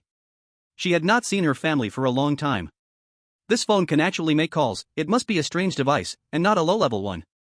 But what surprised her was that Yunjin Yu had gotten married in just a year. Since entering the strange world early, Linjiu did not know about the strange marriage thing. Alright, hubby, I understand. I haven't seen your cat, so I will ask Old Lee later. In the end, they chatted for nearly half an hour. Yunjin Yu reluctantly hung up the phone. She looked at the screen and found that the phone's battery was still full. This phone actually doesn't use power? Turning her head, Yunjin Yu saw Linjiu looking dazed. She thought of something and then suggested, Senior sister, do you want to make a call to your family? Hearing this, the foreign audience finally had the chance to mock Yunjin Yu. Laughing dead, still wanting to call family, this is not the same world. Do you really think your phone is so powerful that it can call across worlds? If it really could connect, this phone must at least be a dark red strange device. Dark red? I think blood red might not even be enough. She really is naturally silly, believing whatever Gu Yuan says. Right now. When Linjiu heard Yunjin Yu's kind words, she shook her head and said, my family is in reality, I can't contact them. Senior sister, you should try, maybe this phone can work. This. Linjiu couldn't resist the enthusiastic Yunjin Yu. She gave a wry smile, holding no expectations. After Yunjin Yu actively unlocked the phone, she dialed a familiar number. Beep beep beep. A series of heart-racing sounds came through. No one answered. It was to be expected. They are not in the same world. It would be strange if it connected. Linjiu's lips twisted bitterly. Just as she wanted to return the phone to Yunjin Yu. Hello. Suddenly, a familiar yet strange voice came through. Upon hearing that voice, Linjiu's heart suddenly stopped for a moment. Her pupils instantly constricted, and her originally calm expression was filled with shock and disbelief. The call actually got through? Who on earth is Yunjin Yu's husband? Chapter 31, the call really gets through, the shocked Linjiu, your husband is not so simple. Yes, it's me, Mom. I was sent abroad by the company, I've been doing well this year. It's not that I didn't want to call, mainly because I didn't have the opportunity to get a phone card here. Yes, I'm calling you now, right? Don't cry. I will come back, you tell Dad to not worry, I'm doing well. Linjiu's eyes turned red. She held back her sadness while talking to her mother. The hoarse voice from the other end made her feel even more heartbroken. She never dreamed that one day she would be able to talk to her family, even if just for this moment, it fulfilled a dream for her. She felt an endless gratitude towards Yunjin Yu. She was even more shocked by Yunjin Yu's husband's incredible abilities. Not only was he a store manager who could brew wine, he could also make such an incredibly functional phone. This is far more mysterious than any red-dressed strange thing she had ever seen. Seeing this situation, the global audience was left dumbfounded. Wow! It really can connect? How amazing is that? When the distance between two worlds no longer exists, right? No way, where did this signal come from? Does this strange world really have a signal tower? Can you get me one? I also want to talk to my husband in the strange world. With this phone, can I connect with the real world at any time? It's fake, there's no way such a phone exists.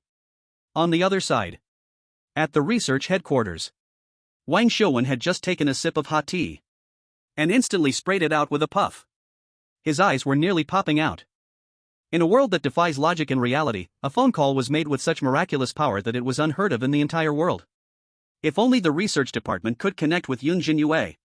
Or speak to the next matchmaking player of the Dragon Kingdom. Wouldn't that create an unparalleled advantage? They could entirely arrange a think tank to help the matchmaking player. This phone, how does it resemble the newly released threefold from Juhua? A subordinate said in astonishment. Juhua phone? Wang Shouwen was shocked and quickly inquired, can they really develop such a phone? Quick, invite the chairman of Juhua phone over. If he can really create such a phone, he would be a great hero of the entire Dragon Kingdom. Hearing this, the subordinate smiled wryly. I'll help you make contact, but don't hold too much hope. Quickly, the research department dialed the chairman of Juhua phone. The chairman was holding a press conference at that moment. Suddenly receiving the call, he was stunned.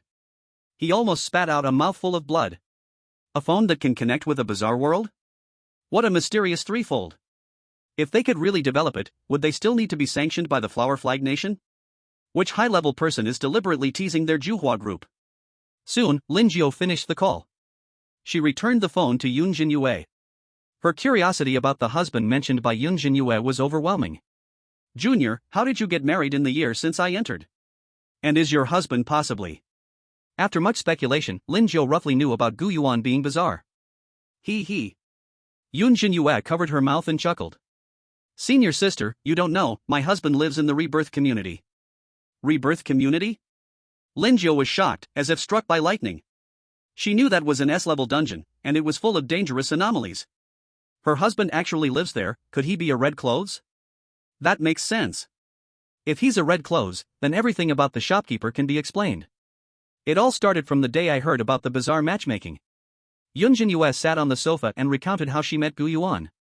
Upon hearing these words, Lin Jiu's breathing became rapid, and her eyes sparkled with excitement, staring intently at the smiling Yunjin Yu as if she had heard the most unbelievable story in the world. Yunjin Yu might not realize how terrifying Gu Yuan was.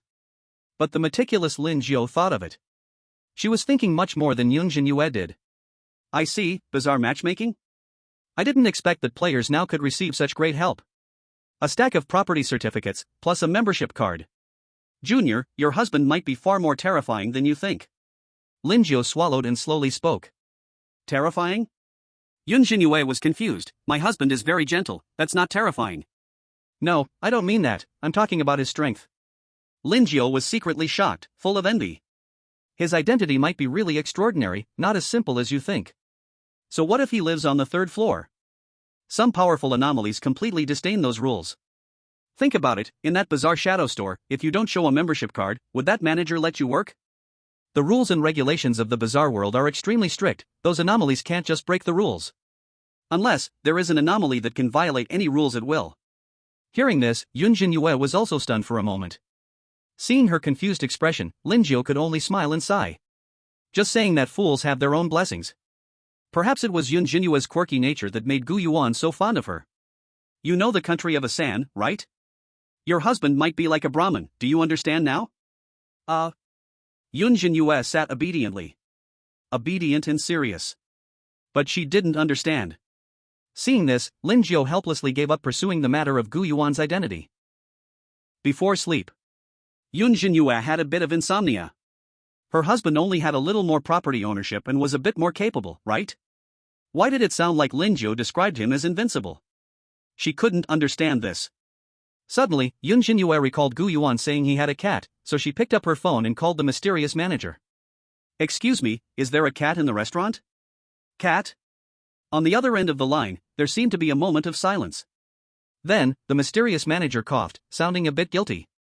Why is the manager suddenly asking this? Since I came to Blood Moon Restaurant, I haven't seen any cats. Yunjin Yu blinked, this was not what Gu Yuan said. Could it be that the cat was hiding secretly? Puzzled, Yunjin Yu didn't dig deeper, just thanked him and hung up. It seemed she would have to take the initiative to look for it in the next 2 days. On the other side. Late at night. Hansume woke up from a nightmare, her eyes filled with bloodshot veins. She couldn't sleep. Could not sleep at all. In this tiny space, someone was grinding their teeth, someone was talking in their sleep, and someone was snoring.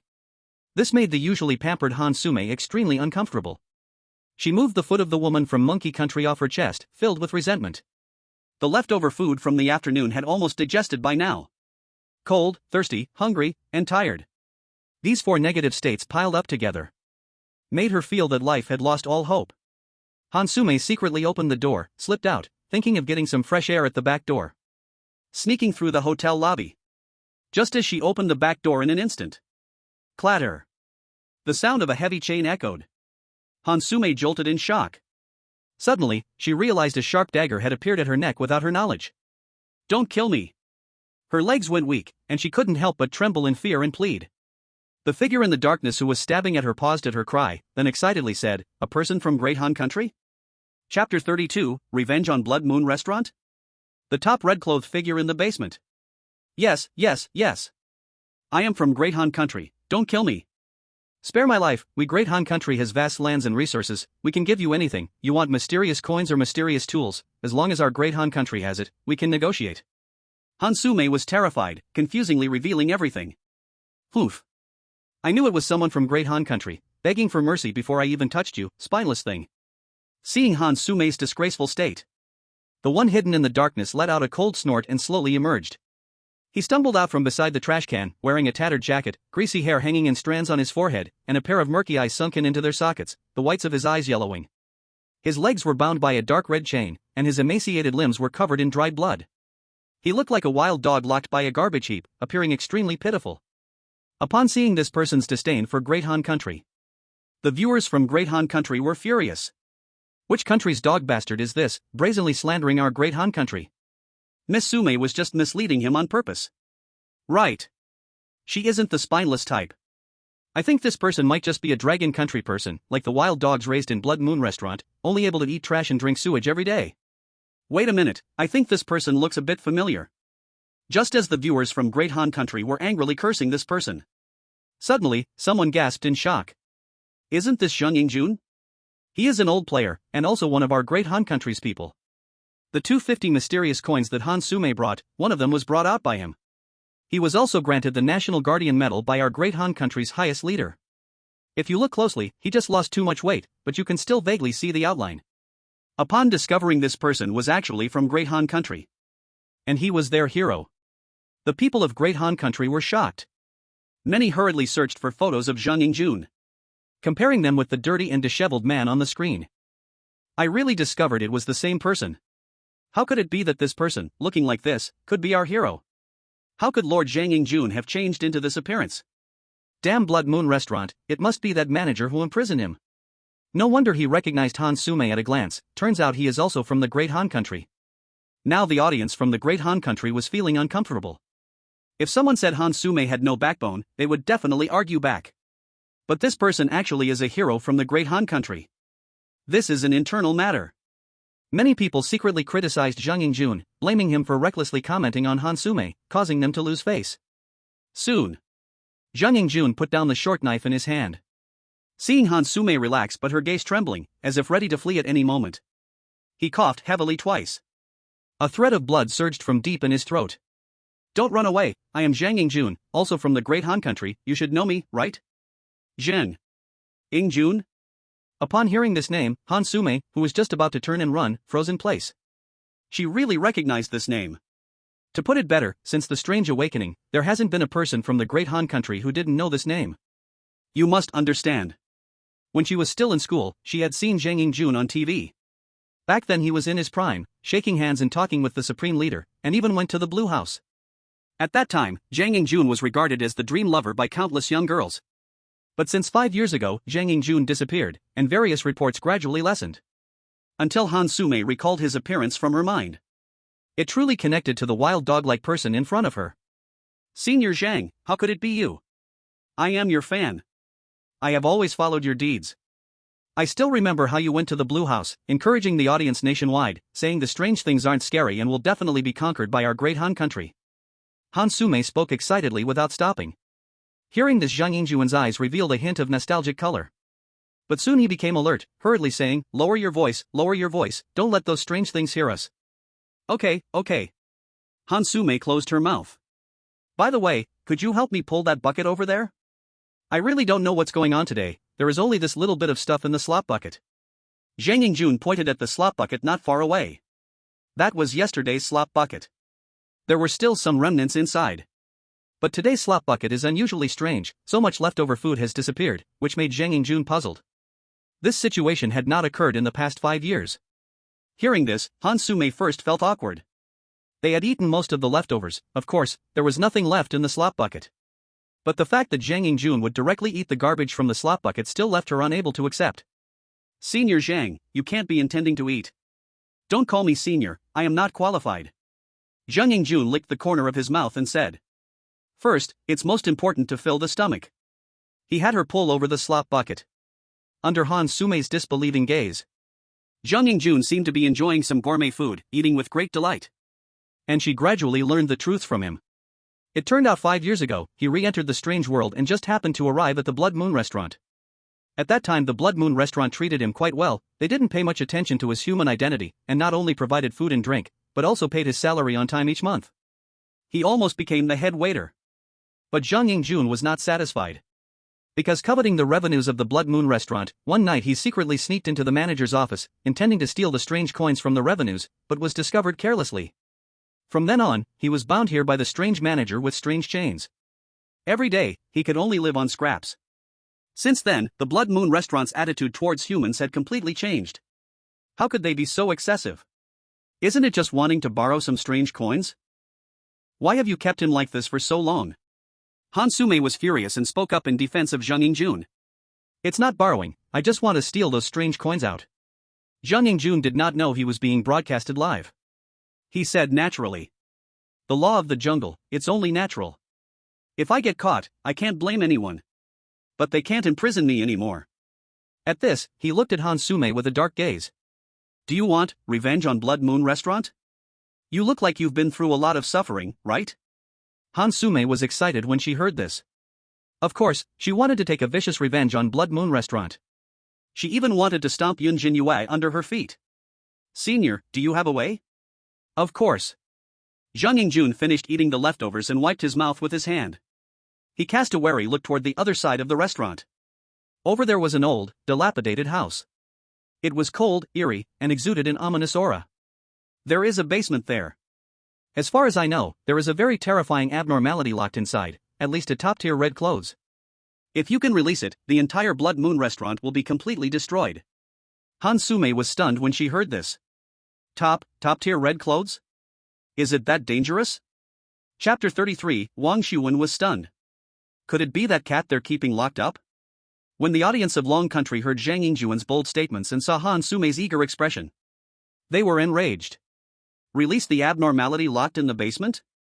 Would she really do something that harms others without any benefit to herself? Yunjin Yu is the manager of Blood Moon restaurant. Many people had already viewed the abnormality in Blood Moon restaurant as their kin. How can people from Great Han Country be so bad? No wonder Blood Moon restaurant treats humans so badly, it's all Zhang Yingjun's fault. Damn Zhang Yingjun, I used to think you were a hero. She's really going to become an enemy of Long Country. Thief, scum, worse than an animal. If it really gets released, won't Yunjin Yu and the others die? But the audience from Great Han Country had a completely different opinion. They all supported Hansume and Zhang Yingjun. Some voices that opposed the mainstream opinion were drowned out by the rising emotions of revenge. If you can't blame anyone, Zhang Yingjun is right, the weak are prey to the strong. Who told Blood Moon restaurant to treat Miss Sume so poorly, it deserves to be destroyed. Hee so much for being the manager, soon your entire restaurant will disappear. Zhang Yingjun is a hero of our Great Han Country. Release it, definitely release it. Meanwhile, at the research headquarters, many staff members looked gloomy. They had finally seen Long Country gaining a lead. But now Hansume, this beast, actually wanted to release the abnormality? If Yunjin Yu really got killed because of her, wouldn't that be the same as digging up Long Country's lifeblood? Minister, we can't let her release it. Yunjin Yu absolutely can't die. She's the most likely person to solve the abnormalities. Should we report to the higher-ups and pressure Great Han Country, or find a way to contact her through Yunjin Yu's phone? One staff member anxiously said to Wang Xuan, who was lost in thought. Wang Xuan remained calm. He shook his head and said, no need. Things aren't as serious as you think. If his guess was right. Wang Xuan's gaze stayed firmly on the small house in the screen. Could it be that? This idea was extremely bold. Even Wang Xuan was shocked by his own thinking. His heart was filled with confusion and astonishment.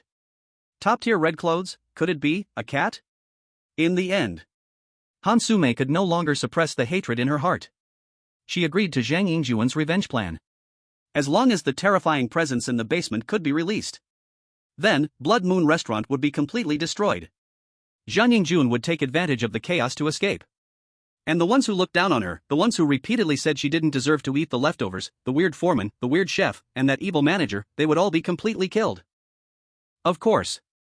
What touched Hansume the most was, with the relationship between Yunjin Yu and the supervisor, she would definitely not run away, and it would inevitably disappear with it. By then, her work tasks would be forced to stop, and she could go straight home. This plan is simply killing 3 birds with 1 stone. If there's one downside, it might be that she would also be in danger. Remember, every day at 5 in the afternoon, when the restaurant is the busiest, Manager Gu will go out for a while.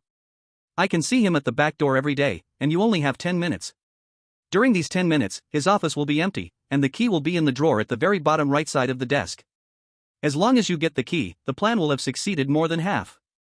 At that time, you first help me unlock the chain, then use the key to unlock the seal, and the plan will succeed. Zhang Yingjuan's words echoed constantly in her mind. Hansume secretly returned to the storage room. Her heart was exceptionally excited. Her mind was highly excited. Even her empty stomach couldn't feel the hunger anymore. No wonder the strange chef wouldn't let them run around. It turned out he was afraid of that terrifying existence. Hansume felt like she had discovered a new continent, already able to imagine those vile, strange things, and Yunjin Yu dying at the hands of that terrifying, strange force in a cruel scene. She returned to the corner, her red eyes staring hard at the ceiling. She stayed up all night. The next day. Another busy day. Hum. Hansume, as if she had been injected with energy, worked with great strength. Her figure appeared in every corner of the restaurant. She was mopping the floor while humming a tune. She cleaned the restaurant spotless. Whether or not anyone urged her to work, she enjoyed it without getting tired. The other women were surprised and thought she must have taken the wrong medicine. They were just passing time at work. Could it be that Hansume wanted to become a permanent worker? Only Yamada Aiko felt a chill in her heart. She always had a bad feeling. Every time Hansume acted strangely, there was often something hidden behind it. But mopping the floor, there's no conspiracy, right? Time quickly passed. It was almost 5 in the afternoon. Hansume took a deep breath and wiped the sweat off her forehead. She quietly climbed the stairs when no one was paying attention. Her target was the manager's office on the 2nd floor. But just as Hansume was mopping the floor with her head down, a cold voice appeared. It instantly froze her body. "Little mouse, where are you going?" She saw the strange accountant coming down from the 2nd floor. He looked at Hansume indifferently and said, Hansume was stunned by the question, her weak mental strength almost made her reveal the plan. But thinking of Yunjin Yu enjoying a big feast and drinking strange wine, jealousy and hatred instantly surged in her heart. She pretended to be calm and said, "Sir, Miss Yun. Miss Yun asked me to go upstairs and help her mop the floor." "Miss Yun? Then you should go quickly, don't make her wait." Hearing this, the strange accountant didn't suspect anything. He nodded and didn't give Hansume another look. In his eyes, these little mice were insignificant and powerless, they couldn't cause any waves. Hansume had escaped a disaster. The rest of the way was smooth sailing. She carefully arrived at the manager's office, and out of the corner of her eye, she saw that it was empty inside. Then she tiptoed in and started rummaging through the drawers. Sure enough, she found a set of keys at the very bottom of the drawer. Hansume was overjoyed. She quickly hid the keys in her clothes. Finally, after checking, she made sure there were no traces left, and she exited the manager's office. She then pretended to have just finished mopping the floor for Yunjin Yu. She returned to the 1st floor lobby. The whole action didn't take more than 5 minutes. The last step. Hansume's heart was pounding, she carried the bucket, and under the pretext of getting water, pushed open the back door. She saw Zhang Yingjun leaning against the trash can, pretending to sleep. "Senior Zhang, I brought the keys," Hansume whispered. Hurry, and unlock me." Zhang Yingjun stood up and urged anxiously. Hansume saw this and picked up the bunch of keys to try. But no matter which key, none could unlock Zhang Yingjun's shackles. Hansume was sweating profusely, desperate. She was panting heavily. This was her last chance. If Manager Gu returned and found the keys missing, she would definitely be killed. After trying several more times, with time running out, Hansume had no choice. "I'm sorry, Senior. I have to go release the strange creature in the basement first." When Zhang Yingjun heard Hansume's heartless voice, his heart sank. Although he wanted to take revenge on Blood Moon Restaurant, he didn't wish for a death wish. His pupils contracted. In disbelief, he said, "What did you say? If that strange creature comes out, I will definitely die. Don't go, you." Before he could finish, Hansume abandoned Zhang Yingjun. She ran into the small room alone. "It's over." Zhang Yingjun felt utterly hopeless and instantly broke down. The strange creature locked in the basement was extremely terrifying and violent. Everyone who had seen it was dead. He only learned of this news by chance, through hearsay. If it really came out, he would probably be the first to die here. Damn Hansume. Could it be that the people from Dahan country are all this despicable? Chapter 34, The Released Blood-Eyed Ming Cat, the legendary top red-clothed. Seeing Hansume abandon Zhang Yingjun, audiences from 9 other countries, including Dragon Country, laughed. Is this your Dahan country's plastic friendship? In the face of danger, the first to betray is the Dahan person. When that strange creature appears, let's see how nervous Zhang Yingjun gets. He's digging a pit for himself. But the crisis isn't over. This fool still wants to do something stupid. It can't really be released, right? That's definitely not a good thing. Soon, Hansume ran into the small room. She held the bunch of keys tightly, knowing time was running out. The darkness in the small room was like thick ink. With every step, it felt like she was tangled in invisible spider webs. A decaying moldy smell pierced her nostrils, mixed with the sour stench of decaying matter. As she took 2 or 3 steps, she arrived at the basement door. But the scene before her stunned her. The basement door was blocked by some substance. It resembled the feces of some animal but was enormous, nearly the size of a gasoline barrel, brown and exuding a strong stench, and very solid, almost like stone. If it were someone else, they would definitely be unable to do anything. But Hansume's eyes lit up. Her skill of cleaning up poop had suddenly found its purpose. After toiling all day, her poop scooping skill had risen to expert level. Perhaps she truly had a talent for this. With her expert level poop scooping skill, she could move any kind of feces. Let's give it a shot. Under the impending death, Hansume cast aside all reason. She found a shovel in the corner of the room and immediately revved up her effort, beginning to scoop away the gigantic unknown substance. In just under 2 minutes, this massive unknown object was scooped out just enough to make room for the key at the lock that held the basement. Click. With a crisp sound, the door opened. Buzz. In an instant, Hansume sensed an extremely cold breath. It felt like she had fallen into a bottomless abyss, with her entire body covered by absolute zero. Her soul was instantaneously frozen. A numbing sensation like knives scraped against her skin. What is this? In a daze, Hansume saw a pair of enormous deep red eyes. Like a lighthouse, they locked her body firmly in place. A cold sweat dripped down Hansume's forehead. This aura was far more terrifying than Zhang Yingjun had described. It seemed she had stumbled into a great disaster. At the same time, Yunjin Yu was chatting with Lin Jiu on the rooftop, discussing how to find Gu Yuan's cat. Suddenly, boom! A thunderous sound exploded. The entire Blood Moon restaurant, along with all the surrounding instances, trembled. As if some terrifying existence was about to burst forth from the ground. Yunjin Yu and Lin Jiu were both startled. They looked downstairs. They saw the ground suddenly shaking violently, the road at the entrance of the Blood Moon restaurant cracking open like a spider web. An obvious thick aura of yin energy swirled from the red mist, piercing into the sky, gradually forming a terrifying downpour. The entire horizon seemed to press down, with violent winds sweeping through the furious rain. Deep black raindrops fell like sharp blades. Just a moment ago it was foggy, and in an instant it was like the end of days. What's happening? Yunjin Yu's eyes were blank as she stared at the center of the tremors. Through the smoke and dust, a terrifying and strange figure slowly emerged. It looked like a monster from a cartoon. With each step it took, the ground sank into a deep pit. It was a huge and bizarre creature resembling a cat. It was as tall as 2 floors. Its head was covered in bone spurs, with slime dripping from its fangs. Its eyes seemed to have been gouged out, leaving only empty sockets, dense red fur covered with countless closed eyes, over 100 pairs. A shadow seemed to hide among the fur. Yunjin Yu and Lin Jiu rushed downstairs in a hurry. They saw all the strange beings in the Blood Moon restaurant turning pale. What is this thing? How could the Blood Moon restaurant hide such a horror? Could this horror be the Blood Eye Hell Cat? A red-cloth level weird cat? I heard that once seen by its hollow eyes, all strange beings will die instantly. Ha! Has the manager gone mad, naively adopting such a terrifying existence? These strange beings hurriedly scrambled towards the door. But at that moment, the terrifying weird cat seemed to sense them. Immediately, its hollow gaze swept over. Buzz.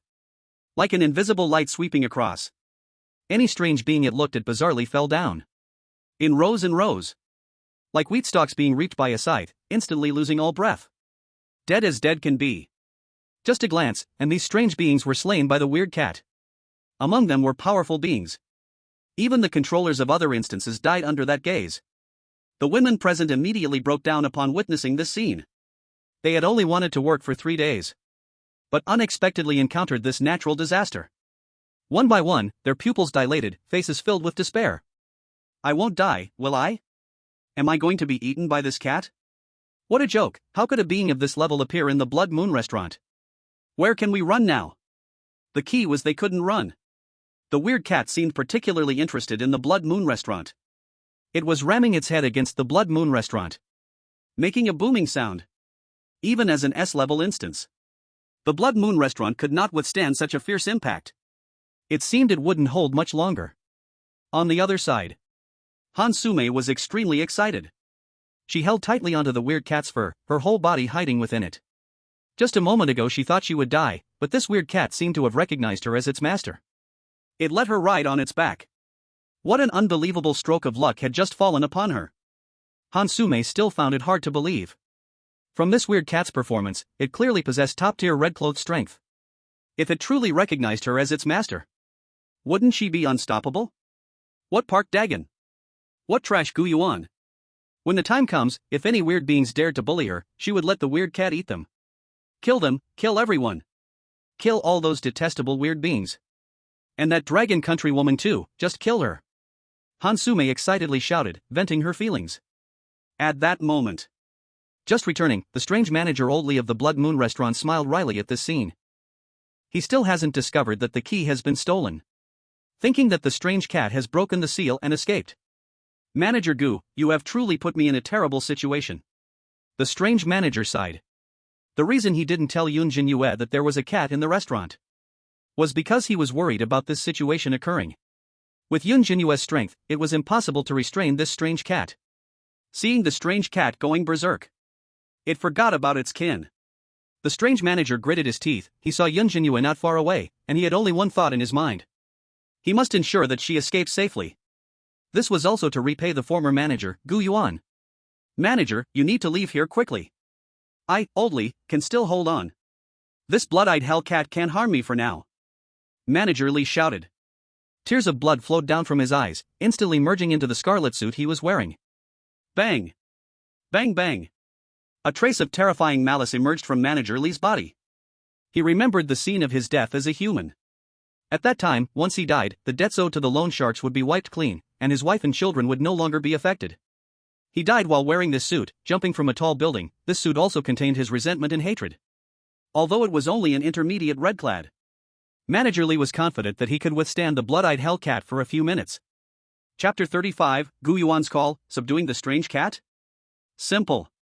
Upon seeing Hansume riding on the blood-eyed hell cat, the audience from Dahan country fell into a frenzy of joy. They thought Hansume had already subdued the gigantic strange cat. Miss Sume, well done, Jiang Jun died unjustly. With this strange cat, Dahan country will surely rise. Ha, let this cat kill all women, Dahan country shall dominate for eternity. There is an old saying in Dahan country, wealth and danger go hand in hand. Miss Sume has won the gamble. When we return to the afterlife community, just let Park Dagon give up the dungeon, or else we'll kill him directly. Let's see who still dares to laugh at us, Dahan country. In contrast, the audience from the other 9 countries panicked. Hansume was going all in. If this strange cat really destroyed the Blood Moon restaurant, when the female players from their countries are exposed before it, wouldn't they all die instantly like those strange beings? And with Dahan country possessing such a terrifying strange cat, it would undoubtedly rise up, and with Dahan country's shameless behavior, it's possible they could trigger an international dispute and start a world war. Damn Dahan country, damn Hansume. Do they want to be enemies with the whole world? Not good. Miss Yamada Aiko is also in the restaurant. If she gets hurt, I won't let you off. This strange cat is too terrifying. Seeing it means instant death. Who can harm it? Those eyes on it haven't fully opened yet. Amidst the prayers of the global audience, Manager Lee stood in front of the Blood Moon restaurant. Come on! He shouted loudly, attracting the attention of the blood-eyed hell cat. And Hansume, who was riding on it, bit her lower lip and said, Kill him. Kill this manager for me. I want to see who is unworthy. The blood-eyed hell cat beneath her seemed to have heard her words. Its hollow and lifeless eye sockets turned to the sweating Manager Lee. Buzz. In an instant, Manager Lee only felt a bone-chilling cold. His body became extremely stiff. The blood-red suit on him lost its flowing color. All the dark energy in his body was frozen at this moment. Even if he didn't die instantly, he felt as lifeless as a corpse. What? Manager Lee gave it his all, biting his mouth corner until it bled, but still found himself powerless. In front of the top-level Redclad, his strength was too weak. The terror of the blood-eyed Hellcat exceeded his imagination. In the blink of an eye, the blood-eyed Hellcat swung its heavy claws. Swish! It merely brushed past Manager Lee's body. Puff! He immediately spat out a mouthful of black blood. His body felt as if it had been struck by a cannonball. Like a soccer ball kicked in a stadium, it shot towards the distance. It slammed heavily into the lobby of the Blood Moon restaurant, kicking up a cloud of dust and breaking the pillars of the restaurant. Seeing this scene, Hansume was extremely excited. Good death.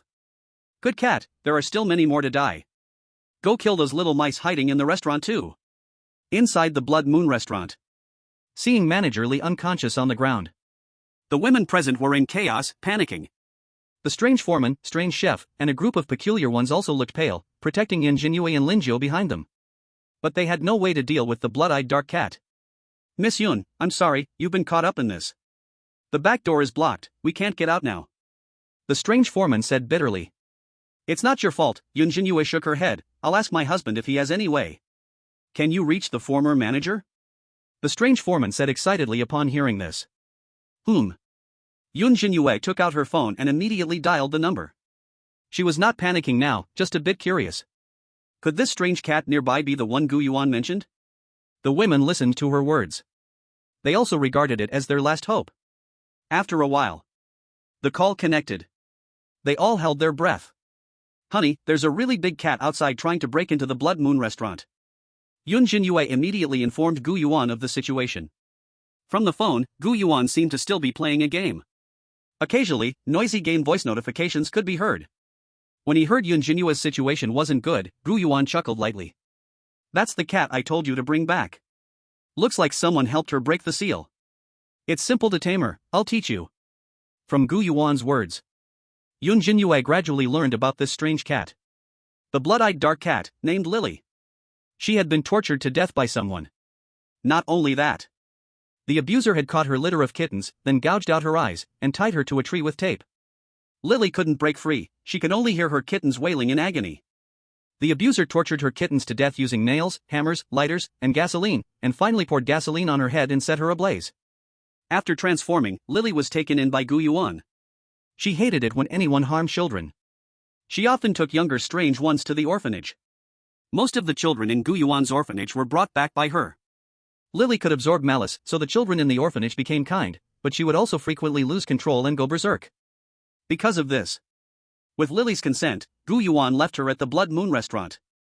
After all these years, the malice within Lily should have mostly dissipated. That's why he wanted Yunjin Yu to take her back. Additionally, although Lily's strength was only top-tier red cloak, if she completely went berserk, all the eyes on her would open. Those are the eyes of her children. Also the eyes of all the cats that were tortured to death. As long as one eye sees you, you will die instantly under the red cloak. Even a malevolent strange one would have to avoid the sharp edge. Hearing this, Yunjin Yu felt sympathy for Lily, but she still wasn't clear. Why would Lily listen to Hansume? Gu Yuan laughed upon hearing this. Perhaps Lily sees her as a child? That's why she is taking her for revenge. Lily is actually a bit old and can't see clearly, look at that Hansume, is she clean? Hearing this, Yunjin Yu really did take a glance. She saw that Hansume was dirty and messy all over. Not knowing what had made her so filthy, her face was completely unclear. With Lily's large body, she probably really mistook her for a small child. Yunjin Yu felt relieved now. She was just afraid that Lily had already recognized Hansume as her master, that would be troublesome. I understand, thank you, husband. Yunjin Yu said softly. It's fine, you go ahead and stay busy, I'll go play games. Gu Yuan didn't take it to heart. Lily's eyes were not fully opened. This just proved she hadn't used any power at all. Outside Blood Moon restaurant, Hansume was still continuously mocking and shouting loudly, as if she wanted to vent all her grievances from these days. She commanded the strange cat under her to slowly break through the Blood Moon restaurant. to push Yunjin Yu and the others into despair. Enjoying this hard-earned victory. You mice, too scared to come out now, huh? Humph, a bunch of spineless cowards, trash. If you don't come out, I'll let my little kitty go in. As the voice fell. Suddenly, a hint of astonishment appeared in her eyes. She saw Yunjin Yu actually leading the women out. The strange leaders cautiously protected her. You really dare to come out? Hansume frowned slightly. Little kitty, kill them for me. Just as Lily was about to use her power to deal with Yunjin Yu and the others. Lily. Yunjin Yu, leading the group, suddenly called out. And under Hansume, Lily. The giant cat's face also showed a hint of doubt. She hesitated to move. Seeing this, Hansume became anxious. Why aren't you moving?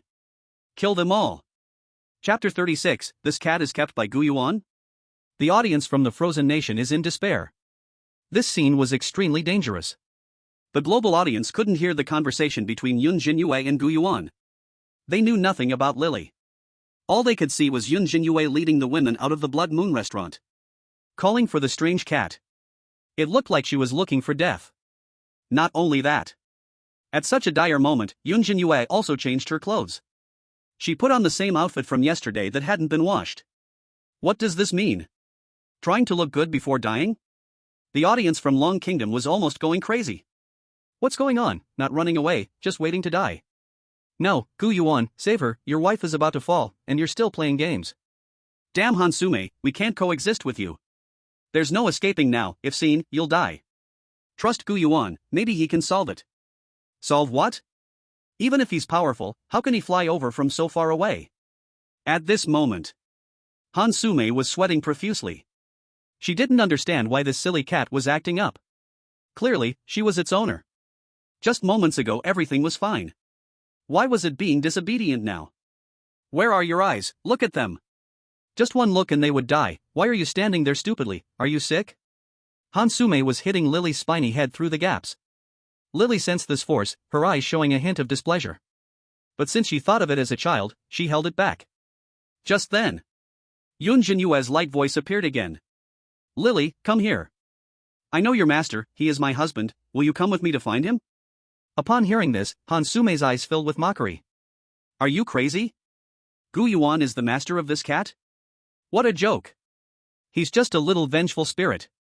How could he tame a red cloak level strange cat? Isn't this reversing the heavens?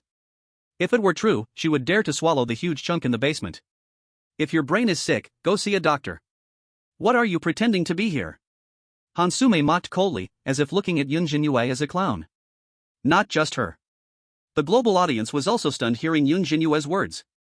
At such a critical moment, pretending to be the owner of the Blood-Eye Ghost cat? Do you really think this cat is as stupid as the real cats? This is a red cloak level cat. Smarter than most ordinary people. Can you fool it just with your mouth? Let's consider it for a moment. If Gu Yuan really is the master of the Blood-Eye Ghost cat, then why would it destroy the Blood Moon restaurant? Isn't that madness?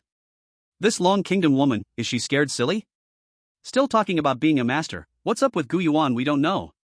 If you say this Blood-Eye Ghost cat is Count Bloodfeast's pet, I would still believe it. Yeah, you are not as strong as this cat. Why should I be its master? Damn Dragon Kingdom people, they are going to kill my beloved miss. Almost no one wants to believe it. Everyone thinks Yunjin Yu is lying. But despite this situation, an incredible scene occurred. I saw the blood-eyed spirit cat beneath Hansume not only did not kill her immediately. Instead, it seemed to receive some kind of command. It lowered its huge head. The bones on top of its head appeared particularly cold. A streak of foul-smelling slime slid from its fangs. This scene almost left the girls behind Yunjin Yu stunned. Oh my god. So scary, don't eat me. Wasn't it said to be able to tame it? Yunjin Yu remained expressionless upon hearing these words. She simply raised her head sincerely and earnestly. Her body did not move at all. She allowed Lily's giant head to lower and then rushed towards her.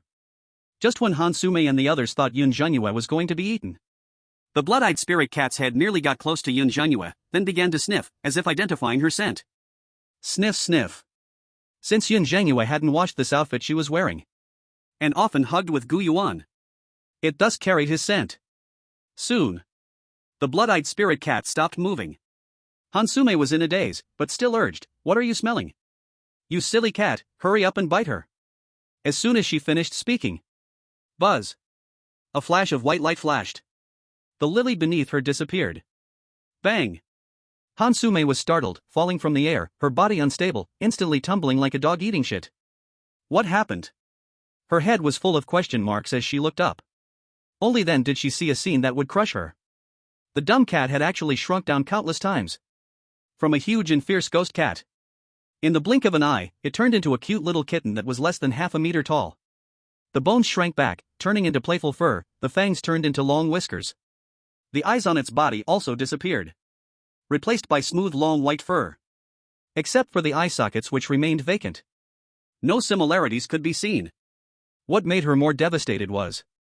This cat actually jumped into Yunjin Yu's arms, lazily yawning, then sticking out its head to rub against Yunjin Yu's chin, as if being coquettish. In an instant from heaven to hell. Hansume's heart collapsed, her expression was filled with despair. My ghost cat, give it back to me. You thief.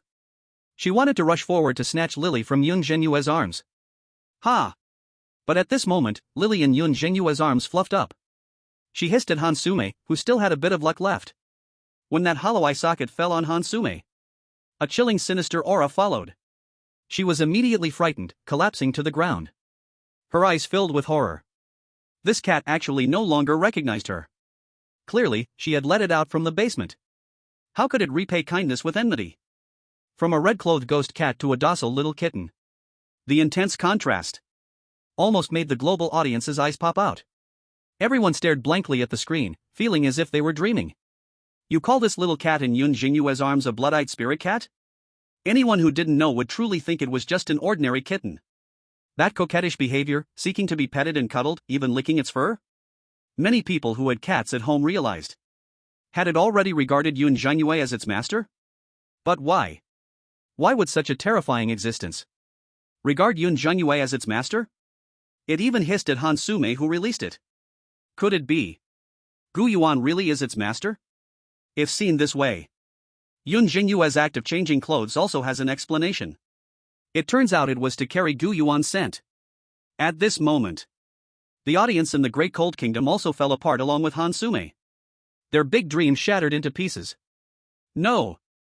Why should my ghost cat from the Great Cold Kingdom be taken by the Dragon Kingdom? This is our Great Cold Kingdom's cat. Give it back to the Great Han Kingdom. Dragon Kingdom is so despicable, using such methods to rob our Great Han Kingdom's wealth. Damn Yunjin Yu, it must be her who deceived this cat. To think she breathed out at Miss Sume, stupid tricky cat, you chose a woman from Dragon Kingdom, you will definitely face retribution. Chapter 37, Contract Lily? How many secrets does Gu Yuan still have? Yunjin Yu is amazing, boss Gu Yuan is amazing. Damn, Haji cat, you really chose the right master. This breath just feels so satisfying to watch, identified as a good cat. I understand now, it was for Gu Yuan's scent, no wonder Yunjin Yu changed clothes. Shame on me, I thought she was just courting death. Boss Gu Yuan is getting more and more amazing, what else don't we know about him? Research Headquarters. Wang Xiaowen looked at the uplifting comments from Dragon Kingdom viewers on the screen. His pupils glimmered with sparks. Even his breathing became incredibly rapid. It's really that cat. I was right. Wang Xiaowen heard cheers from the surrounding staff. He felt like he had grown decades younger, his whole face glowing. The top red-robed cat, it really was Gu Yuan's pet. This is huge news for Dragon Kingdom. Even if in the end his strength is just a vengeful soul, as long as he can command the top red-robed cat, it's enough to make a bloodbath. Moreover, Wang Xiaowen didn't believe Gu Yuan's strength would be that weak. He might just be low-key in his actions. But the foreigners didn't think that way. This is also a good thing. When Yunjin Yu raises Gu Yuan's favorability to the max. When that orphanage is exposed before them, they will realize they were wrong. At this point, Wang Xiaowen was 90% sure that Gu Yuan was closely connected to that orphanage. But what shocked him was such a high-level cat, Gu Yuan treated it so lightly. He dared to let Yunjin Yu bring it back alone? Why was he so confident? How many secrets does he still have? Not only the viewers watching the live stream. In front of the Blood Moon restaurant, everyone present was also stunned by Yunjin Yu. Yamada Aiko's eyes were full of confusion, and she felt her brain go numb. Her lips parted, but after a long time, only a cold breath escaped, the tear mole in the corner of her eye trembling slightly, her body uncontrollably becoming stiff. How could this be? Yamada Aiko muttered bitterly. She had asked her fiancé, Amamiya 10. How big was the gap between him and the red-robed? Amamiya 10, as a top-level tricky ghost, was terrified of the red-robed. He said the gap between a tricky ghost and a red-robed was as vast as heaven and earth, an insurmountable divine punishment. Even the weakest red-robed could easily kill hundreds of tricky ghosts in the blink of an eye. If not for a great opportunity, ordinary tricky ghosts would never be able to break through to become a red-robed. If she provoked a tricky ghost, Amamiya 10 said he could still handle it. But if she provoked a red-robed? Amamiya 10 advised her to just commit suicide, otherwise, falling into the hands of a red-robed would be worse than death. But this very existence, the strongest of the red-robed. The top red-robed. Even the tricky manager was knocked out by a slap. That blood-eyed ghost cat didn't even use all its strength. Unknowingly, its eyes were still closed. But this kind of existence. It turned out to be just a cat raised by Yunjin Yu's husband, Gu Yuan. Yamada Aiko felt like her worldview had been shattered. A cat that is a top red-robed, how strong must it be? She looked around. She found that foreign female players hadn't yet realized the seriousness of the situation. They still thought Yunjin Yu had lied and tricked that cat. They still thought Gu Yuan was just a mere vengeful soul. If I had known earlier. Yamada Aiko regretted it immensely. She really wanted to slap herself back then. Why did she think Gu Yuan was so useless and not choose him? Why did she have to listen to the National Defense Strategic Affairs Office? Then she even went to provoke Yunjin Yu. It's probably too late to try to cling to someone now. I can only try my best to make up for it. Yamada Aiko made a decision. In the upcoming task, she must tightly cling to Yunjin Yu's thigh. It really turned into a kitten. Can I play with it for a while? It was that easy to trick? If I had known, I would have said the same. The women from other countries saw the crisis was averted. They looked at Lily in Yunjin Yu's arms with envy and jealousy. But Lily had no interest in them. Yunjin Yu gently caressed her. She stroked her chin. Lily let out a comfortable purring sound. It was like a switch had been flipped. She was extremely close to her, treating her as one of her own. The Bazaar class leader and the others looked at Yunjin Yu with admiration. To dare touch a top-ranking crimson cat like that. One could only say, truly worthy of being the store manager. If that cat were in their arms, they'd probably all be scared to death. Bang! At that moment, from a nearby ruin, a filthy man emerged. This man was none other than the luckless Zhang Yingjun. The bizarre chains that had kept him bound automatically loosened because the strange manager was heavily injured. At this moment, he looked in disbelief, staring blankly at the kitten in Yunjin Yu's arms. He looked just like he was in a trance. He had been hiding in the ruins all along. He had witnessed with his own eyes how this strange cat became like this. He thought Yunjin Yu would be killed. But unexpectedly, she had subdued this terrifying strange cat with just a few words. This felt even worse than being killed by Zhang Yingjun. A huge opportunity was right in front of him, and yet someone had beaten him to it. What was so hard about tricking a cat? Did he not see how Hansume could trick it successfully? If he could get his hands on it, this vast strange world would become his own backyard. Then those strange beings that bullied him would all turn into corpses. This cat is mine. Quickly give it back to me, it's the cat I kept in the basement. Zhang Yingjun's eyes were filled with bloodshot anger as he urged Yunjin Yu, slowly approaching her. Whom? Yunjin Yu was confused. She didn't know who he was, but she decisively refused. Lily is my husband's cat, I can't give her to you. Upon hearing this, Zhang Yingjun's face turned pale, and his hidden greed could no longer be concealed. Such a well-behaved kitten, he couldn't just watch someone take her away. Nonsense! Zhang Yingjun scolded in an attempt to cover up his nervousness. Do you know who I am? I am Zhang Yingjun, a hero of the Great Han Kingdom. Listen, hand over that cat to me, I promise you will be respected in the Great Han Kingdom. Hearing this, the audience from the Great Han Kingdom was excited. If Yunjin Yu listened to Zhang Yingjun's words and returned the cat to them, that would be fine. The cat didn't have a name written on it. Of course, whoever recognized it first, that person would be the owner. Yunjin Yu could trick it in a few words. Zhang Yingjun was many times more mature than her, with more experiences and expertise. Maybe he could really succeed. If he could really get the cat back, Zhang Yingjun would be the greatest hero of the Great Han Kingdom. Shameless thief, quickly return that cat to our Great Han Kingdom. Right, the name Lily sounds like it's a cat from the Great Han Kingdom. The cats from the Dragon Kingdom are all called Mimi. We've already applied for recognition. From now on, all cats named Lily belong to our Great Han Kingdom. Go for it, Zhang Yingjun, you are the hero. Just when Zhang Yingjun was getting closer and closer, suddenly, Lily bit Yunjin Yu's fingertip without warning. A drop of fresh blood flowed from the fingertip. At that moment, just as Yunjin Yu was at a loss, she suddenly heard the system's prompt. Ding! You have received a master servant contract invitation. Blood-eyed dark cat Lily wants to become your pet. Do you accept? Chapter 38, The Cat in the Dual Pupils. Quickly take this cat away. Lily wants to become her pet? Yunjin Yu blinked in confusion. She didn't think much, and immediately chose to accept Lily's request. After all, she was her husband's cat, she always had to take her home, becoming her second owner. Just right to dispel others' covetousness, it is also to protect Gu Yuan's interests. Ding! You have chosen to accept the application. Blood-eyed hell cat, Lily has become your pet. In an instant. Suddenly, a touch of blood red appeared in Yunjin Yu's left eye. It was a bizarre scarlet pupil, abruptly occupying her originally pitch-black eye, the two combining like two full moons intertwined, giving birth to a dual pupil. Ha! Yunjin Yu did not notice her own change. She only suddenly felt a lot more affection for Lily in her arms. And she could sense her current emotions. Attachment, liking, acting cute. And a strong possessiveness. Were these all Lily's feelings? Yunjin Yu's gaze softened, gently stroking Lily, making her widen her mouth, comfortably yawning, as if about to fall asleep in this warm embrace. And seeing Lily recognize Yunjin Yu as her master. Zhang Yingjuan's eyes turned blood red, the whites veined with blood, staring fiercely at one person and one cat. His jaw tightened, his muscles bulging, teeth grinding with a clicking sound. The jealousy and anger in his heart had reached the extreme. How dare you? You despicable thief, how dare you steal my cat? He roared with unwillingness. This cat should belong to him. It was he who had Hansume release her. He, Zhang Yingjun, was a hero from the great Han country, more qualified to be this cat's master. Over the years of imprisonment, his mentality gradually became unbalanced, becoming both self-abased and sensitive, and his desire for power had reached its peak. Now that he finally saw hope. As long as he made this cat recognize him as the master, he would still be the hero of the great Han country. And still the dream lover of countless girls. Zhang Yingjun did not give up, his expression possessed, he kept walking towards Yunjin Yu. He wanted to kill her and take back the cat. As long as he could succeed, this Blood Moon restaurant could not stop him. Soon, just a quick death, once I catch the cat. He kept mumbling.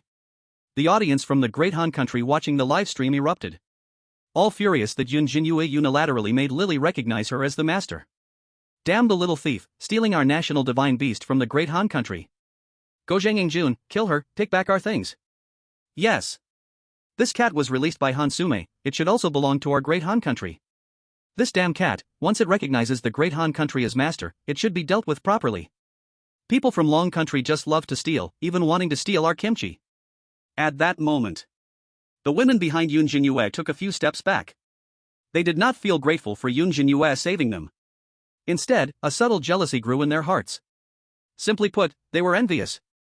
If they had known this cat was so easy to deceive, they would have fought to be first. Yamamoto Aiko stood by, hesitant to speak. She saw the strange foreman and chef, among other oddities, gathering around. She knew Zhang Yingjun was trapped in obsession. Yunjin Yu had a group of oddities protecting her, he could never succeed. Miss Yun, don't mind him. That beast, the manager treated him so well at the beginning, yet he still wanted to steal money. Dare to insult Miss Yun, I'll kill you. A crowd of oddities angrily prepared to confront Zhang Yingjun. And just then, as if sensing Yunjin Yu's unhappy mood, Lily in her arms also unsatisfactorily cast her hollow eyes at Zhang Yingjun. Thump! Thump thump! Just as Zhang Yingjun approached within a meter of Yunjin Yu, red light suddenly flashed in Lily's eyes. When Zhang Yingjun caught sight of this red light, he suddenly turned pale with fright. At that moment, he felt the fear of death. The earlier scene of Lily going on a killing spree flooded his mind. He felt like he was falling into an abyss, even his breath seemed to cease, his heart had stopped beating. An indescribable horror made his footsteps stop. He suddenly woke up and returned to normal from the state of obsession. Wait, I don't want the cat anymore, don't kill me. He hurriedly begged for mercy, regret swelling in his heart as he realized what a foolish thing he had done. But before he could finish speaking, Zhang Yingjun's body became stiff. Then, it seemed as though an invisible giant hand suddenly squeezed him, like a balloon under a hydraulic press. With a loud bang, he exploded. Bang! Not even a bit of dismembered limb was left behind. His body turned into a cloud of blood mist, suddenly splattering everywhere. With Lily's gaze, none of this blood mist touched Yunjin Yu even a little. Ah woo! After killing Zhang Yingjun, Lily yawned contentedly. She rested her head back in Yunjin Yu's arms. You must know. In her eyes, Yunjin Yu was also a child, and she loved her the most. Which mother can bear to watch her own child being bullied? Lily used the cruelest means to take revenge for Yunjin Yu. On the other side, seeing Lily's imposing demeanor, fierce and unyielding, the women present suddenly came to their senses. They had almost been deceived by this cat's cute appearance. This was a little killing god. The earlier scene of her killing with a strange method, like cutting wheat, surged back into their minds. A few of them turned pale, filled with cold fear. Forget about continuing to fight for Lily's ownership. Now they didn't even dare to let out a fart. They just hoped that Yunjin Yu would quickly take this cat away. At this moment, Yunjin Yu was not scared by Lily. She just felt that her arms were a bit sore. To be honest, Lily was a bit heavy. Even after shrinking, she probably weighed about 10 pounds. Lily. Yunjin Yu had a hard time speaking. Her arms, so sore. She wanted to put Lily down. But Lily had just helped her. This was not easy to say. Seemingly sensing Yunjin Yu's feelings, Lily didn't make it hard for her, but lifted her head. When the eyes of the person and the cat met, buzz, Lily's figure vanished without a trace. In Yunjin Yu's double pupils, a cat's figure appeared. She felt Lily's inner voice in her heart. Lily was a bit tired and needed to rest for a while. For the time being, she would stay in her eyes. After doing this, everything became calm. Yunjin Yu breathed a sigh of relief. Suddenly, she saw Manager Lee, covered in mess, staggering over from the ruins not far away. He seemed to have just woken up from a faint, his face full of guilt and self-blame. Shop owner. I'm very sorry, I am incompetent. I couldn't even withstand a single move from the blood-eye Hellcat. He did not shirk responsibility but instead asked Yunjin Yu to punish him. Yunjin Yu shook her head, not taking it to heart. Seeing this, Manager Lee's heart that was at his throat finally relaxed. At this moment, he suddenly asked nervously, by the way, where did that cat go? I just woke up, why didn't I see that terrifying blood-eye Hellcat? Could it be that it ran to another place? That's the cat of Manager Gu. That damn strange cat has completely destroyed my Blood Moon restaurant. If I catch it, I will definitely teach her a good lesson. Upon hearing this, Yunjin Yu hesitated for a moment. Then, she pointed at her own eyes. When Manager Lee discovered the small figure of Lily in Yunjin Yu's pupils, his body froze. His mind was completely broken. Did he actually say he would teach her a good lesson in front of the Blood-eye Hellcat? This. Chapter 39, Millions of Strange Coins as Subsidy. Is she going to buy out the entire copy? When the audiences of Dragon Country saw this scene, they all burst into laughter. Lily, who do you want to teach a lesson to? Strange Manager goes solo 6, come up, it's decided to be you. Strange Manager, me, one-on-one with Lily? Bragging right up to the main character's head, I would like to call this the king of pressure. Zhang Yingjun is this fool, truly bewitched, being killed is no one's fault. The big cold country over there is making a fuss, saying Dragon Country should compensate them. Joke, my Dragon Country compensates for an egg, what is big cold country? At this moment, Manager Lee awkwardly scratched his nose. He cautiously glanced at Lily and the pupils of Yunjin Yu. The blood-eyed dark cat has actually been tamed by the store manager. He let out a long sigh of relief in his heart. His respect for Yunjin Yu increased even more.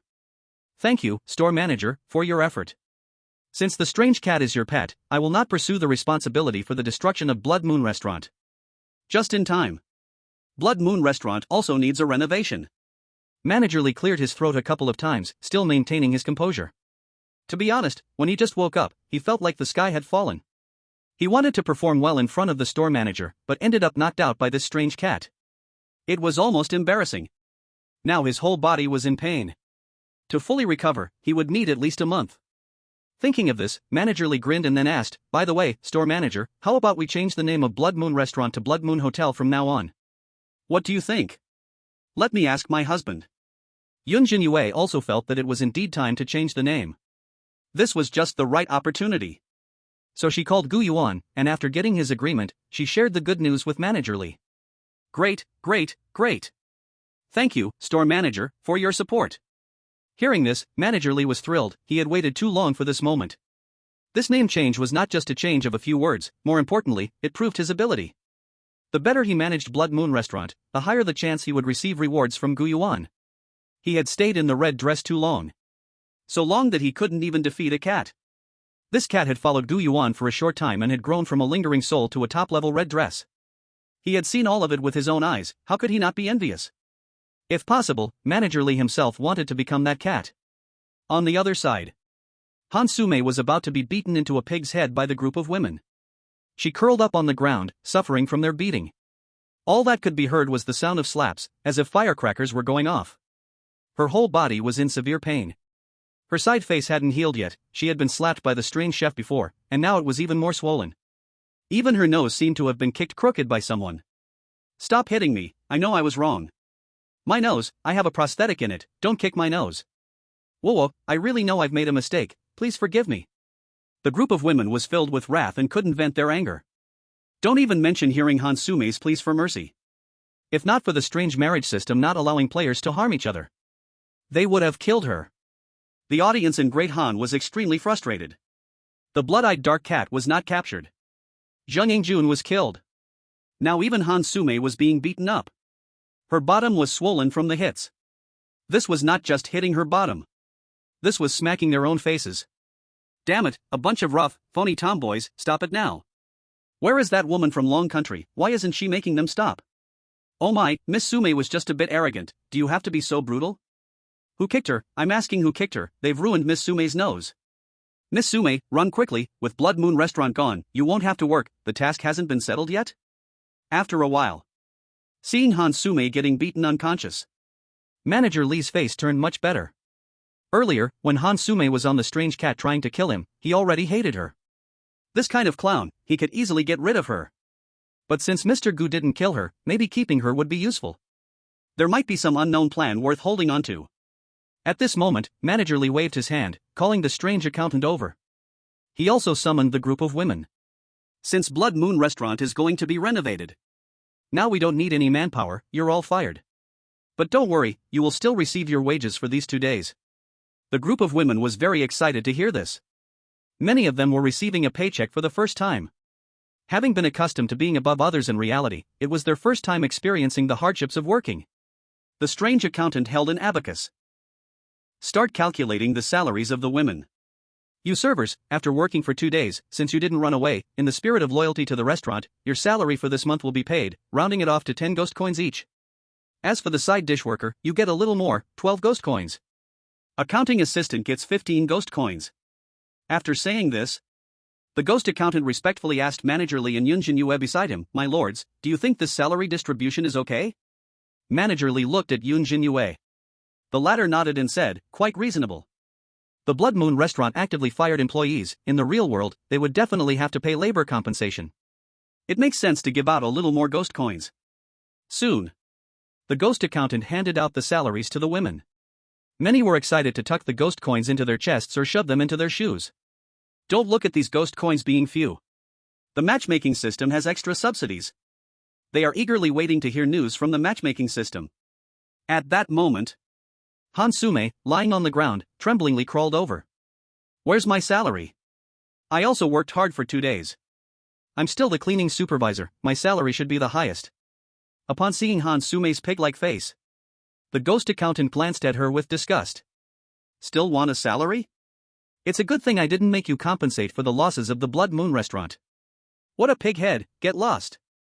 Hearing this, Hansume almost spat out a mouthful of old blood. She had been thinking about this salary for a long time. Besides, Park Dae-jen had previously taken the initiative to give her an identity badge. If she couldn't take back even a ghost coin, she would definitely be severely punished by Park Dae-jen. Hansume could no longer hold back her collapsing mentality and fainted. When all the salaries had been distributed, Yunjin Yu still hadn't received her salary. Manager Lee had also left the place. Seeing this scene, the women present gradually felt a bit gloating. They didn't care that Yunjin Yu had just spoken up for them. They all thought that Yunjin Yu had tamed the ghost cat, and Manager Lee was holding her accountable for the losses of the Blood Moon Restaurant. Suddenly, Manager Lee returned from a distance. In his hand was a blood-red bankbook, the cover appeared to be soaked in blood and then dried like animal skin, which he respectfully handed to Yunjin Yu. My lady, the Blood Moon Restaurant has operated well over the years, with a total net profit of 188,888 ghost coins. All of it is in this bankbook, you can exchange it at the Mingtong Bank anytime. How much? The women present were stunned by this shocking number. However, before they could recover from their shock, a notification from the matchmaking system arrived. Ding! Your task has been completed. Because you have completed the matchmaking task. Congratulations, you have received a reward, additional subsidy from the matchmaking system. Detected that you have earned 10 ghost coins and have worked hard, the matchmaking system rewards ghost coins times 10. Congratulations, you have earned 100 ghost coins. Giving it to your matchmaking partner helps improve affection. Wishing you financial prosperity and a happy life. Most people were servers, immediately receiving 100 ghost coins. This surprise left them breathless. Some who hadn't slacked off at all these 2 days even earned a 20 times boost. They felt almost dizzy from this shower of ghost coins. But then, they realized one problem. Where was Yunjin Yu? She had earned 188,888 ghost coins. If this amplified. The women present looked at her with trembling eyes. At this moment, Yunjin Yu was also stunned by the system reward. Ding! Your task has been completed. Because you have completed the matchmaking task. Congratulations, you have received a reward, additional subsidy from the matchmaking system. Detected that you have earned 188,888 ghost coins, but your work was somewhat lazy, the matchmaking system rewards ghost coins times 5. Congratulations, you have earned 944,440 ghost coins. When Yunjin Yu heard this amount of nearly 1 million ghost coins, she felt her brain spinning. So much money. 1 million, almost 1 million ghost coins? Even in real money, this 1 million would be enough for her to save for half a lifetime. Moreover, this is a bizarre coin. A full million of bizarre coins. At the same time, the global audience watching the livestream was shocked to the point of dizziness. Did Yunjin Yu just earn 1 million bizarre coins from a mission? What a joke! Is she planning to buy out all the upcoming instances? Chapter 40 The shock of 1 million bizarre coins can buy an S-class instance? Actually, the usage of bizarre coins can be compared to the 1970s in Long Kingdom. In that era of material scarcity, an ordinary worker's monthly salary in Long Kingdom was around 20 yuan. Similarly, in the bizarre world, most Eerie jobs pay even less than 20 bizarre coins. This is enough to prove the rarity of bizarre coins. Unlike ordinary equivalents, bizarre coins have high intrinsic value, the bizarre can absorb their own energy, and many powerful bizarre beings do not circulate their bizarre coins once they earn them. At that time, Long Kingdom also saw millionaires and wealthy people, but most of the bizarre coins in the bizarre world are monopolized by powerful instances. They are the millionaires of the bizarre world. The bizarre coins left for humanity are extremely few. Currently, the total bizarre coins extracted by players worldwide from the bizarre world only sum up to a few thousand. A small instance, like the D-Class Death newspaper or the C-Class Scary convenience store. Just over 10,000 bizarre coins can buy these. And what about Yunjin Yu? She is a millionaire. This can easily let Long Kingdom acquire dozens of instances. If it's even crazier, spend all the money to buy an A-class. Or there may even be a chance to buy a struggling S-class instance. Even if she doesn't buy any instances. In all future missions. As long as she encounters something bizarre, pulling out a few bizarre coins to bribe will let her walk through easily. The audience in Long Kingdom was dumbfounded, unable to believe. Everyone was stunned by this overwhelming wealth. Many people were so excited their eyes turned bloodshot. A carnival broke out on the internet. Wow, 1 million bizarre coins? Yunjin Yu has become a rich person. This is unreal, this is a true rich person. I've watched so many live streams, and this is the first time I've seen nearly 7 digits of bizarre coins. Buy. Yunjin Yu can buy all the instances. With a monthly salary of 3,000, I'm about to cry from envy. So terrifying, this is a 5-fold subsidy, it's no wonder it's bizarre marriage. The previous players didn't have this treatment, working hard is not as good as finding a good husband. In contrast, other country viewers were filled with jealousy. Looking at that savings book, their eyes turned red. Especially the viewers from Dihan country. Seeing Hansume didn't get a single fur. Comparing the two, they couldn't help but feel both angry and hate towards Yunjin Yu. Their jaws almost went soft. Why is this fair? She earned 1 million bizarre coins without doing anything. This should belong to our Dihan country, that damn thief. Heaven, if we could catch that cat, the revenue of Blood Moon restaurant would be ours, and with Miss Sume working hard, a 10-fold subsidy wouldn't be unfair. That's 2 million bizarre coins. That accursed Long Kingdom, that damned Yunjin Yu, making our Dihan country lose 2 million bizarre coins for nothing. If we had that many bizarre coins, we could make the USA a dog. Research headquarters. When Wang Shouwen heard 1 million bizarre coins, he instantly trembled. His two old legs almost went soft, kneeling down. Damn, he blurted out. What Yunjin Yu is doing is not completing a mission, it's like going to stock up. Not only did she get a top-level red-clothed bazaar cat without paying, but she also gained nearly 1,000,000 bazaar coins. The immense shock made Wang Shuowen's head spin. He felt like he was dreaming. Medicine, hurry, bring me the medicine. Wang Shuowen immediately ordered his subordinates to bring him antihypertensives. After taking one, his heartbeat slowly calmed down. But his legs continued to tremble uncontrollably. This surprise from Yunjin Yu was just too overwhelming. Regarding the bizarre world. No matter which country. Now everyone is on the same level.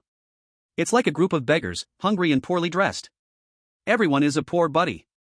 Although we are all broke, at least we don't compare with each other. Suddenly someone says, give this beggar from Dragon Country 1,000,000, spend it freely. Wow, isn't that just taking off directly? Who is poor with you? Young master, I'm just being polite, no one really takes that seriously, right? Even a high-ranking leader like Wang Shuowen is having his heart race. You should know. Before, there was a foreign organization that bribed him with spies, billions in US dollars stacked into a small mountain on a table, he didn't even blink. Now, his left eyelid is twitching like crazy. Just when Wang Shuowen was taking deep breaths to calm down, a subordinate came up and reported. Minister, the President of the United States has sent a diplomat over, saying they want to become Dragon Country's closest strategic partner. They also said they want to strengthen economic cooperation between Dragon Country and the United States, exempt tariffs, and prepare to send a large number of fugitives from Dragon Country over. He also said if we want to teach those little days in big cold countries a lesson, just say the word, they are always Dragon Country's best friends. Hearing all this, Wang Shuowen's right eyelid also started to twitch violently. The United States and Dragon Country have never gotten along, how can they be so kind? What friends? To put it simply, they are just eyeing that million strange coins. Besides, why are they telling him this? He doesn't handle those affairs. Sure enough. What the subordinate said next made Wang Shuowen sneer. In the end, the United States hopes Dragon Country can lend them 500,000 strange coins, and they will pay it back in 10 years. 500,000? Damn the United States. Wang Shuowen slammed the table hard, making a loud bang, his expression furious. Is the United States treating Dragon Country as a sucker? The higher-ups believe in him and have entrusted him with the tasks of the strange world, he can't afford to lose big for small. Moreover, this million strange coins does not belong to Dragon Country, it's privately owned by Yunjin Yu. She still needs to hand over the revenue of Blood Moon Restaurant to Gu Yuan. Tell them, not a cent. If Yunjin Yu wants to lend them, that's her business, our Dragon Country's scientific research department has no right to interfere with her personal choice. Wang Shuowen said with a dark face. At this moment, Yunjin Yu finally regained her composure after a long time. The 18,000 strange coins on her bankbook haven't moved. The extra strange coins are stored in the marriage system, available for withdrawal at any time. She looked around. All the women were dumbfounded. One by one, they looked as if they had suffered from vertigo. They had no idea. Why did the strange manager want to give Yunjin Yu the revenue of the Blood Moon Restaurant? They thought it was because she had tamed the strange cat, and the strange manager was showing gratitude. Dumbfounded, shocked, envious, absent-minded, yearning. Various emotions appeared in different people's eyes. In the end, they all converged into one thought. That is, why isn't the one who got 1,000,000 strange coins me? Isn't this the same as winning the lottery jackpot? Watching a fellow competitor hit the jackpot. How can that make one's mood calm down? Compared to this million strange coins, the 1 or 200 strange coins they got are nothing. All the women felt that their freshly received salaries were no longer appealing. Aiko Yamamoto's expression was even forced, her cheeks pale, and feelings of regret rising again and again. Soon, Yunjin Yu, Linjiu, and Manager Li, along with the strange ones, bid farewell. With a flash of white light, all the women returned to the rebirth community. Chapter 41, The Surrender of Park Dagon. You want me to kill Gu Yuan? Rebirth community. Hansume woke up in a daze. Her mind was still immersed in the situation of being beaten. Don't hit my nose. I'm not a pig head, don't eat me. Hansume suddenly jolted awake, murmuring at the corner of her mouth. Her side face trickled with a bit of cold sweat. She saw the familiar scene of scattered flesh on the ground, smelling the foul odor in the air. Only then did she realize that she had been teleported back. She immediately breathed a sigh of relief. Luckily, she wasn't killed. But thinking about how Yunjin Yu not only took her cat, but also very likely gained a large amount of ghost coins, made her grit her teeth in hatred. This job was supposed to have system subsidies. She had heard before that it could be several times more if done well. It could be tens or even hundreds of ghost coins. What a huge amount of money that is. Hansume's heart was bleeding. After working hard for 2 days cleaning toilets, she ended up with not a single ghost coin. Hansume's heart was completely out of balance. Just then, a shadow holding a cleaver suddenly came over. Where are the ghost coins? How many did you earn? Park Dagon's eyes were like fire, looking at her with a greedy and expectant gaze. Hansume was stunned upon hearing this. Her cheeks couldn't help but turn pale. No ghost coins. What? Park Dagon couldn't believe it, and his face immediately darkened. He had just made a round and saw that other female players had given their wages to their husbands. Some gave over 100, some even 200 ghost coins. He had lent his identity card to Hansume thinking he would earn a lot of ghost coins, but now she told him she had none? Park Dagon was enraged, thinking Hansume must have received other rewards, so he forcibly suppressed his displeasure and continued to ask. What about the identity card? I lost it. Hansume said with a sad face. What about other things? Did you get any other ghost items? You worked for 2 days, you must have received something. Nothing at all, I have nothing. The more Hansume spoke, the more aggrieved she became, tears streamed down her swollen face like 2 streams. You bastard. Park Dagon's neck muscles bulged like twisted branches, and his eyes turned red. He could no longer tolerate Hansume. Smack. Park Dagon gave her a heavy slap. The wronged Hansume was suddenly knocked to the ground. Her previously unswollen cheek was now starting to swell too. Tell me, did you hide it? You cheap whore, how dare you lie to me? Park Dagon dropped the cleaver and started beating Hansume. Hansume felt intense pain all over, like a sandbag. She curled up in the corner. Having already experienced hardship at the Blood Moon restaurant, she now even had thoughts of wanting to die. Whoa, I truly have no ghost coins, they said I damaged the restaurant, so they refused to give me a cent. Why not just kill me, I don't want to live anymore. That woman from the Dragon Kingdom's husband has a red-clothed cat, do you have one? Her husband can even brew ghost wine, can you? You can do nothing but hit me. The more Hansume spoke, the more wrong she felt. She truly felt more wrong than Doi. At this moment, she really didn't want to live anymore, without any resistance. Park Dagon could just kill her, after all she did was clean toilets. A red-clothed cat? Park Dagon frowned upon hearing this, but he didn't continue attacking. A trace of doubt floated in his eyes. Are you talking about that anomaly on the 3rd floor? Called Gu Yuan, do you know him? No, but he's just a vengeful spirit, how could he have a red-clothed cat? He does, and you don't, that's why I'm being bullied. Hansume continued to cry. She looked like a steamed pig's head. Park Dagon, feeling annoyed, scolded, stop crying. If you cry again, I really will hit you. Hansume, scared by this, stopped crying, but couldn't help feeling bitter inside. Is it possible that you got it wrong? It shouldn't be. Park Dagon probed. Not at all, that woman from the Dragon Kingdom said exactly that, which is how she tricked away that stupid cat. Hansume bit her lip. Hiss. Park Dagon was shocked, his pupils shrinking. He gasped, feeling his scalp tingle. He originally thought the anomalies on the 3rd floor were all trash, but didn't expect there was such a mysterious existence hidden among them. Don't provoke them anymore, he advised. Hansume snorted lightly, her expression dissatisfied. She liked Park Dagon less and less. Her husband was gentle and considerate. And he? He only knew how to lie. Hansume didn't hear the warning at all, instead, she grew more resentful towards Yunjin Yu. That cat is unruly, he probably can't even handle that cat, which is why it's at Blood Moon restaurant. Still a pet? Or maybe the owner is still uncertain. At this moment, Hansume complained angrily. Speaking of this, she suddenly had a clever idea. She said to Park Dagon, why don't you go kill Gu Yuan? You're a powerful ghost, are you afraid of him? If you kill him, that cat will be yours. Park Dagon was stunned by Hansume's words. To kill a being with a red robe level cat? Is this silly woman's brain not working? For Park Dagon, who was usually cautious, simply put, a coward, Hansume's words seemed to push him towards death. Seeing Park Dagon's unwilling expression, Hansume knew he was a coward, so she added, if you don't dare to move against him, then killing that woman from the dragon country is no problem, right? Her mission this time must have earned her at least several thousand ghost coins. Hansume didn't know how many ghost coins Yunjin Yu had earned.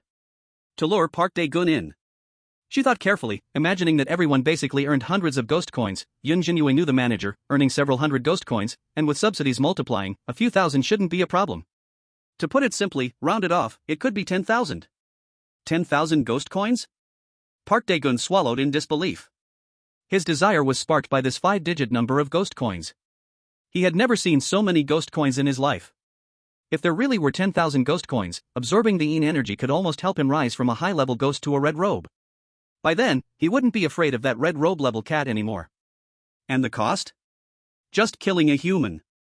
After all, these little mice couldn't stay in the afterlife community forever. He could strike when they were on a mission. Undetected and unnoticed. Park Dae-gun's eyes were filled with greed. He admitted he was swayed by Hansume. Thinking of this, Park Dae-gun's expression returned to normal. He even showed a strange smile.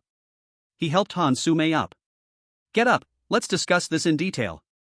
Don't worry, if killing her really brings in 10,000 ghost coins, you won't miss out on the benefits. Really? Hansume exclaimed with joy. She was excited too. As long as her powerful ghost husband took action, Yunjin Yu would surely be chopped into pieces. Seeing the two already discussing how to kill Yunjin Yu, the audience from the Dragon Country couldn't believe it. In the past, strange marriages meant every player struggled to survive, with internal fights only involving arguments. There had never been a case of attacking another player. Hansume is so vicious? This Dahan woman has a heart of a snake, aiming for Yunjin Yu? Damn, isn't that low? Can't bear to see others do well? How absurd, not daring to strike against Gu Yuan, but going after a woman. This Park Dae-gun isn't any good either. Didn't Hansume say that cat is a top-level red robe? Isn't that just asking for death? Joke, can Gu Yuan just watch Yunjin Yu get killed? Chapter 42, Ghost Coins made by Gu Yuan? 1 drop of blood, 100 million ghost coins. At the same time, with a flash of white light, Yunjin Yu returned home. Before she could steady herself, the little cat Lily couldn't wait any longer. It darted out from her eyes. When she saw Gu Yuan watching TV on the sofa, she meowed and quickly jumped into Gu Yuan's arms, giving a purring sound. She stretched her head, rubbing her little head against Gu Yuan's chin. Wife, you're back. Gu Yuan placed Lily on his lap, smiling at Yunjin Yu. He had actually been keeping an eye on the situation at Blood Moon Restaurant, thinking that if Lily lost control, he would step in personally. Fortunately, Yunjin Yu was clever and knew that her clothes carried his scent, which is how she won over Lily. Thanks to you this time, hubby, it's a good thing I called you. Yunjin Yu sat happily on the sofa, gently stroking Lily's back along with Gu Yuan. It's nothing, Gu Yuan shook his head upon hearing this, as long as you are safe. The two chatted casually for a while. Soon, Yunjin Yu stood up and went to the kitchen. Then I'll go cook first. You should have eaten most of the vegetables in the fridge by now. As she opened the fridge, she happened to see many fresh vegetables piled inside. Yunjin Yu was filled with surprise and turned her head. Seeing this, Gu Yuan smiled lightly and said, "These vegetables were delivered by the manager of the shadow store downstairs. I've already paid for them, just cook whatever you want." Oh, I see. Yunjin Yu had no doubts and soon cooked a big table full of dishes. She placed plate after plate of fragrant food on the dining table. The two ate heartily and were full in just a few minutes. At this moment, Yunjin Yu suddenly remembered the 1 million ghost coins, so she took out the deposit book from her pocket and also withdrew the additional allowance from the system. Clang clang. In the blink of an eye, ghost coins with black patterns covered the living room floor like snowflakes. The corners of Yunjin Yu's eyes curved into a line, her expression a bit proud, as if waiting for Gu Yuan's praise. Hubby, this deposit book holds the profits from the Blood Moon Restaurant. And these all of them are earned by me. It's almost reached 1 million ghost coins. Gu Yuan smiled upon seeing this. He didn't need ghost coins at all. Besides, if he needed them, he could create trillions of ghost coins at any time. Yet Gu Yuan still patted Yunjin Yu's head and praised her. He. Yunjin Yu was very happy, her almond-shaped eyes curved into little crescent moons. Hubby, you should keep these ghost coins. Once we save enough, we can exchange for a bigger house. I really like those little yards with fruit trees and grassy areas, where butterflies flutter in spring and white snow blankets in winter. I dream of living in such a place. A little yard? Gu Yuan nodded. However, he did not want Yunjin Yu's ghost coins. He softly said, "You keep them for now." Hubby, I don't lack ghost coins.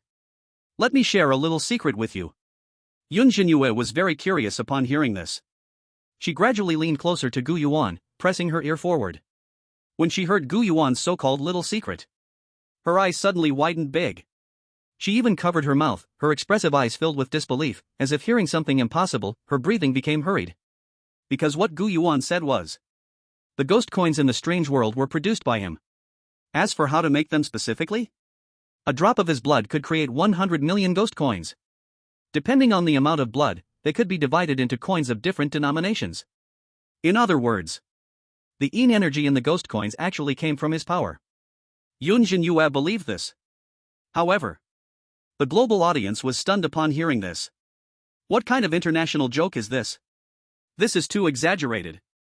Aren't they afraid it'll blow the sky apart? Even the audience from Dragon Country thought it was too absurd. 1 drop of blood for 100 million ghost coins?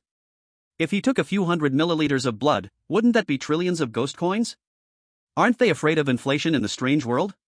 A bit hard to believe. If this is true, is he perhaps a calamity star? Still a calamity star? The top-tier disaster may not even be able to match him. Could it be Gu Yuan means he can replicate ghost coins? How can ghost coins be replicated? They have yin energy in them. If they could be counterfeited, countries would have already replicated them. Why are you all taking this so seriously? Gu Yuan is just teasing his wife. Scared me, my heart almost stopped beating. Yunjin Yu went to take a shower. Lily was napping on the sofa. Gu Yuan took the initiative to clean up the dishes. Just as he was pondering what gift to give Yunjin Yu, suddenly, there was a knock on the door. Gu Yuan's hand stopped moving as he opened the door. He saw a strange woman timidly standing at the entrance. She wore a silk camisole dress, revealing a large expanse of snow-white skin. Under the light, it gleamed like it was coated with honey, and her peach blossom eyes sparkled with waves of light. Gu Yuan furrowed his brows, recognizing this woman. Her husband also lived on the 3rd floor. He was a true resentful spirit, known as a stitching doctor. He was also the weakest among this group of strange female players. However, due to his special status, he could treat the strange, so he had a wide network and was quite popular. Gu Yuan had talked to the stitching doctor before and had a good impression. At this moment, noticing Gu Yuan's gaze, New Year Wan Xuanxiang bit her lower lip, deliberately putting on a pitiful look. She came to seduce Gu Yuan, unable to stand her own husband's weakness. So she turned her attention to Gu Yuan on the same floor. Although she thought Gu Yuan was also a resentful spirit, he was much more mysterious than that weak doctor. Didn't she see Yunjin Yu enjoying the best at the Blood Moon restaurant? Besides, the strange marriage didn't say she couldn't change her husband, right? There was no rule that she couldn't cheat. Sir, may I come in? My husband treats me poorly, and I want to stay at your house for a few days, is that okay? Seeing Wan Xuanxiang's affected demeanor, Gu Yuan felt a chill run down his spine. Moreover, compared to other strange beings, the stitching doctor was a true good man. Did she just betray him like that? Not even close to being worthy compared to Yunjin Yu. Gu Yuan had no interest in her at all. No. Gu Yuan's expression was cold as he immediately rejected Wan Xuanxiang's request. I already have a wife, please behave yourself. If you don't want me to tell the stitching doctor about this, you better leave immediately. Upon hearing these heartless words, Wan Xuanxiang felt reluctant. She had put on her most beautiful appearance. Any man should be stirred by her, right? After all, she was a beauty rated as the Miss International of Monkey Country. How could it not move him? Wan Xuanxiang thought Gu Yuan was pretending. So she gently swayed her chest, one hand reaching into the doorway, seemingly wanting to step inside first. Bang! Just then, Gu Yuan immediately slammed the door shut. He almost pinched off Wan Xuanxiang's fingers. Had she not reacted quickly to pull her hand back, she might have been screaming in pain now. Wan Xuanxiang was met with a closed door, her face shifting from blue to red. Realizing Gu Yuan had no feelings for her at all, her expression turned resentful. A cowardly man. You can't even enjoy what is offered to you. She took a deep breath and had to leave helplessly. Seeing Gu Yuan so heartless, the Monkey Country audience, who had just been discussing whether Wan Xuanxiang would succeed, was furious. In their view, Yunjin Yu was only a little pretty. In terms of figure, Wan Xuanxiang was Miss International, who was so much better it wasn't even close. To offer herself up like this, yet he wouldn't accept? The audience, already feeling ashamed, exploded with anger. He must have a problem down below. Who wouldn't like Miss Wan Xuanxiang? Miss Wan Xuanxiang, how could she cheat?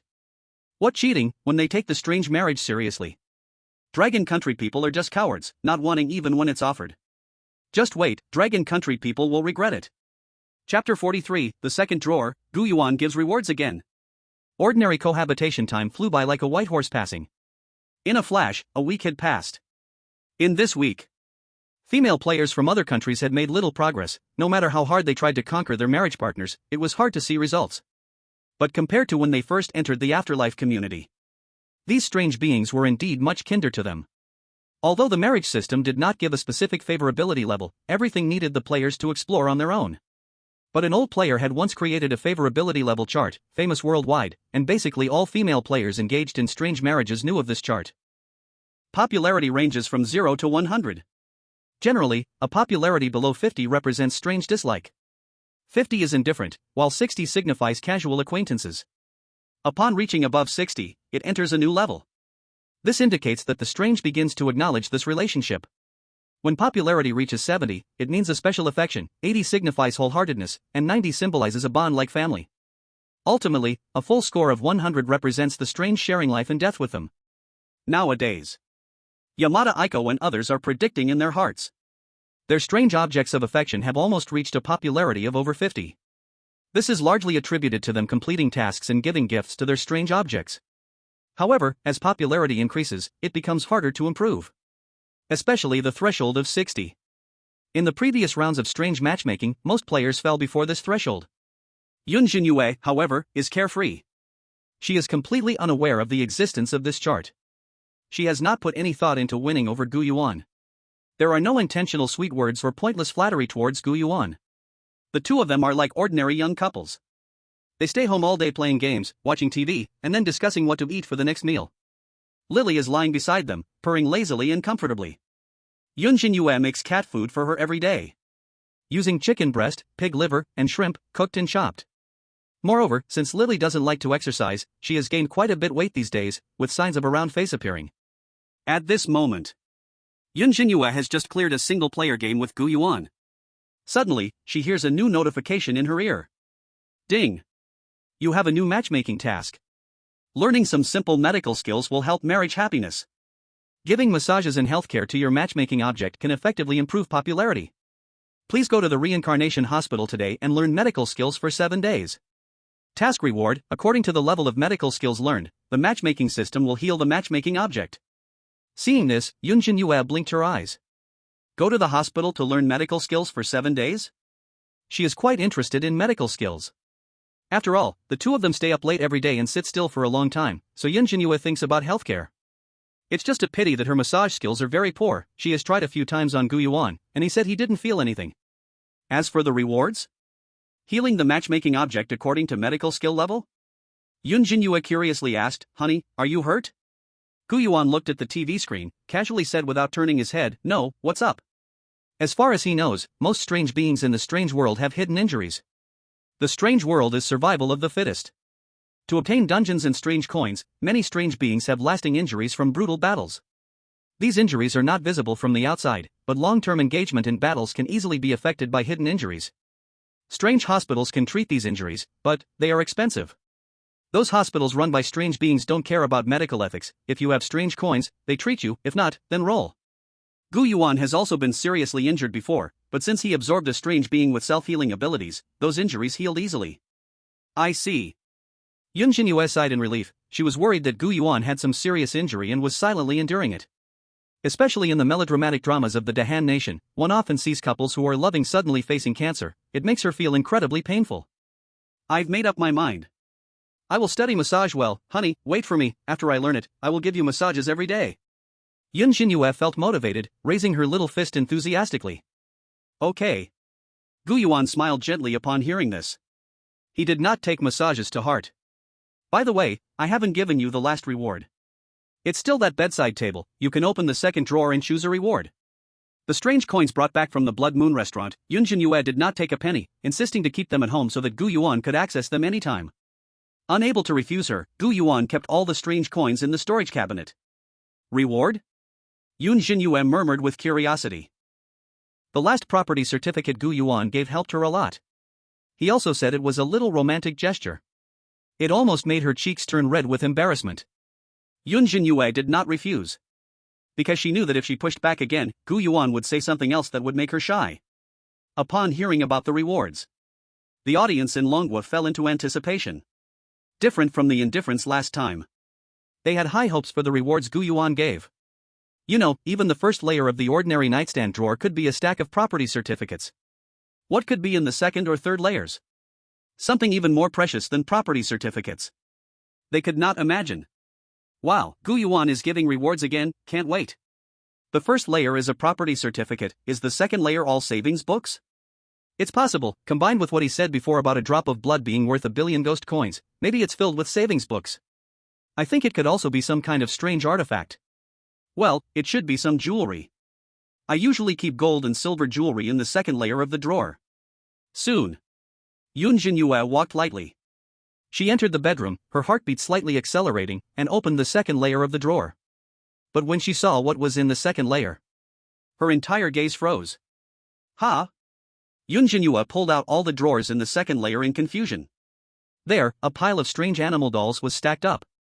There were about a dozen of them, each only the size of an orange, pocket-sized, and miniature.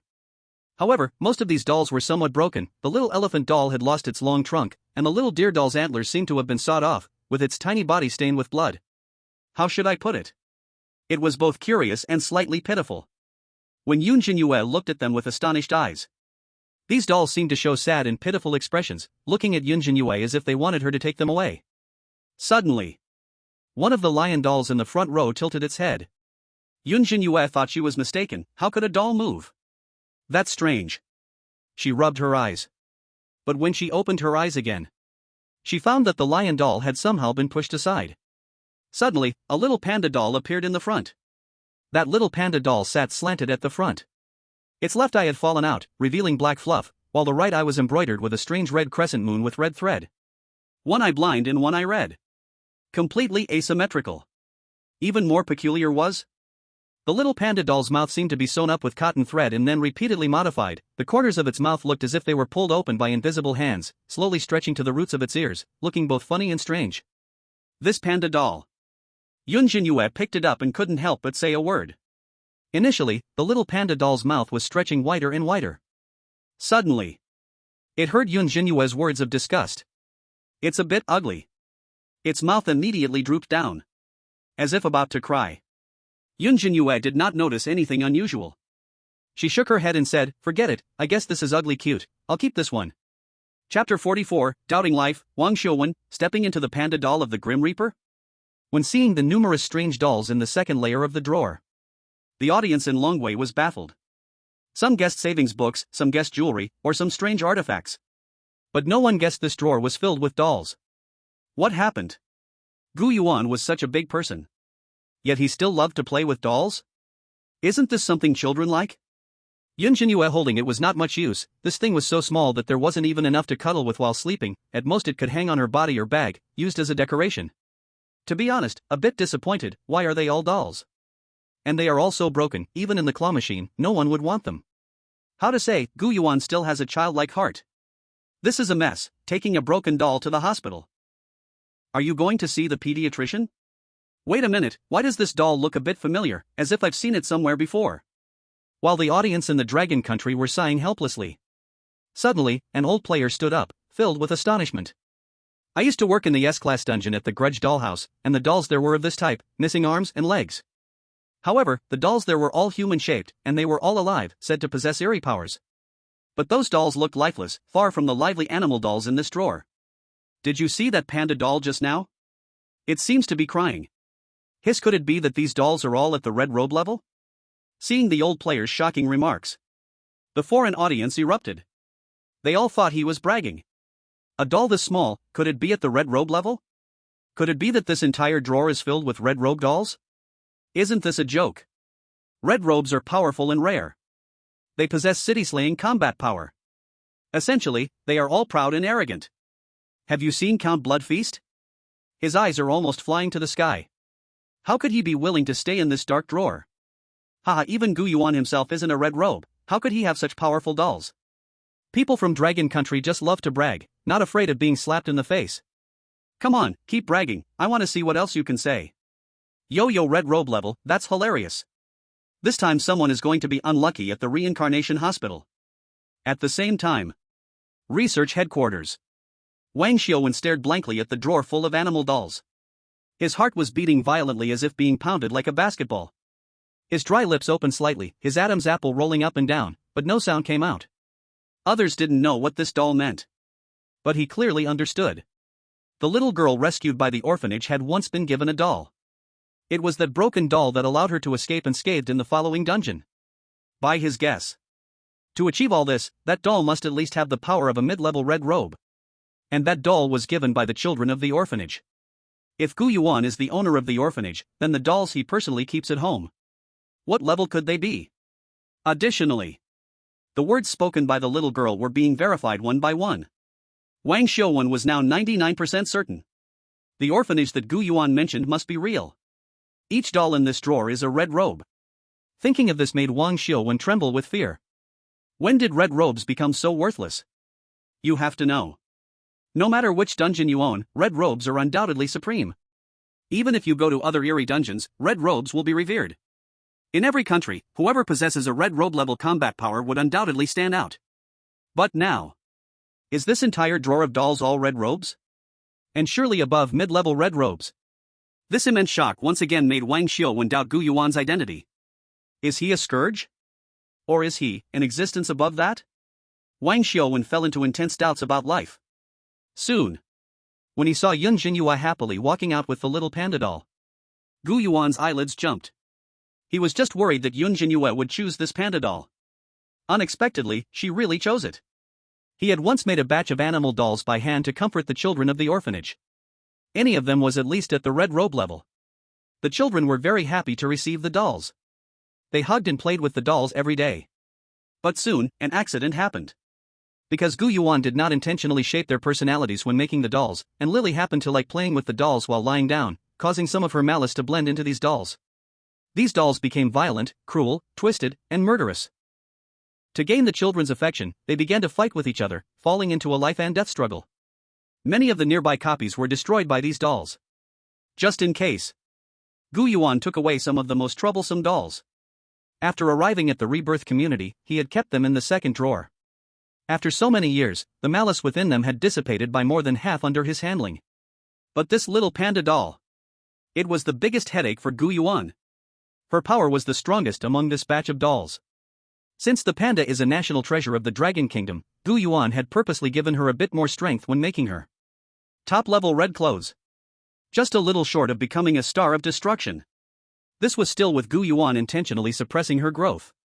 Now, it's likely that Lily wouldn't even be her match. Moreover, this little panda doll was particularly mischievous, always liking to play pranks everywhere. Once, she even blew up the orphanage's restroom, making even dogs shake their heads in disappointment. Wife, how about you change to another one?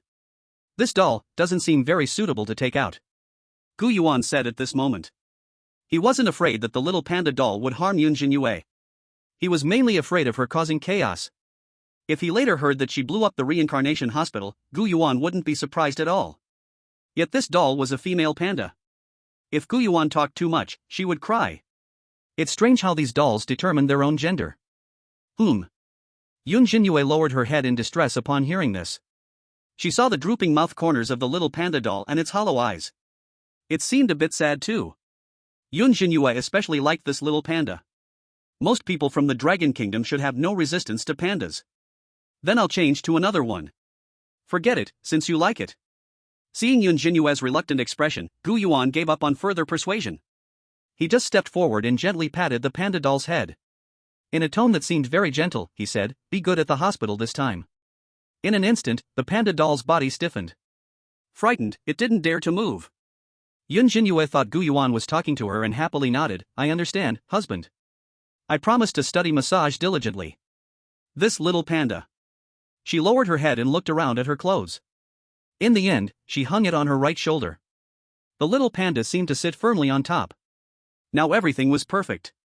Chapter 45, Gu Yuan's contact list, the lowest SS dungeon master? On the other side, the marriage partners of the women had also started to give gifts. The rewards from this task made all the Eerie beings exceptionally excited. As terrifying beings or red clothes. Their bodies were almost all burdened with hidden damage. Some even bore curses that could not be erased. As long as their wives learned medical skills, they could heal themselves for free, which was a huge gain. To maximize their wives' medical skills, they all tried their best to provide help. Yamamoto Aiko's partner, Amamiya 10, took out a weird cushion from a box he had cherished under the bed. This cushion was small, its scarlet satin shimmering dimly under the light. Although it was just a blood-dyed Eerie object, it had the effect of soothing the body. This was undoubtedly a treasure for the Eerie doctor who needed to sit for long periods. If given to an Eerie doctor, it would surely guarantee special treatment. "Thank you, husband," Yamamoto Aiko said to the short Amamiya 10 with a complicated expression. After some time together, she had accepted his appearance. He might be a little ugly, but everything he gave was useful. The last time, the IOU from Blood Moon restaurant was a perfect example. Seeing such a special gift, the audience was excited. "The cushion is great, I'm also a doctor, sitting all day, I love it when someone gives me a cushion. Thermal cup, massage device, pen, whoever gives it knows, doctors really love them. With this thing, Miss Aiko should not be bullied by the Eerie anymore." It's hard to say, the Reincarnation Hospital is an SS-level dungeon, and the director there is said to be a terrifying star. Terrifying star? Are you kidding? So scary? Yeah, although it's just a low-level terrifying star, it's still not something the red clothes can compare to. I've heard that the hospital has 7 floors, but sometimes the elevator leads to an 8th floor, where all the room numbers are 404. Moreover, the night shift nurses will check on the patients at any time, and if a patient is not in bed, then. It seems an experienced player said he saw a doctor use a bone saw to cut open a patient's abdomen. I've also heard that the pediatric ward's hallway can extend at midnight, and at the end of the hallway, there appears a smiling room. As soon as someone enters, they would be crushed and eaten by 2 rows of giant teeth. After hearing about the terrifying aspects of the Reincarnation Hospital, the audience of Shaori Z couldn't help but shiver. This dungeon is incredibly scary. It will definitely far exceed the Phantom Shop and Blood Moon restaurant. Fortunately, that strange cushion gave them a bit of confidence. On the other side, Ruan Xuanxiang from Monkey Country also received a gift from her partner, the suturing doctor. Originally, Ruan Xuanxiang thought this weak husband was useless. But unexpectedly, he could give such a big surprise this time. It was a dark red, Eerie scalpel. In the dim light, that scalpel faintly oozed with a dark red color of blood. The blade was as thin as a cicada's wing but sharp enough to cut through any flesh and tissue. The suturing doctor appeared to be in his 40s, wearing a faded white coat, and a discolored stethoscope was clipped to his collar. His thick brows overshadowed his dark eyes, which seemed slightly droopy, filled with fatigue. One could imagine. Before his death, the suturing doctor must have been a dutiful doctor. Although he had no feelings for Ruan Xuanxiang, he had taken care of her quite a bit on ordinary days.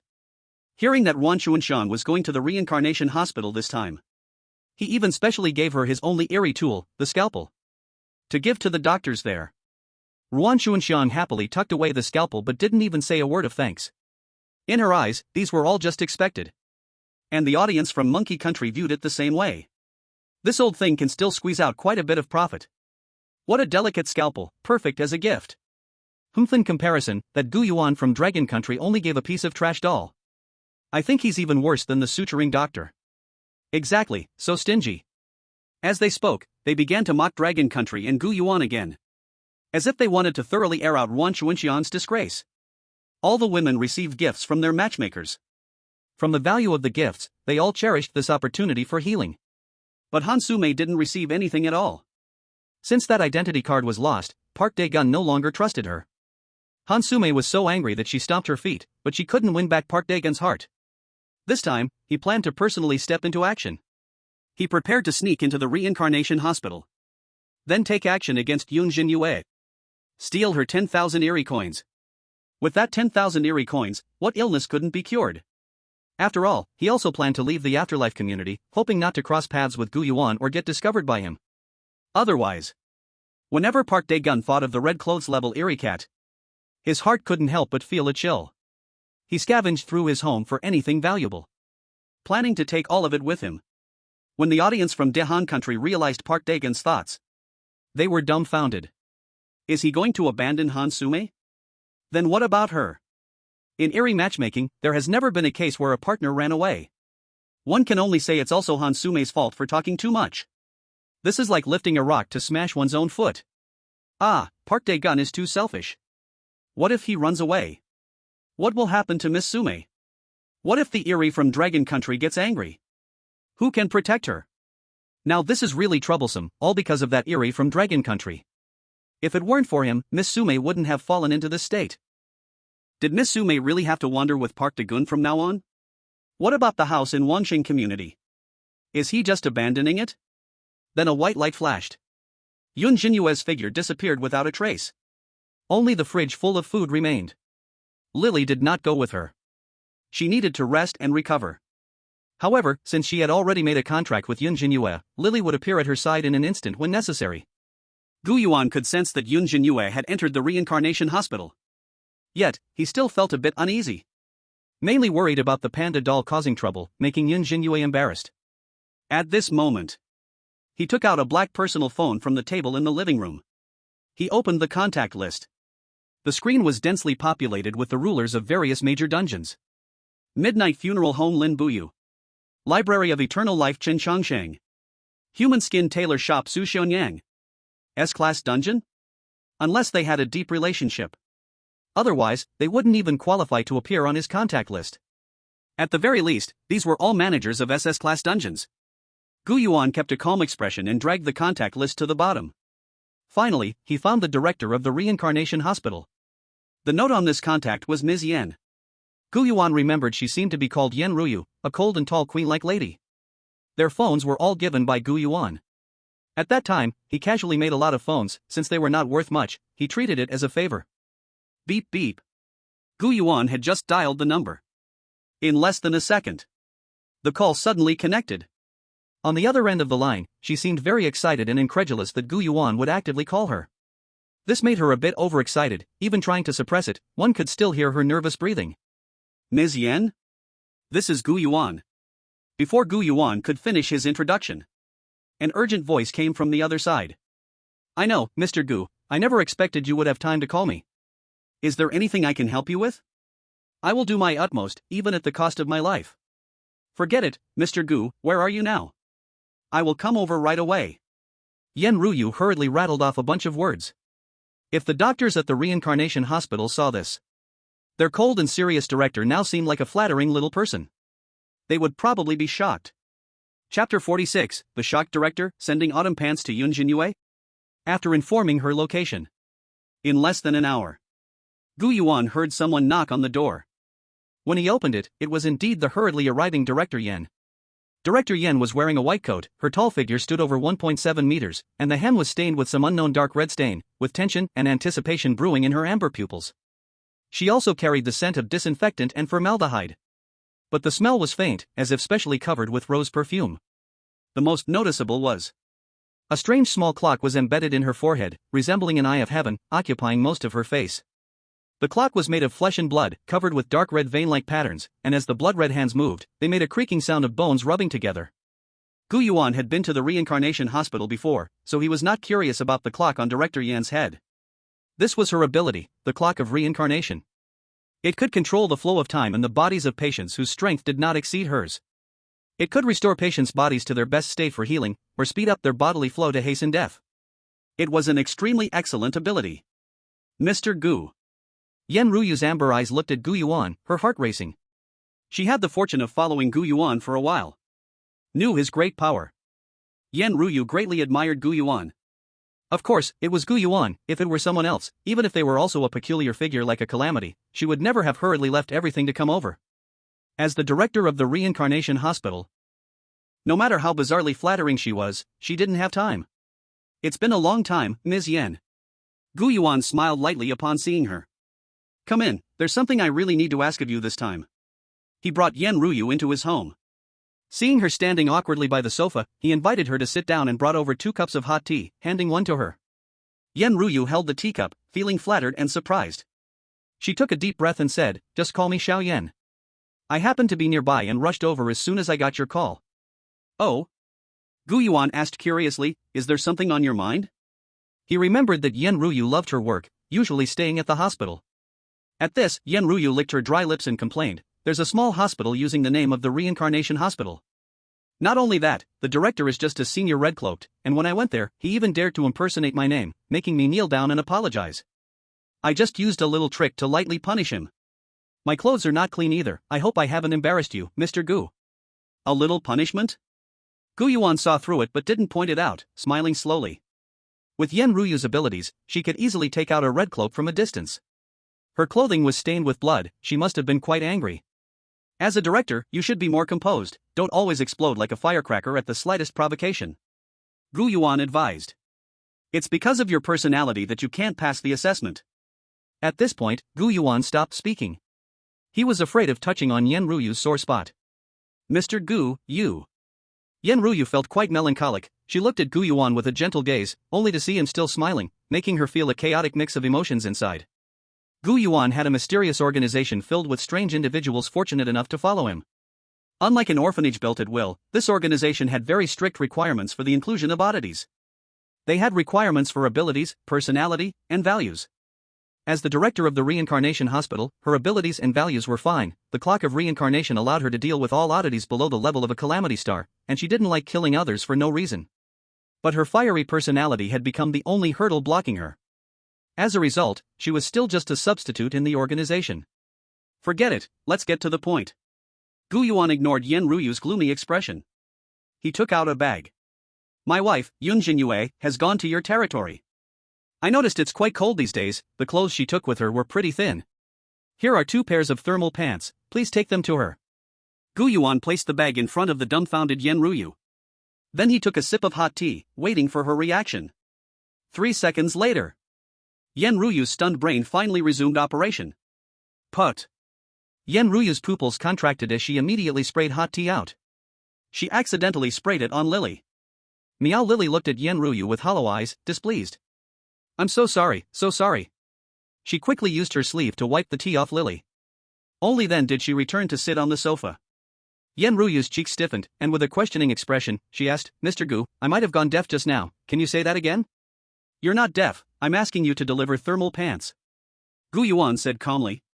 She, a director, was going to deliver thermal pants? And these thermal pants were pink.